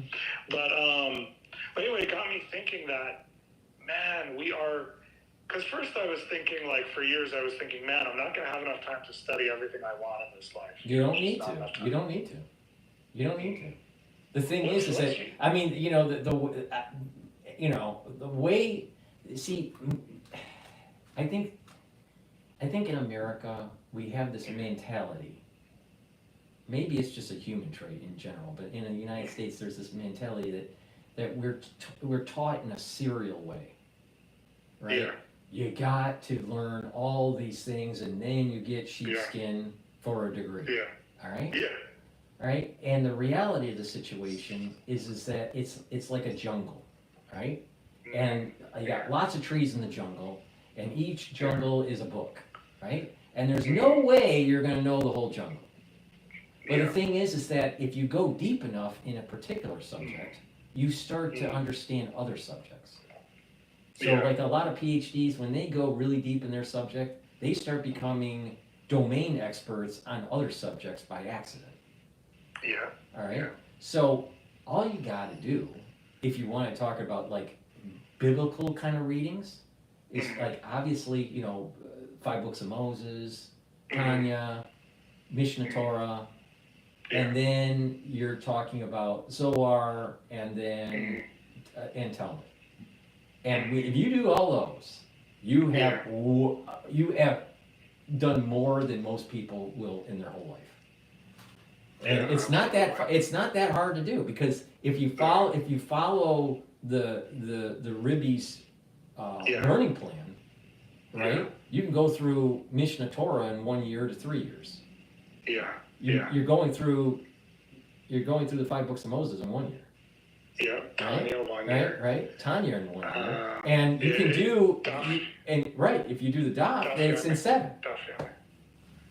Or if you really push it, if you read 7 pages of Talmud a day, you do it in 1 year. And reading 7 pages of Talmud in English, for an English learner, is very possible. Yeah, you know those Schottenstein edition of the Talmud? The Schottenstein ones? Yeah. I don't know which one you use. No, I use our strong. It's very authentic and easy to get through, I think.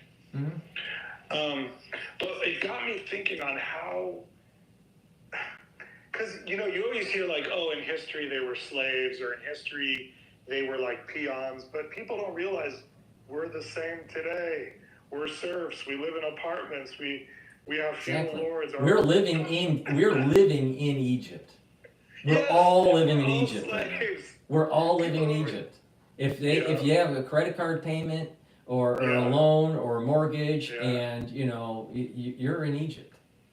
And we're building the great towers, which is like we work for. I love Elon Musk, but we work for people like Elon Musk, and we're building these great towers of civilization. Not only that, I saw a meme, but I think it's very true. Think about when you create a work product for your boss, you're giving it to them. You know, you're either physically handing it to them at their desk, or you are emailing it to them. Right? So you're doing work, and you're offering a product to them, and they're above you in the organization.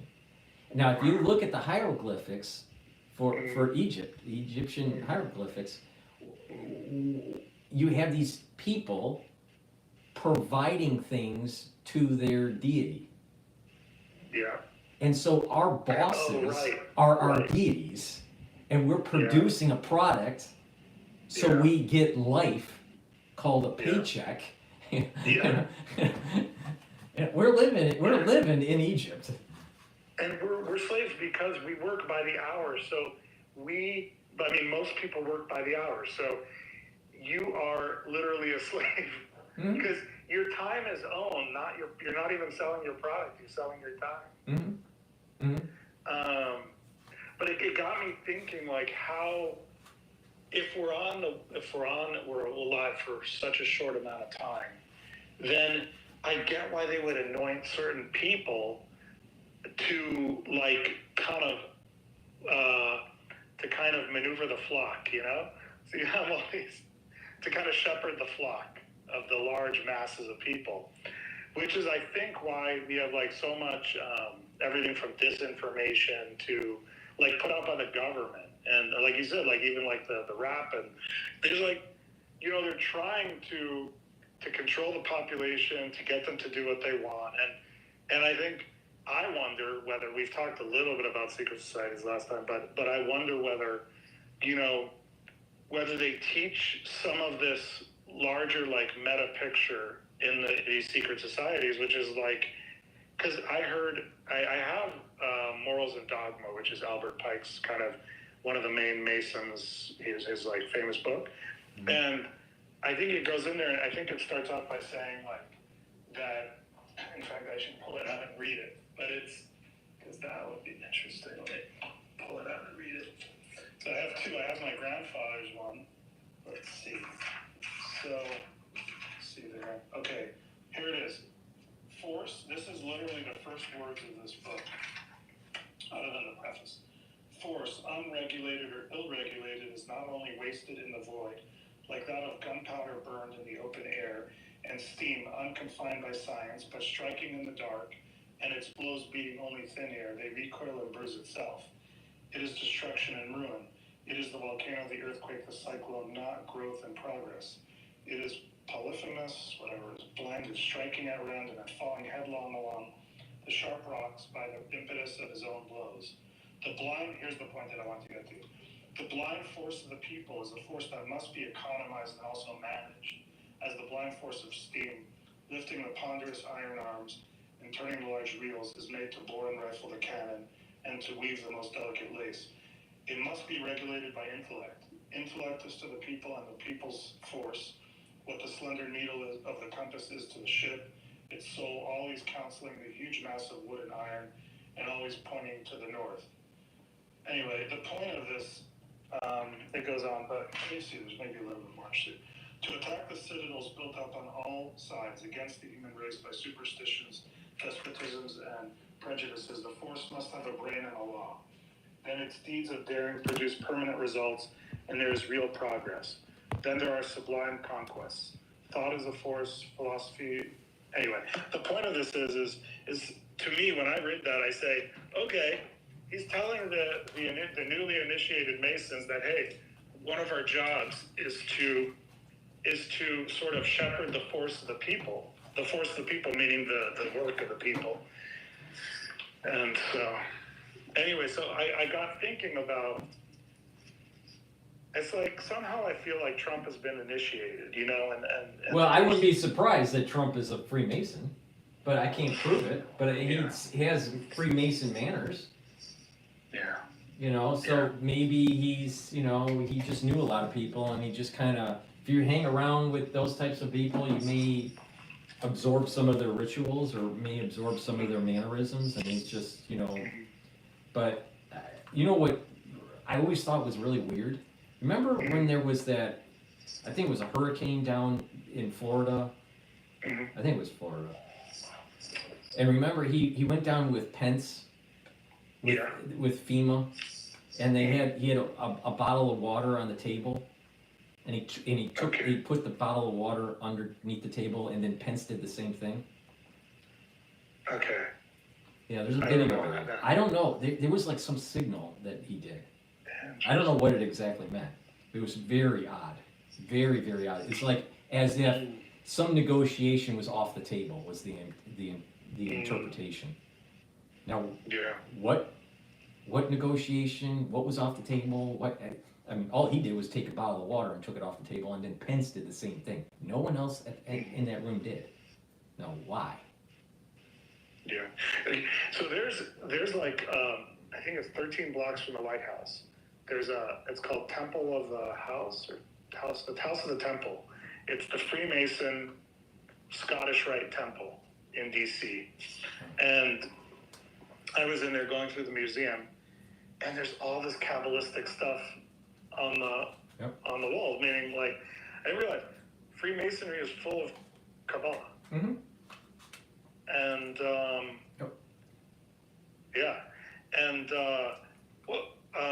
I haven't, you know, I've only studied Kabbalah through Hasidus, so I've like picked up, I was at a library and I you know, picked up a Zohar just to like scan it to see if there was anything interesting, but it was.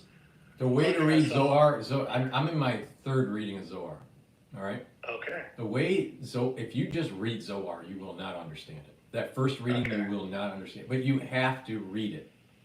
Okay. I mean, it's hard, but you will not understand it because it's like you don't know the key, you don't know what the code they're talking in. Mm-hmm. But you have to read it the first go through, knowing that you're going to absorb very little. Mm-hmm. All right.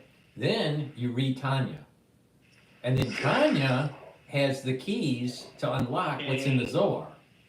Oh, I see your point. And then you reread Zohar in conjunction with Tanya, and then it starts to make sense. But you have to read Zohar first, knowing you know zero. You will not absorb any of it. But then, because you're familiar with the method of the style of writing in the Zohar, because it has its own method, because it's these rabbis that are traveling and they're talking and then they run into a character and then they go into a cave or they go into a forest, and it's like it has its own kind of rhythm. So, and then once you read that and you read it in conjunction with Tanya, then it totally starts to make sense in the third round. That makes sense because I've only read Tanya, and I think you'll understand more about Tanya when you read Zohar, and then you'll understand more of Zohar when you read Tanya. This is the reason why you start. You either start with Tanya, then because that first reading of Tanya, it doesn't make any sense. Yeah. It's only when you read it the second time where it starts to make sense. Do you use a certain translation of the Zohar? I'd have to look it up. I had to look up which. Do you use like the? There's two. I use the one that's from the UK. The UK. Let me look it up. There's a UK one, and then there's one from California. Oh, the one from California, I think is that the one from like the Kabbalah Center? No.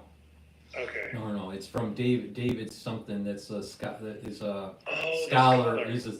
the professor. Yeah, the scholar. Which did you try? Did you check out the one from the scholar too? No, I haven't read that one. Okay. I know you're talking because what he did was he translated it from Aramaic. He's an expert in Aramaic. Daniel Matt. Daniel Matt.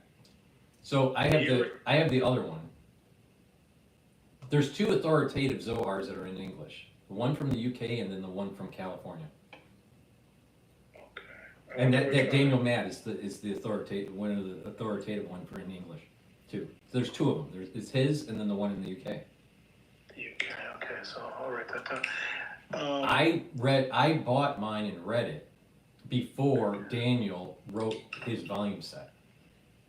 Yeah, because he was coming out with books over time. I don't know if he's finished. I assume Right. But I had my Zohar book before he even started writing his Zohar series. How big is your series? Or what does it look like? Is it green cover? No, my edition is blue. It's a blue with a flame on it. Oh, it says the Zohar in English translation has like a candle burning in the front. It's a flame that's in the shape of an olive. Oh, okay. That's not these. I'll have to look. But I mean, I bought mine like you were probably only 10 years old when I bought mine. Okay. You've been thinking and studying this stuff for a long time. I started going really deep into it probably in 92, 93. No kidding.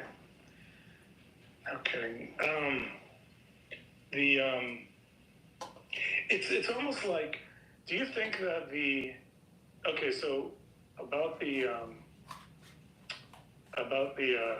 let's see if there's anything else to cover on the Messianic thing. Well, first, do you think that the books of the Old Testament, the New Testament, the Apocrypha, you know, the Hasidic books, all the Christian books, Catholic, you know, all that stuff, and then the Muslim books. It almost seems like all these books are occult books. In other words, and I don't mean anything I'm using the word occult in the sense of hidden, in the sense of like, these are sacred books that have a meaning deeper than the surface, all of them, including the Asian kind of, well, I think they're tapping into a deep meaning of life and a deep meaning of spirituality on the soul. Yeah, right.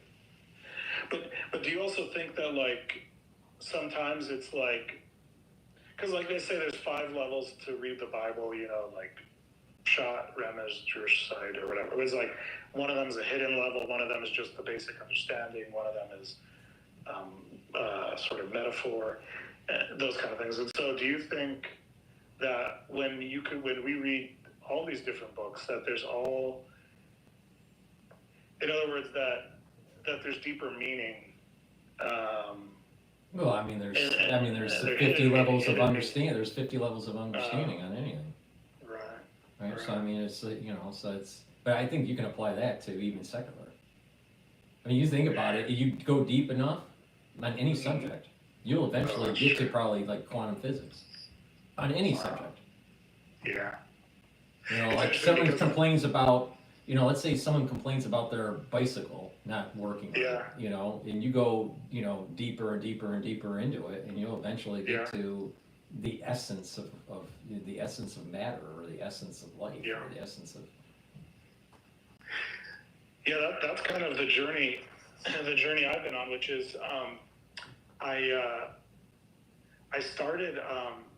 Well, I've been on this journey after I left Chabad, was to like figure out how the world really works. And then through that journey, and then, you know, they always say like, okay, what's the answer? And so you look outside yourself and you look, and then you find out the answers are all inside yourself. But also you find out that... And you'll notice that every time you ask the question again, the answer has changed. Yeah, and it also, the inside of yeah, go ahead. Of yourself mirrors the outside world. So as you get deeper in the outside world, you go deeper in yourself, and as you get deeper in other words, it's doing exactly what you said, which is you go to these levels and you get down to, so as I've been doing this, you know, searching, I've been really into like politics, but the politics for me is just a stop off to understand like I just took a class on banking, you know, how the Federal Reserve works and all that. But it's just like, when you start understanding, you're like, okay, I got enough understanding on that, and then you move to other things. And then, yeah, so now I'm like, okay, I need to study more like philosophy or even religion, you know, and it's exactly what you said. You keep going, and then you just find... You gotta just blaze your own path. I mean, that's even written in the Sefer GETTR. You don't need to know all the letters and all the permutations. You just blaze your own path within the 32 paths of wisdom. Everyone has their own blazed path. See, the problem is that scholars think they need to know it all. And the point is that if you go deep enough, you will learn that you'll know lots of subjects. Yeah. Just because of the depth of it, the depth of the top, that you just keep on learning like deeper fractal. And deeper, right? And it's fractal, and you'll know these other subjects. You don't need to know. You don't need to go, okay, I'm going to learn everything about physics, and then I'm going to go and I'm going to learn everything about history. Eventually, what you're going to do is if you just study physics, you're going to actually learn history. And vice versa, study history, you're going to learn physics. Because if you, like, for example, if you're studying history deep enough, you're going to start learning, well, there's lots of wars. Well, what were some of the modes of warfare?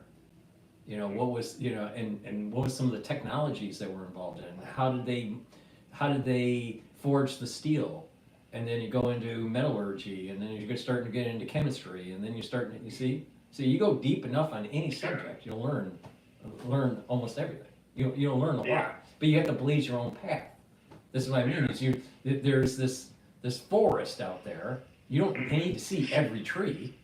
You just need to blaze your own path through the forest. Because you just need to get like the pattern, and like you said, like, and I think philosophy, or like it crosses over with, like you said, like quantum physics and things like that.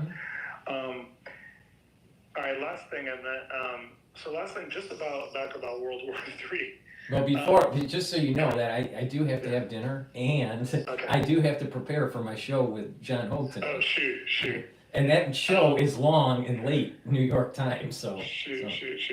All right, so how about we end this within, I won't talk for more than a minute. Okay. And then we'll end it. Okay, and then you could.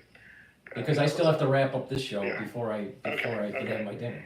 But yeah, go ahead. All right, so last question is do you think, so where do we end up? I think in my mind, I'm wondering, let's just say they knock out the Iranian reactor and then nuclear stuff, and then the regime gets overthrown or whatever. So we're still left with, Russia's pretty weakened, but I guess we still have China left. So do you think we're actually going to get, within the next few years while Trump is in office, do you think we're going to get into some big kinetic thing, whether it involves Russia, China, Iran, North Korea, or all of them? I would say that the Russian-Ukrainian conflict is probably going to be de-escalated in Trump's administration in his first quarter. In terms of the Middle East, I think it's going to be chaotic. It's going to be chaotic, and there's going to be a lot of suffering there. I think the United States needs to get involved and overthrow the Ayatollah. Now, in terms of China, if China,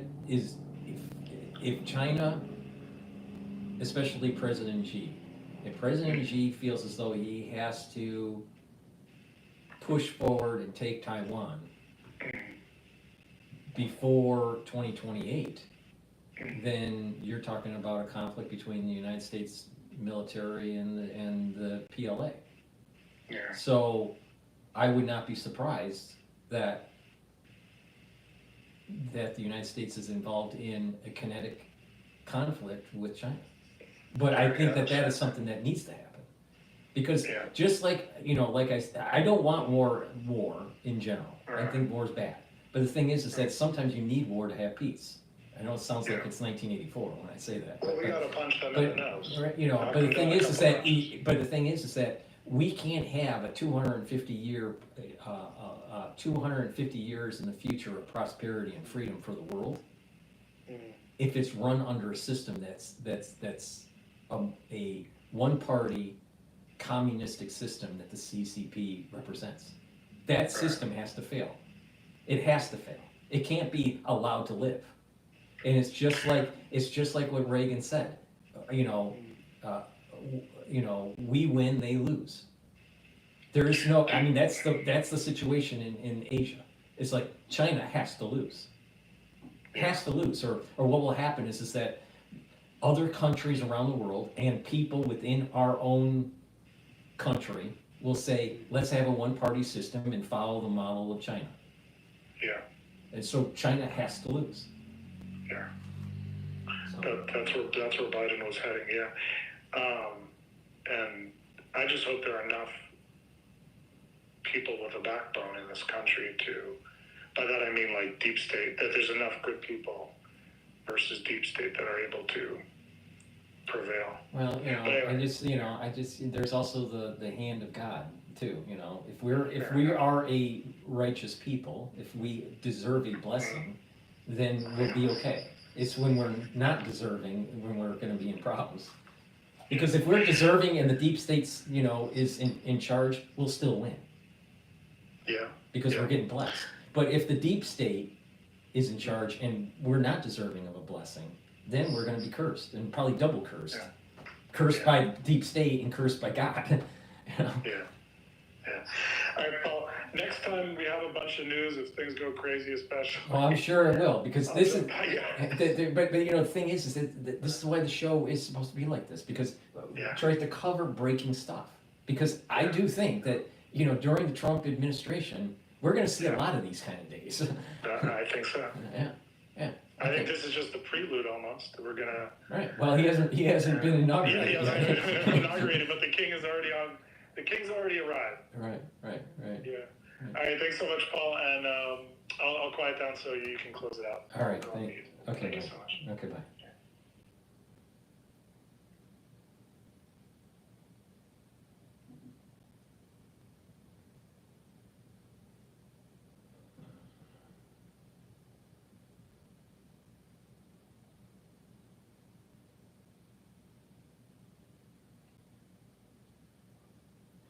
Okay, so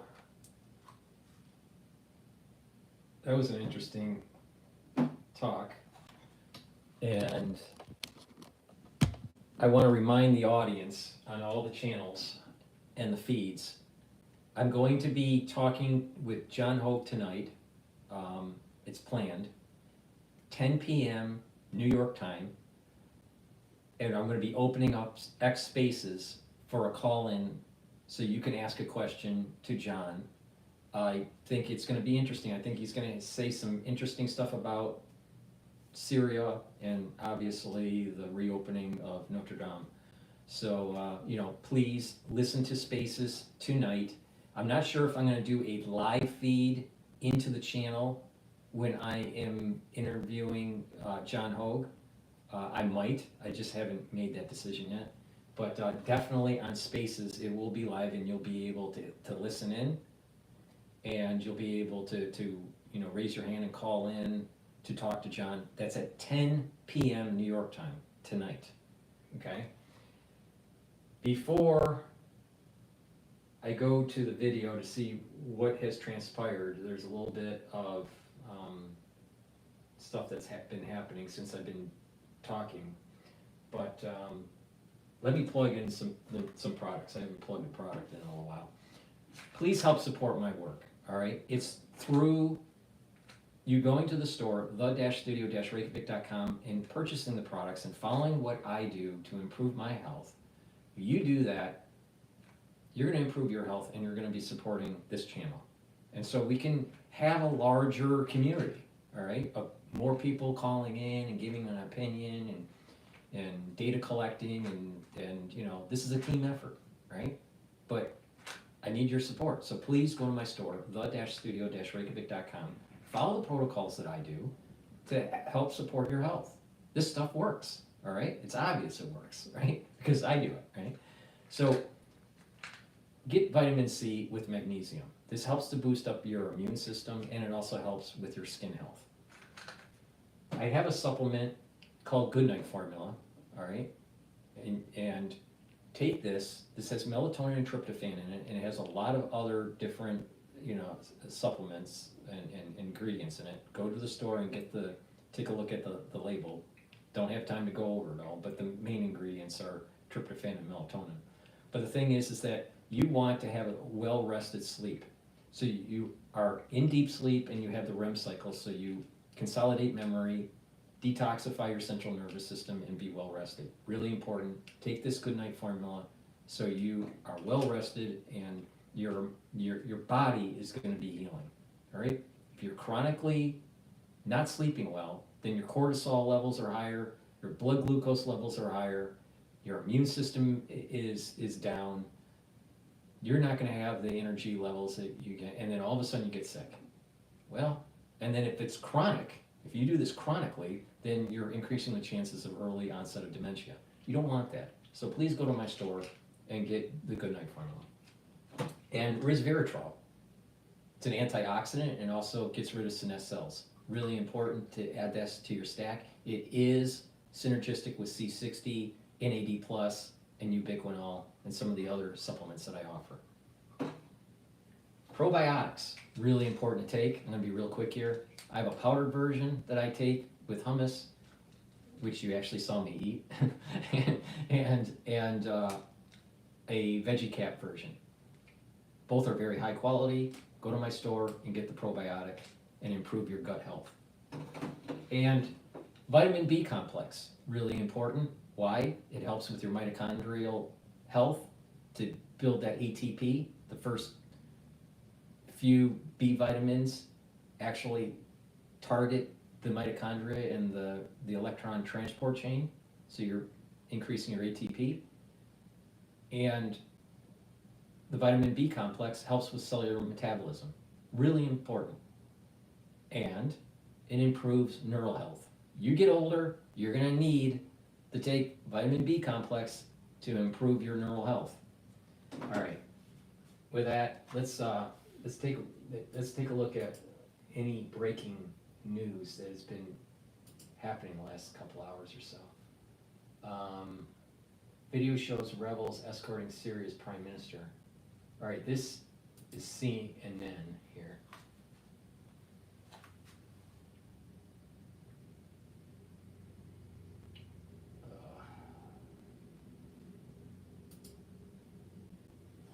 CNN breaking news.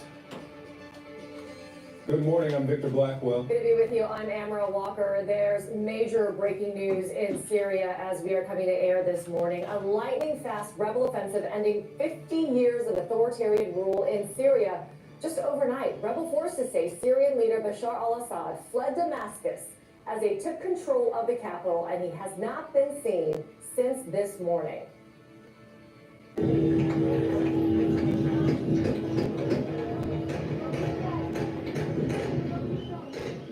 You hear it there. The news met with celebration across Syria and beyond. The gunfire. I'm gonna go to face the nation.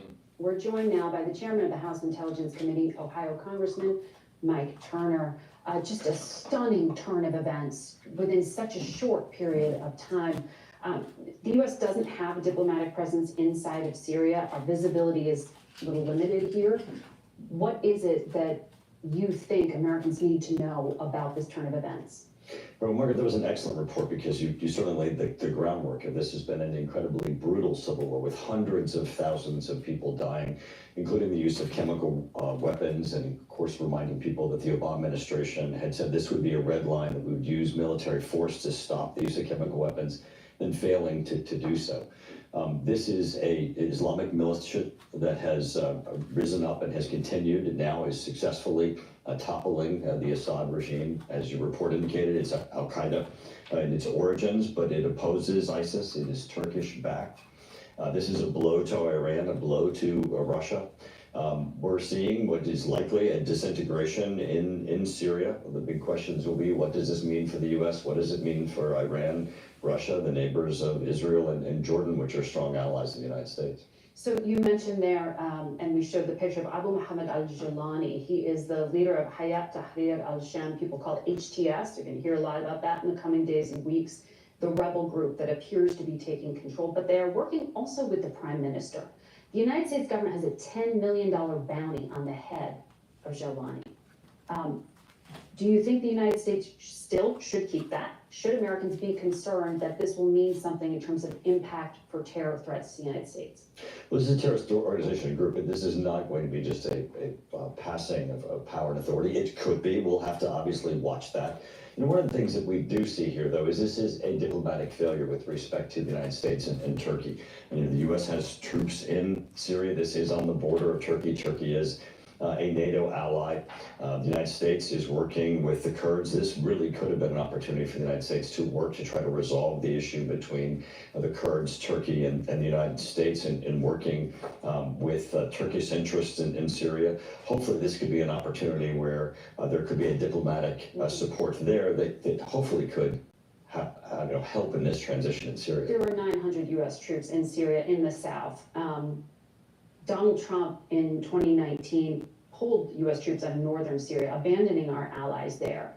Do you believe he will stand by the 900 U.S. troops that remain there, or should he consider pulling them out when he takes office? Well, I think one of the things that Donald Trump will make clear is that any threat to U.S. troops will be unbelievably responded to. So everyone should understand absolutely that the United States troops are to be secure. The second thing is he does absolutely support the Kurds, and that he's going to look for a diplomatic solution. I think there'll be an assessment as to whether or not those troops should remain. But it's, I think here there is an opportunity for the parties, especially now that Iran and Russia's roles are going to be diminished. They have been brutal in their support with Assad. The hundreds of thousands of people, including the use of chemical weapons that have been killed, have been under the Russian influence there. Russia still has 2 bases, a naval and air force base there, that are going to be both at risk for Russia, but also a risk to the population of Syria, because they have been used before to attack the Syrian population. We'll have to see what Russia does there. But this is going to be an area that's going to be highly volatile and in transition. And no idea where Bashar al-Assad might have fled to? Not this time. I want to ask you, since we're talking about the incoming administration, Donald Trump has chosen Tulsi Gabbard, the former congresswoman, a former Democrat, now Republican, to be the director of national intelligence, overseeing 18 intelligence agencies. She not only went and met with Assad, she publicly doubted high confidence assessments by US intelligence that he did what we showed you pictures of him doing, using chemical weapons there. Do you trust that she could actually represent the intelligence community, lead it, and be trusted to brief the commander-in-chief? Well, I obviously differ in a great deal in a number of areas with both her judgment and her background and experience. But what I do trust is the Senate's process. And I think the senators are going to put her through a process. She has been nominated. She will go through the process, and I think there'll be significant debate and evaluation. I think that Donald Trump has put together in his last term, I think he will in this term, a great national security. You know what's amazing with the newscasters? You know, the typical mainstream media newscasters. They're always demonizing a Trump nominee, no matter who it is, unless it's a deep stater like John Bolton or something. I think CIA Director Radcliffe, I think Mike Waltz as National Security Director are both great examples of people who are going to be foundational. I think we're going to see a great national security team. Well, this is a community that you also have oversight of, so you may not vote in the Senate, but it sounds like she doesn't have your confidence. What about Pete Hegseth to run the Pentagon at a time of global instability? Oh, there's global instability, and we can't have Pete Hegseth in there. No way. Oh, no. See, this is what I was saying a couple videos ago. They're going to create instability in the world, or the perception of instability in the world, and to say, we need someone that is more Pentagon related, more inculcated with the national security state to navigate this through. And this adds to the potentiality of another 9/11 situation, that it's possible that the deep state does something internationally that allows them to go to Congress and to give justification of continued emergency power, or to continue on their course instead of being restructured. Maybe what she should have been doing is saying, where's the money, Pentagon? Where's the wasted money? Why have you not won wars? Like since World War II. Maybe the international instability is because of our national security state posturing. I think the Chairman of Armed Services in the Senate made a great statement. He said, we certainly support the process, and he has his support going through the process, and we'll have to see how that goes through. One thing that is absolutely clear is that the Pentagon needs reform. We are not keeping pace with what Russia and China are doing in advanced weapon systems. At the same time, we're seeing the weapon systems of advanced technology that are being utilized on the battlefield of Ukraine. We had a national security state more focused on demonizing, surveilling, and targeting American citizens than actually spending the money and the research on hypersonic weapon development. We spent more money at the Pentagon with woke DEI policies than spending money on hypersonic missile systems.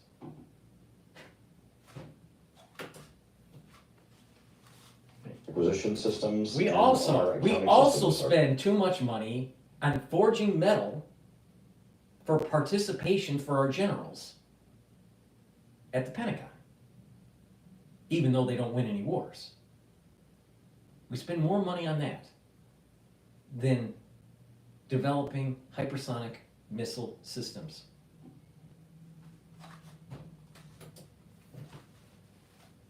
Spending systems are not working at the Pentagon. We need reform. We need reform. Someone has to be able to lead that, and that's going to be the debate in the Senate. I love when I ask Congress people and they just keep reminding me that they don't sit in the Senate and don't want to comment. I sense some uncertainty there on your part, but I don't want to put words in your mouth. I'm No, gonna of course ask you not. She's about, mainstream media.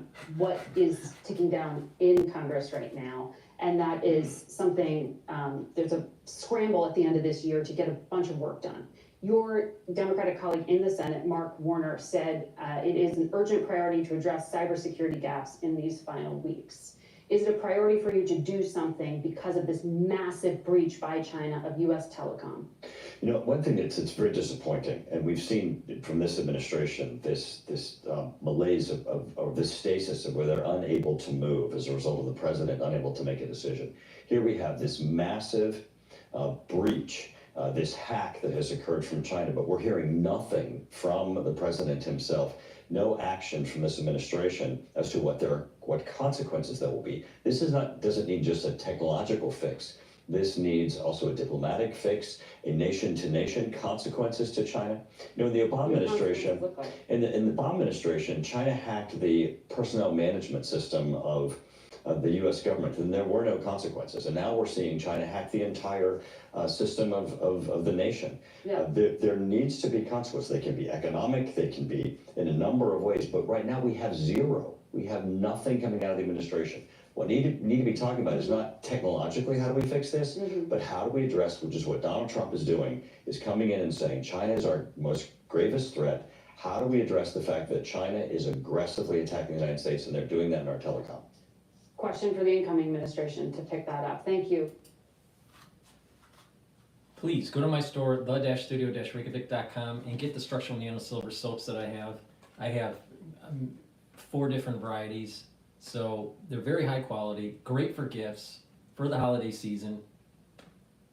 Get a couple bars, get a few bars for your household, get them as gifts, help support my work, help support your health. Get these very high quality soaps. They're structural nano silver soaps. They don't have all the fancy chemicals that Procter & Gamble has. So go to the store, the-studio-reykjavik.com, and get the soaps. Myotrol is really important to take.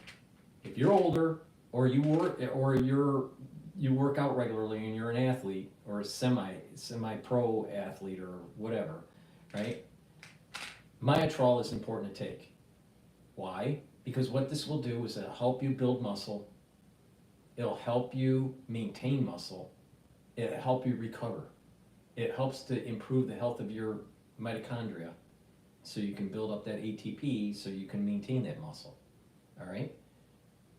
Myotrol is formulated in such a way where it's going to help with the gene expression to make more muscle. All right? So please go to my store, the-studio-reykjavik.com, get the Myotrol, do a little bit of resistance training. If you're older, this is going to allow you to maintain your muscle and get more muscle mass, which is really important, especially for back posture, especially for mobility, improving your musculature structure for your legs, the core of your body, really important. Most of the reason why people start to have problems with their back, either pain in their back or they're curving their back, is bad musculature structure, right? And the atrophy. Well, stop that. Do some resistance training, build some muscle, and take the Myotrol. And if you work out, take Myotrol. It'll help you recover and help you to get more muscle for your particular sport activity. Omega-3, really important for cardiovascular health. You should be taking it every day. It improves your lipid profile. Another great product that is dual purpose is olive leaf extract. Olive leaf extract helps with the immune system and your cardiovascular system. It brings down inflammation and it improves your lipid profile. Digestive enzyme complex, really important to take, especially when you're older. Your pancreas doesn't work as well, all right? When you're older, your pancreas doesn't work as well, period, no matter how healthy you are, all right? So you need a little bit of help to break those carbohydrates, proteins, and lipids. Take this supplement so it helps with digestion. It will help to absorb those nutrients from your food and lessen the load on your pancreas. if you work out, it's going to be important to refuel and to recover from that workout. Digestive enzyme complex is going to do that for you. Please go to my store, the-studio-reykjavik.com. The link is in the description of this video. Your immune system needs to be boosted up. Why? You have the SAD diet, the standard American diet. The standard American diet is going to destroy your immune system because you'd be chronically inflamed. All right? You want to bring down that inflammation. We went through a crisis in 2020 where people's immune system is disrupted. You need to improve your immune system. Trust me on this. Turbo cancers are all over the place. Wonder why? The immune system is fucked up. How do you fix it? Bring down inflammation and boost up that immune system. All right? By taking supplementation that will calm the immune system down. Stop that chronic inflammation. Go to my store, the-studio-reykjavik.com. Get the lignin powder. You mix it with food. I mix it with hummus. You mix it in a smoothie or mix it with filtered water, right? But this will help to boost up your immune system. In addition to taking lignans, it's also going to help with your endocrine system. Guess what? A lot of people are eating crappy food, and it's affecting your endocrine system and your immune system. To mitigate that, taking lignans is a great way to improve your immune system and your endocrine system. Please go to my store, the-studio-reykjavik.com. All right, so now what I want to do is I want to go to maybe DW. DW might have something new on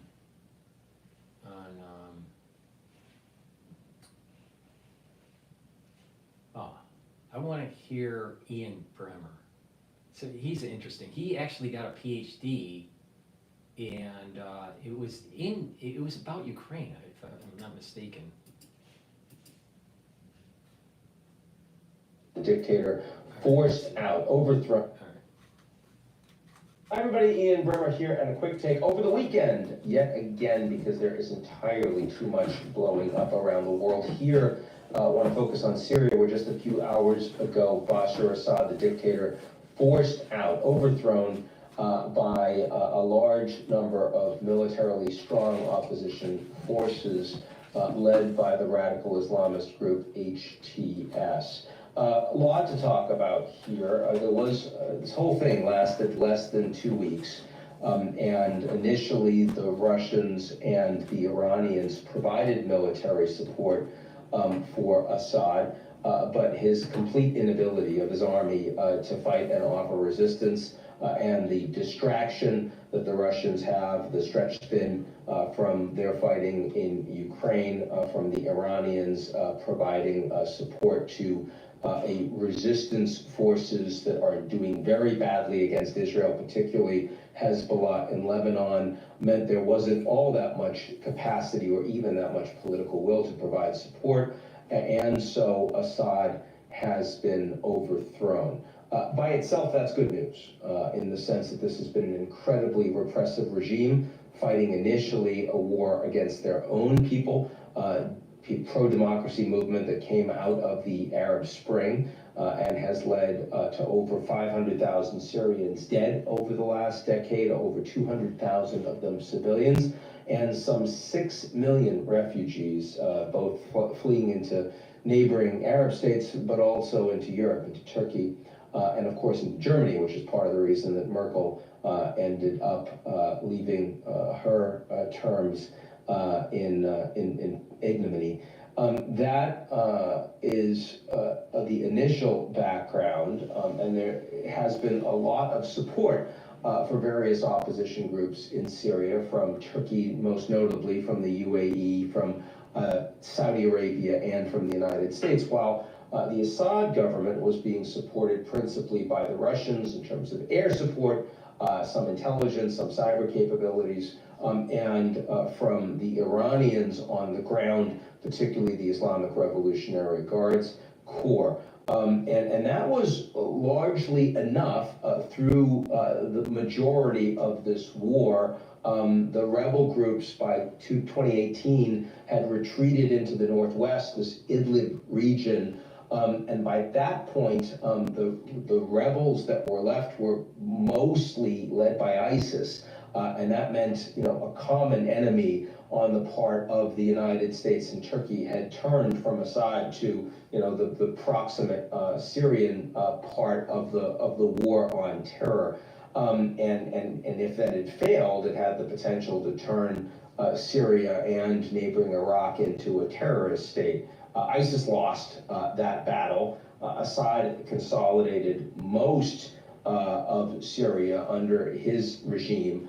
And then about 4 years ago, Turkey and Russia brokered a ceasefire in Idlib, which was at that point under opposition control. That brings us to today. And to HTS, which stands for Hayat Tahrir al-Sham. It's a former al-Qaeda affiliate in Syria that has since formally cut their ties with the terrorists, but they're still called a terrorist organization, labeled one. See, this is, they used to be part of al-Qaeda, but now they're a kindler and gentler al-Qaeda. So the international community should get all on board with HTS?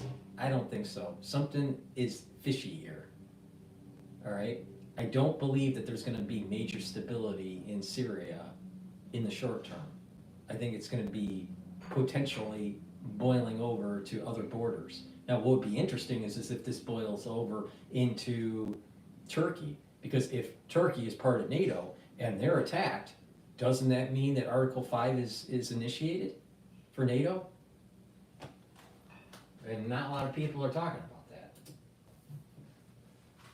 States and its allies in NATO, and they are the de facto leader of the armed opposition and led the now ouster of Assad. Now, they've become kind of Hezbollah-like in the sense that they're providing a lot of Syrian citizens with government services. They've managed to coordinate sort of rebels and eliminate infighting underneath that. And they've also promised to protect Syrian Christians and Muslim Alawites and have gotten the tacit support of the Turkish Erdogan government, who basically gave them at least a blinking yellow, if not a green light, to go ahead and launch this war against Assad 2 weeks ago. Now, having said all of that, the likelihood that they're going to run, as a secular government, Syria seems unlikely to me. We're going from Assad to what is probably going to be a radical Islamist government that'll be repressive and it'll be deeply challenging. And so I don't think that is in any way, at least at this point, something that we can call a transition that's good news or that we shouldn't feel anxiety about. But what is clear is that the Iranians and Russians have lost. So the axis of resistance is not looking like much of an axis, and it's not putting up very much resistance. The Russians, Putin has said nothing about this. He's not made a public statement.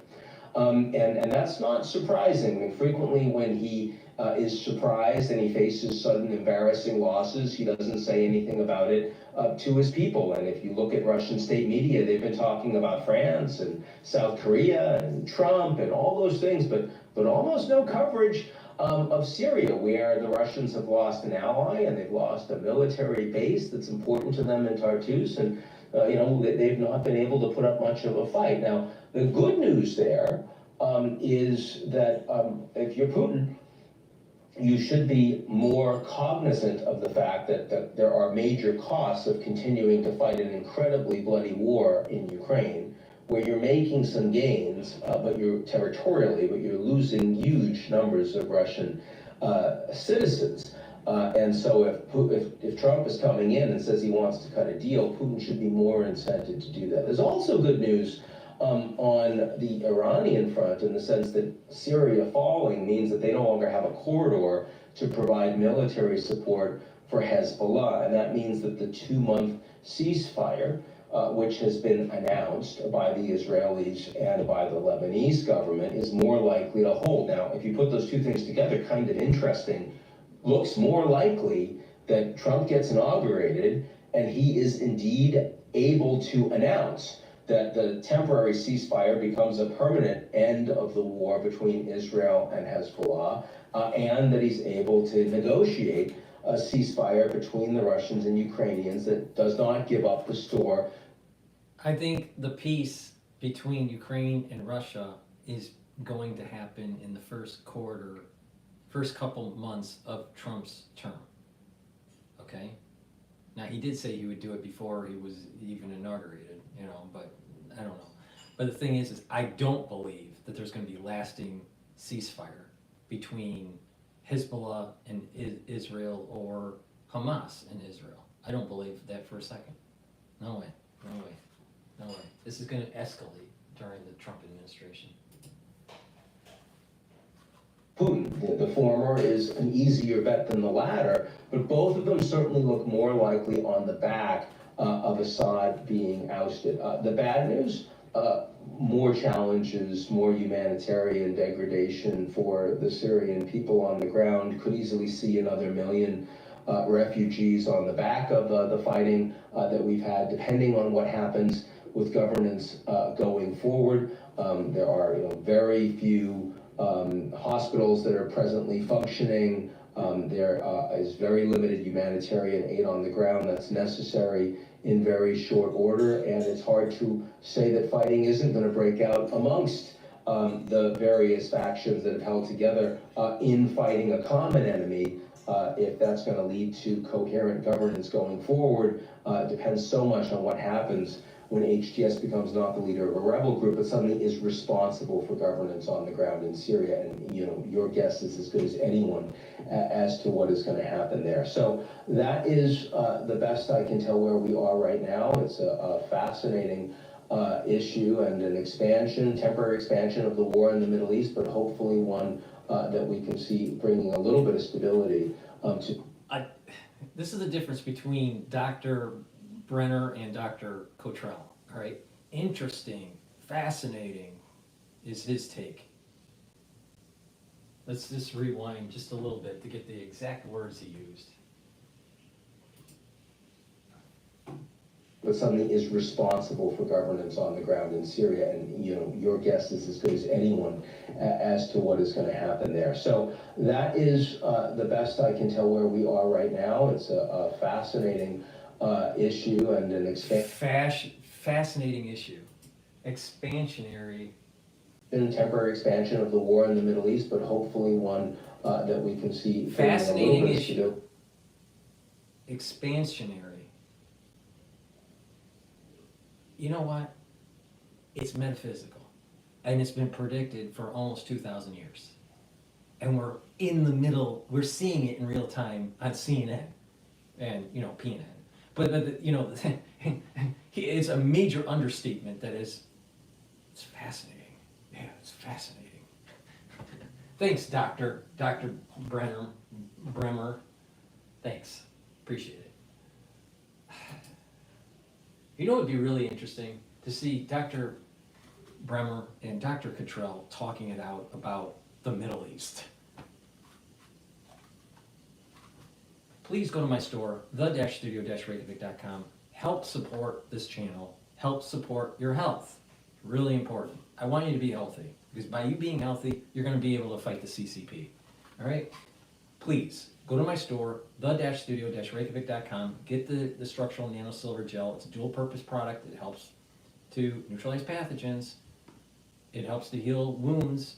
And guess what? You can use it as a skincare. And you can get it either in a tube form or in a dispenser form. So please, go to my store, the-studio-reykjavik.com, and get the structural nano silver gel. Very important to take and use during the cold season. Put it on your hands, around your mouth, around your nose, around your eyes, around your ears. Lightly coat your nostrils. Stays active for 5.5 hours. Very important to take structural nano silver toothpaste. This is the best toothpaste that you're going to get. It has no fluoride in it because fluoride makes you stupid. This toothpaste is going to make your teeth whiter. It's going to freshen your breath. It's going to neutralize pathogens. It's going to improve your gum line. And with good oral hygiene, you're going to have better cardiovascular health, and you're reducing the chances of valvular disease. When you get older, you start building up calcium plaques that can cause stenosis. Bad oral hygiene can cause inflammation at the valve level. And if you disrupt the valves, you can get a prolapse or you can get regurgitation really bad, especially if it's chronic. Because what happens is your heart will start to remodel and you're down the path of heart failure. Now, do you want to buy a really good toothpaste or take the crap that you're taking now, right? It's up to you. You're either going to be following my advice or years later see the effects of not following my advice. Please go to my store, the-studio-reykjavik.com. Get the best toothpaste that you can buy. Get a few tubes of this. Go to my store, the-studio-reykjavik.com. Dr. Paul Cottrell, why do you try to promote so many products, during these shows? Because people need to go to the store to buy to support the channel. And people need to go to the store, the-studio-reykjavik.com, and stack these supplements the way I'm doing it so you slow down the aging process, boost up your immune system, so you don't get the turbo fucking cancers. Please go to my store, the-studio-reykjavik.com, and get the NAD+. Why? Because this boosts up your energy levels, helps with your mitochondrial health, it's neuroprotective, and it helps to heal your DNA damage. Guess what? When you're older, you get a lot of DNA damage.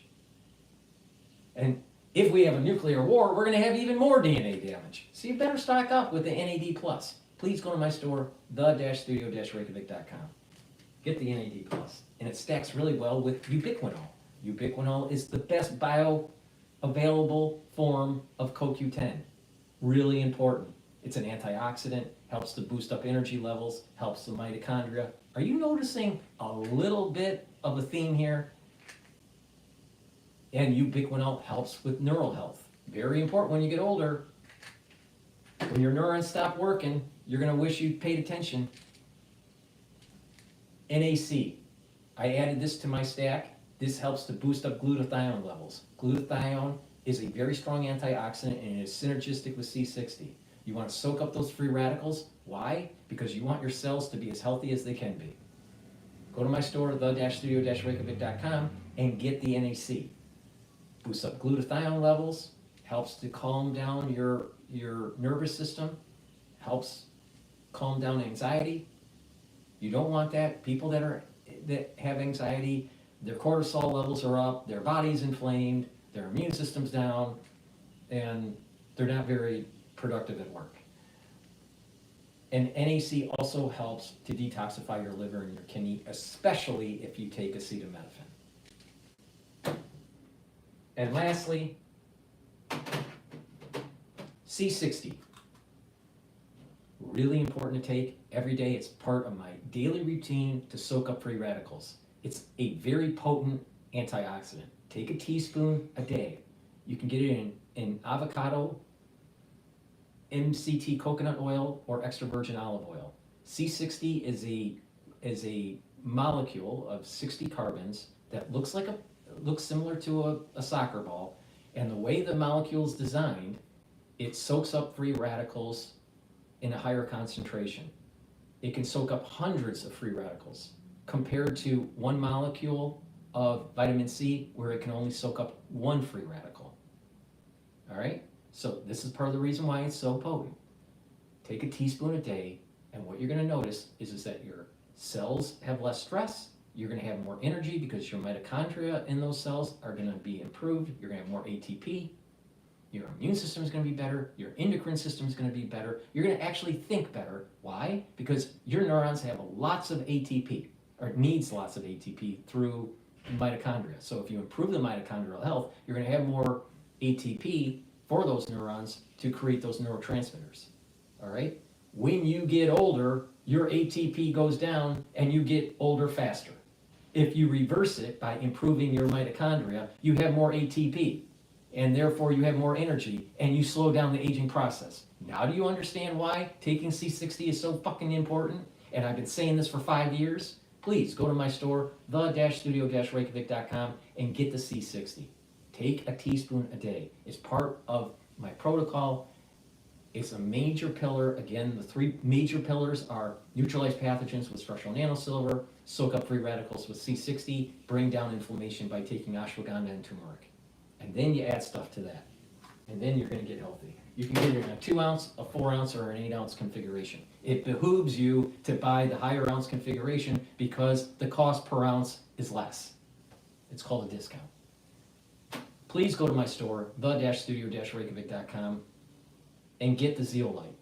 This soaks up heavy metals, toxins, and chemicals, especially forever chemicals. You know, guess what? We got chemtrails being sprayed all over us because, you know, Bill Gates wants to, you know, save the planet by shutting off the sun. So, you know, there's chemicals all over the place. You have your city spraying stuff in your in your municipality. Our food has pesticides all over it.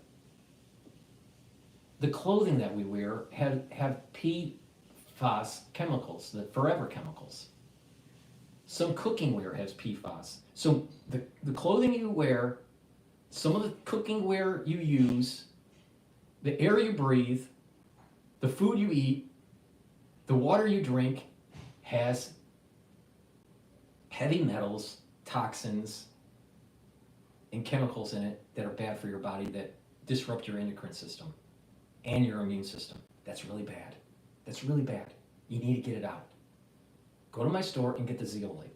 Zeolite is a negatively charged molecule that will attach to positively charged toxins, heavy metals, and chemicals, and it'll allow you to urinate that out in 6 to 8 hours. This zeolite you can take year-round as a maintenance. How you do that is you take 2 drops underneath your tongue, drink it with filtered water, just small drops. Just drink it with filtered water. Do that every day. And guess what? It's going to soak up those toxins, and you're going to get healthier. And your endocrine system is going to get better, so you're not a crazy, liberal, woke individual. All right? This is like anti-woke. You take zeolite and you become anti-woke. All right? Anti-liberal. All right?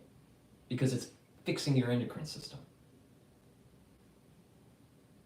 If you want to detox once or twice a year, what you do is you take a few drops underneath your tongue, just small drops, underneath your tongue each day, drink it with filtered water, and do that each day until the bottle's done. And do that once or twice a year.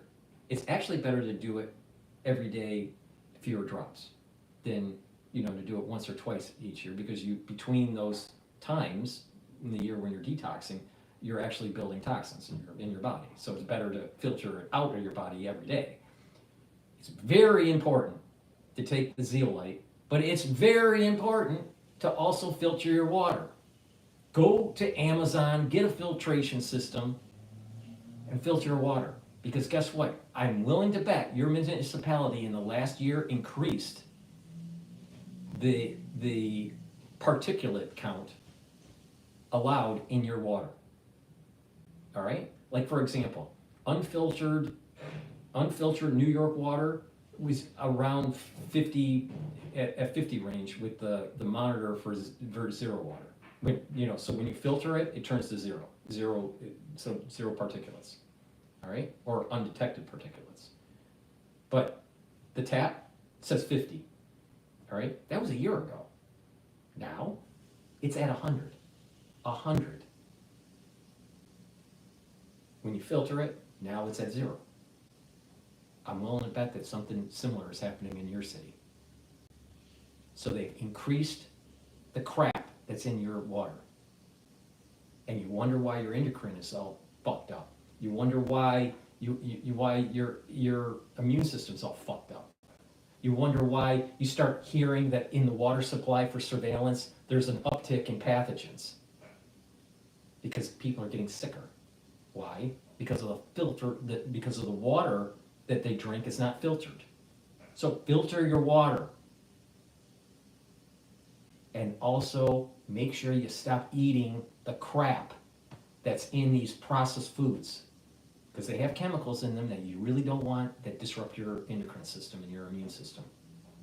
You stop that, you filter your water, eat better, and you're doing wonders for your body. And then the other stuff that is accumulated in your body, you can get rid of by taking the zeolite. Now, I just gave you a recipe of how to get healthy. Now, it took 318 minutes to do it, but if you follow what I just said, you're reducing the chances of cardiovascular disease, you're reducing the chances of dementia, you're reducing the chances of having osteoporosis, you're reducing the chances of turbo cancers and other diseases that can be mitigated by better lifestyle and better supplementation. You can mitigate the chances of getting diabetes and liver disease and colon cancers. Or you can just plug into the sick model that the American, SAD diet is allowed for, and you will pay later when you get older, when you get 65, or when you're 55 years old and you have your first heart attack. Or when you're going in for that colon screening and all of a sudden they find not just a polyp, but a tumor, right? And now you got to go through chemo or other things, right? What about early onset of dementia? Because you're all stressed out and you can't sleep. Or you're eating and you're ingesting these chemicals and poor water, and all of a sudden you start having problems with memory. It's up to you. Do you want to go down the path of sickness, or do you want to go down to a path of longevity? Now, I told you which path to take. Now, it's up to you to do it. Please go to my store, the-studio-reykjavik.com. Dr. Paul Cottrell, why are you so passionate about this subject matter? Well, my father is in a nursing home because of ischemic dementia. And my mother died in a nursing home because of a weapons program. Please go to my store, the-studio-reykjavik.com. Help me support building up this channel so I can reach more people and inform them on how to improve their health. Thank you for listening and have a nice day.